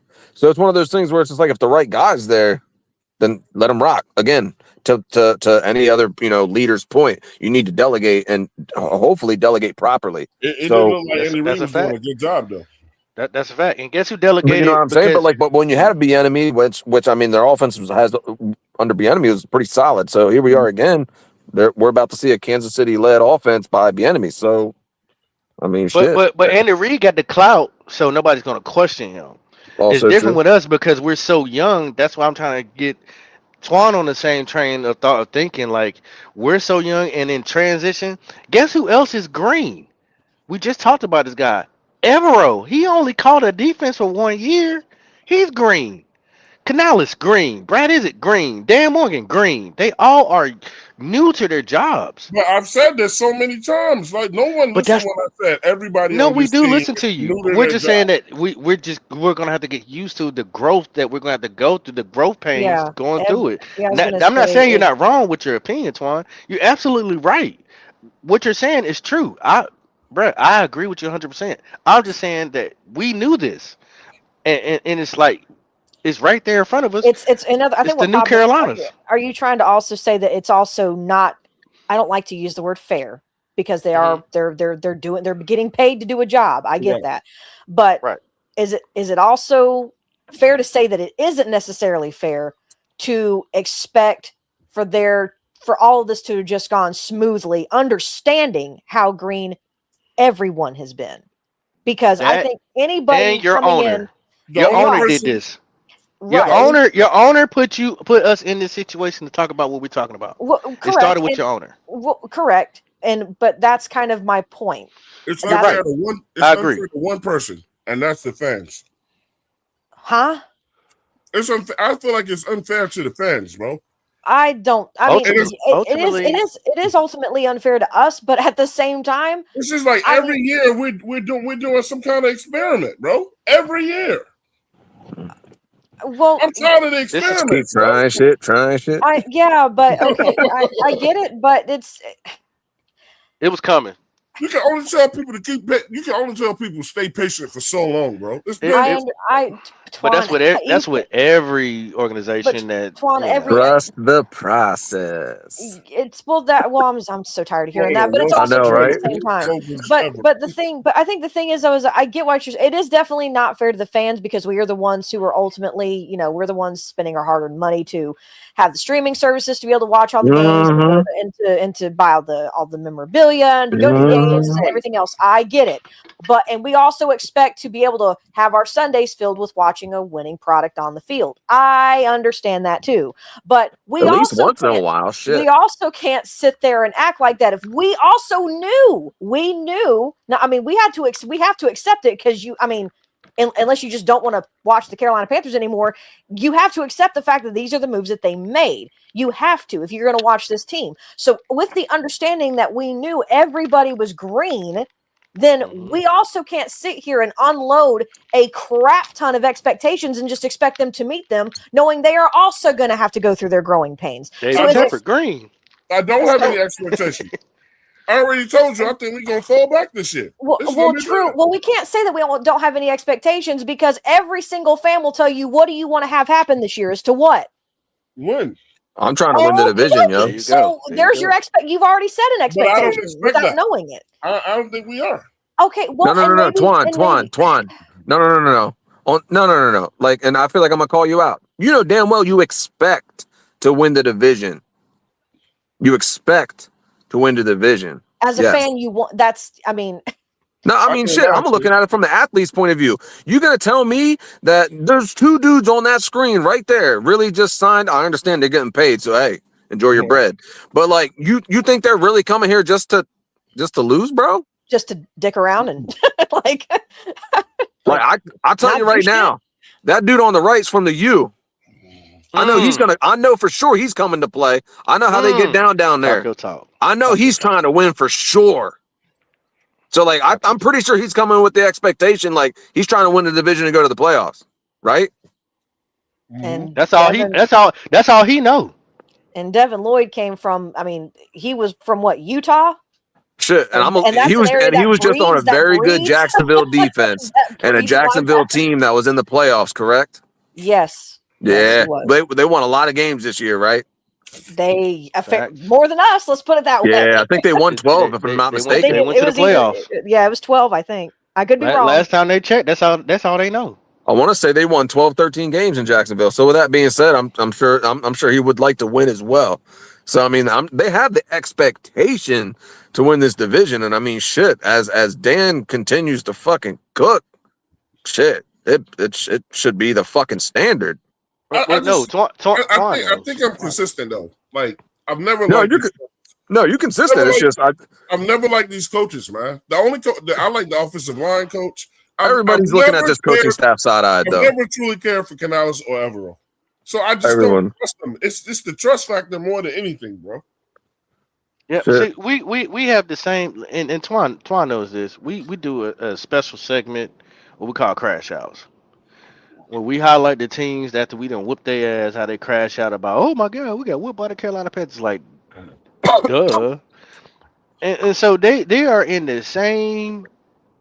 They talk just as much shit about their team, even teams with Super Bowl rings. Yeah, I was going to say I couldn't be Nick Sirianni with the way the Eagles fans have his. Yeah, that's crazy. The man did he not just win y'all a Super Bowl? That's crazy. In the next season, and they even had a winning record, but because they lost to a team that they didn't expect to lose to, like a trap game, they're like, fire Nick Sirianni. And I'm like, he called them out.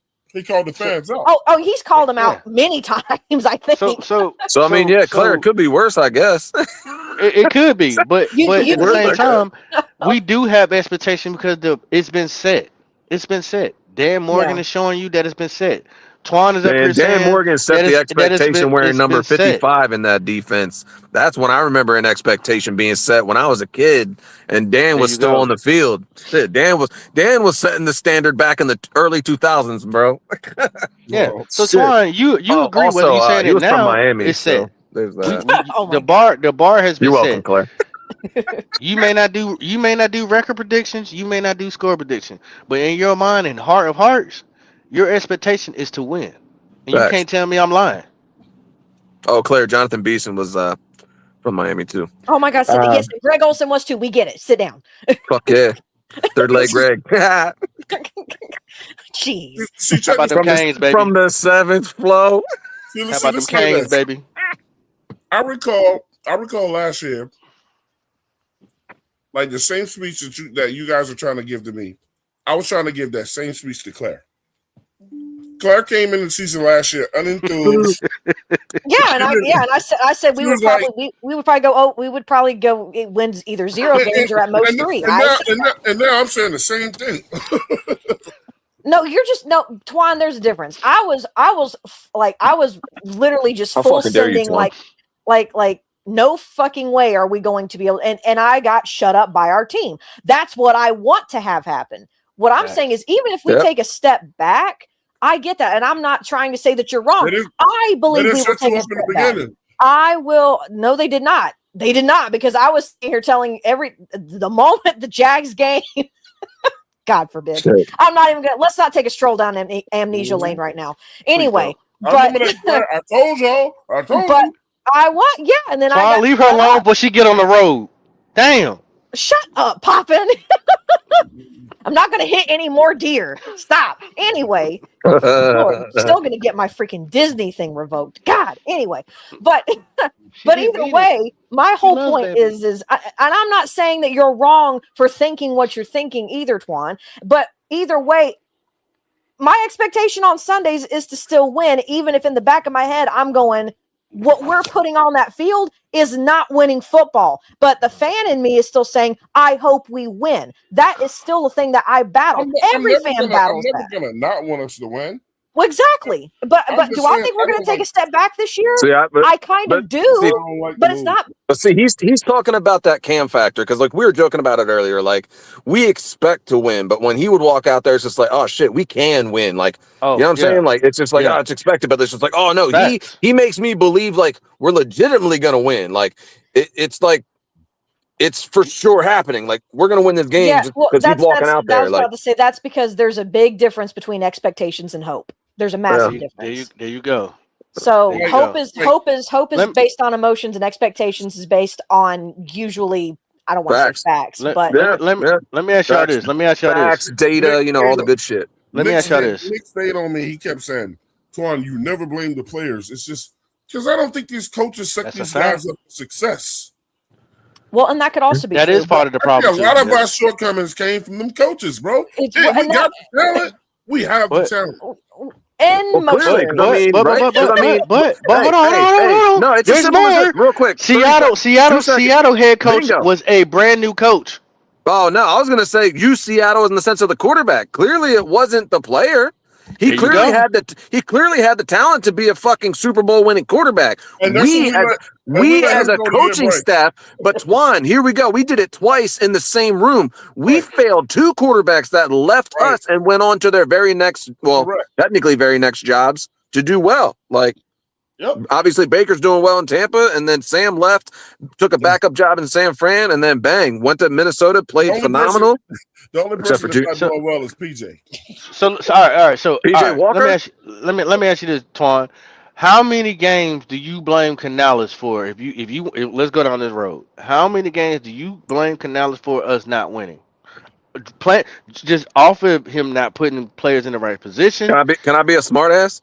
Anytime you take a loss, it's 100% on the head coach, bro. It's gonna fall. It's gonna fall on him. Yeah, that's where the sole blame. But you know what? That's not a smart ass. That's not a smart ass answer. That's where the sole blame goes. But if you ain't gonna, Panther Nation, if you ain't gonna go over and tell Evero, I dare you to go in a prevent at the end of this game, then you ain't doing your head coach's I'm gonna job. be sick in my stomach the first time I see that again. Like well, and that's what I'm hoping. And this is all hope because we haven't seen him do it yet. And I'm sorry, I muted myself. And then Canales, I'm hoping Canales when he starts spending more times in those rooms and with those coaches. my hope is that he will be taking notes and then seeing areas of opportunity that he can bring to the table. And then him calling a nice little quick audible and be like, no. Well, let's run this stunt, blitz, blah, blah, blah, blah, blah. Like, no, we're not playing prevent. But no, fuck that. Veto. That's where they're going to clash, though. Because Evero going to be like, who are you? I get paid more than you. Oh, see, but Twan, okay, respectfully, if I can go real quick, I've been in this position a few times, and like I tried to approach it as respectful as possible, even though I feel a few of these times I feel like they were coming from my throat. Hey, bro, I just need you to very quickly realize where we're at right now, and I'm your boss. So before you continue to be completely disrespectful, and really like just keep it in mind, like the dynamic we're working with right now, before you continue to speak. So yes, no, I don't like that play. Run the fucking play. I know, but Canales can't fire Evero. You know. You don't think so? You don't think so? No. You don't think so? No. Oh, I think he can. No. If not, Dan will. Hey, so here's my thing. I agree with Claire. I think he can. But to Twan's point, if he can't, now he can. Hey, if Twan can't, if we can't, we got a fucking problem at the head coaching position because that's not a head coach. Before he couldn't, but now he can. Evero is still looking at Canales like, I make more money than you. But here's my thing. Even if that's true, if that is literally but if that's the flex he's really going to use, then get the fuck off my staff. I'm serious. If Dave does not have the power, if whatever is in his contract states that he does not have the power to do so, then it's real simple. Then I will go to the person who is above both our heads. That's what I'm saying. If it gets to a point where it's not working out, and that's not even him. That's not even Dave, whipping out. That is literally Dave doing what he should do. In every job, that's what happens. But that's not even Dave Canales. So I'm gonna look at it like that.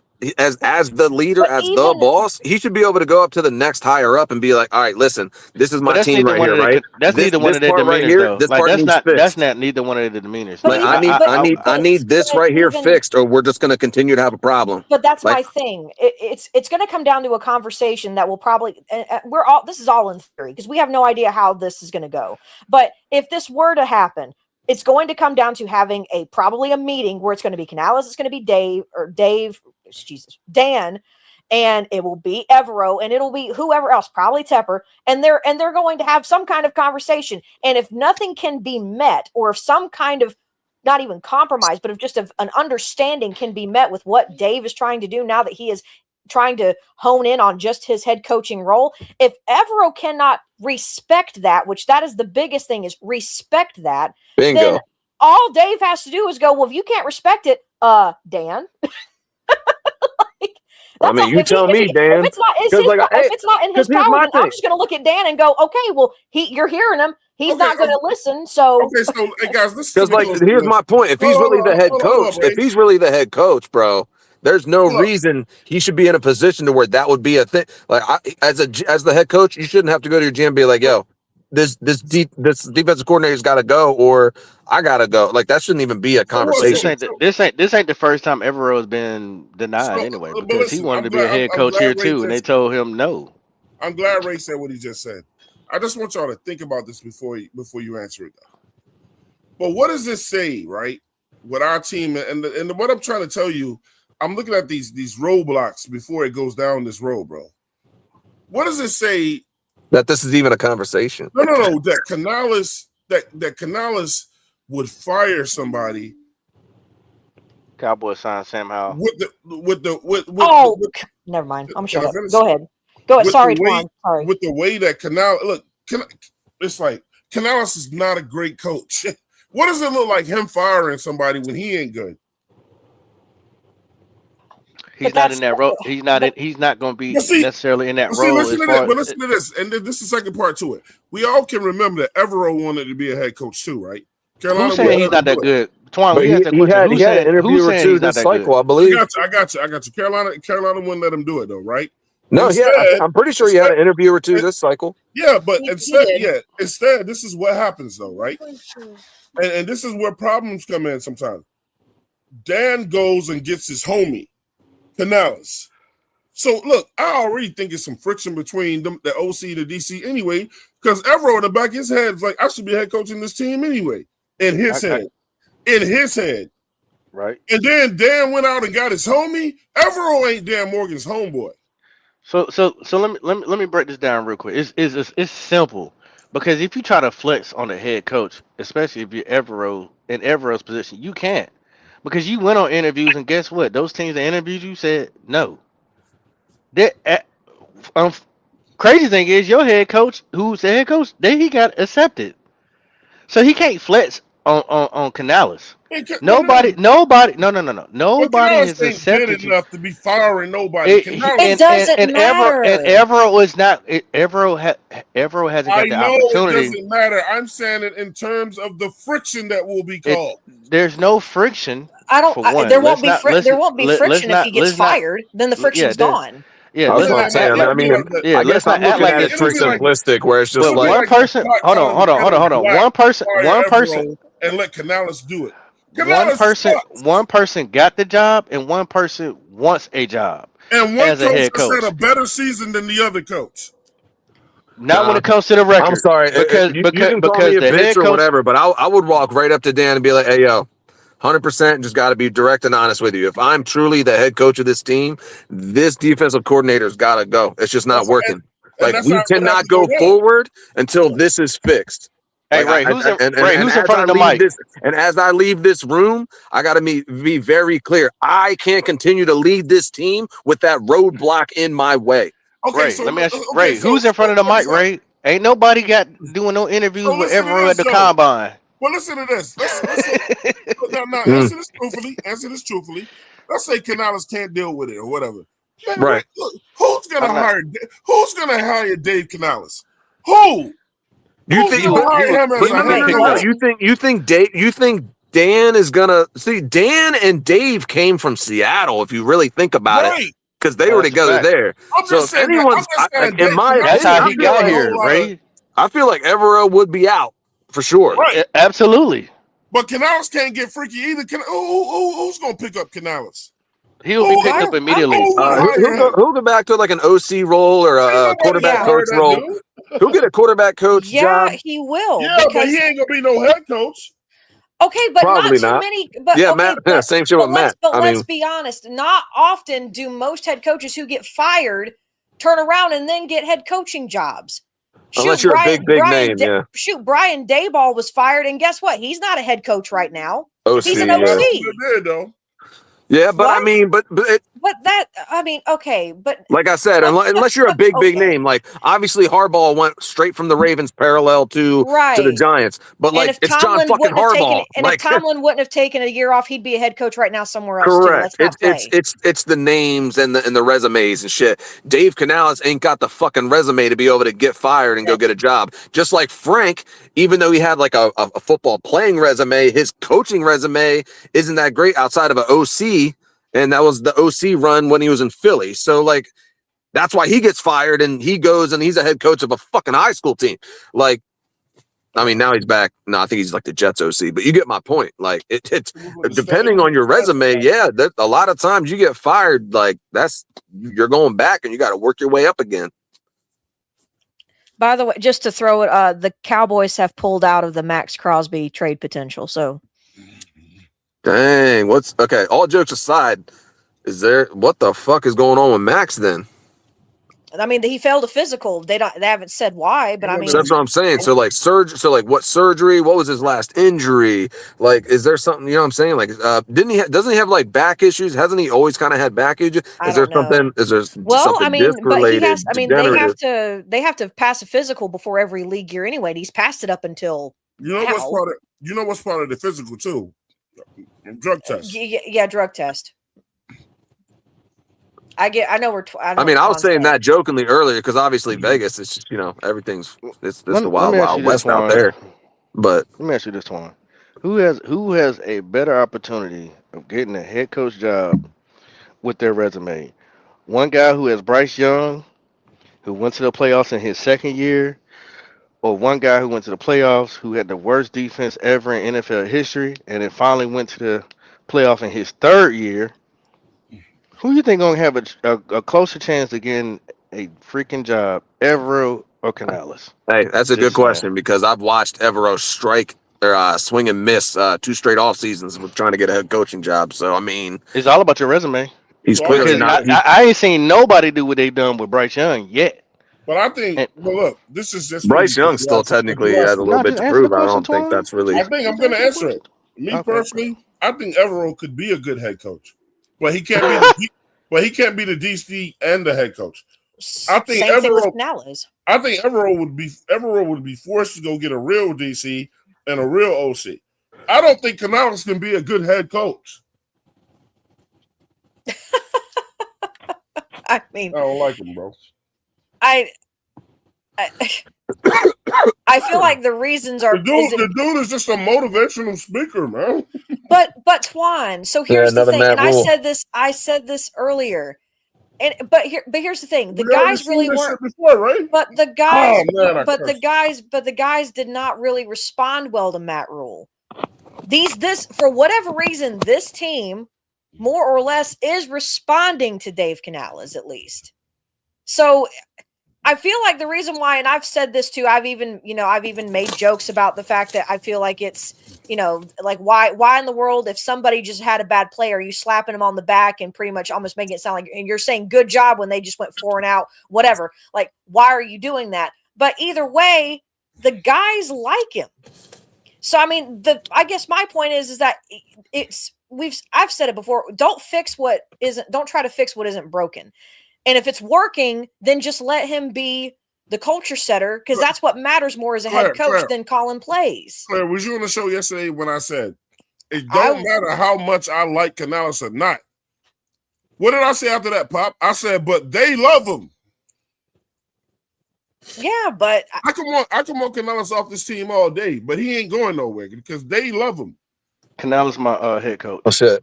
I gotta get going, y'all. We all okay, Ray. Didn't realize what time it was. Holy shit! But yeah, fuck. This was fucking awesome. Straight up, like it's been nice. It's been nice to talk ball. It's been nice to talk to everybody again. I mean, yeah, shit. I'll like I said, as much as I can, I'll be around. Like I said, I've been trying to be in the chat and shit, but I'll continue my best. But I definitely appreciate it. Like, thanks for the opportunity to come back. Thanks for letting me to hang out, talk my shit. I appreciate it. You come by whenever the hell this is your home, bro. It's just like, but hey, it's still like stepping in the house in general. Though I'm gonna still take my shoes off and fucking, ask for a fucking drink and all that good shit. Good, didn't it, Ray? Oh, absolutely. I mean, hey, eventually, I took my shoes off and kicked my foot up on the couch, jam straight. But look, guess what though? But guess what? The whole time you was gone, we never rented your room out. I appreciate it. I appreciate it. I appreciate it. We left it just as it was when we left. It's all the same. Shit, we didn't turn your room into a gym, like a home workout. At the end of the day, I sold some of your memorabilia because I needed some money. But it's been a hot minute, and I don't know how long it's been since I've been on. But hey, it felt like I was just on. A long time. Right. It didn't feel like it. It felt like I hopped right back in with y'all. The vibe was still good and all that good shit. So I appreciate it. I appreciate the platform and all that good stuff. So good shit. It was a bomb ass show. That shit was fun, y'all. I appreciate it. Of course. That's that shit you need in your life. Absolutely. It was nice. It was nice. I appreciate it. It was good shit. Shout outs, Mr. Pop in. Yeah. Listen, man. Whether you listen to the playback, man, look, we giving it to y'all, man. One way or another, man. This was a lit show. This was the Devin Lloyd show. This was the breakdown the free agency. We won. I don't know if y'all feel it, but we won. I'm loving it so far. So far, man, this will get you so hype about the draft. I'm so fucking happy. I'm trying not to cuss, but I'm cussing for Twan right now. So blame Twan because he can't do it. So I'm cussing for Twan. Man, make sure y'all like, share, and subscribe, man. Please, I have not forgot about y'all. I'm still gonna keep my promise about if we go to the playoffs, then I'm gonna give something back to the fans. I see y'all. I see the ones that's been dedicated. I see the ones that's been staying here and locked in with us. Shout out to the ones, our neighbors, Red and J Live. Appreciate that because y'all turned into the NFC South conversation. We needed that today. Yeah. Panthers on top. Hey, look, go ahead, Claire. I can't say no more than that. I mean, I can't really either. I guess eventually as it gets closer, we're nearing that time where we can really start doing like mock drafts and talking more about players. I've got draft profiles on people. If there's anyone out there that y'all want to discuss, and that's y'all meaning the chat, and even Ray, Poppin, just let me know and I will see if I've got one on them. I likely do. But I don't know what timestamp it was. If you want to know anything about Jacob Rodriguez, I gave a rundown on him. I think he would be a fantastic addition to Carolina. Mm-hmm. Other than that, Ray, it's been fantastic having you back. Please keep coming back. Don't stay away. Don't become a stranger. Come back and keep, just kick your shoes off and just leave them. Just leave them there. Leave a toothbrush here too while you at it. Wash your feet first now. That funky shit. But yeah, thanks to Ray for coming through. Ray for coming through. Red for coming through. J Live for coming through. PD came through. MBJ came through. Tony came through. Nick came through. Jesus. Anyone else? Edge came through. Damn, Jesus came through. Shit. Apparently he did too. Thank you, Jesus. Jesus always here. But anyway, shout out to y'all. Y'all have been great. We did a longer show today. We got one more day of free agency, so let's just see if there's any more surprises that'll come up. I think we might be in for at least one more signing. Just got a feeling. So keep pounding, y'all. All I gotta say is me, my man, my brother Ray, 704. We made a pact that we would never stay away from each other for so long, bro. I'm a little emotional right now. I don't care. I'm a grown man. My man came back home, bro. Pause, you know what I'm saying? But yeah, man, I just miss you, bro, man. Yogi. Yes, sir. Hey, before you shut it down, man, shout out to Duffel Baghdad. Oh, Duffel Baghdad. Keep cooking. Well, you did it, boy. Keep cooking, Dan. Hibachi Dan. Keep cooking, Dan. We out, man. Ever since you left me, more money, more cars, more shows. Ever since you left me, more diamonds, more gold, more motion, more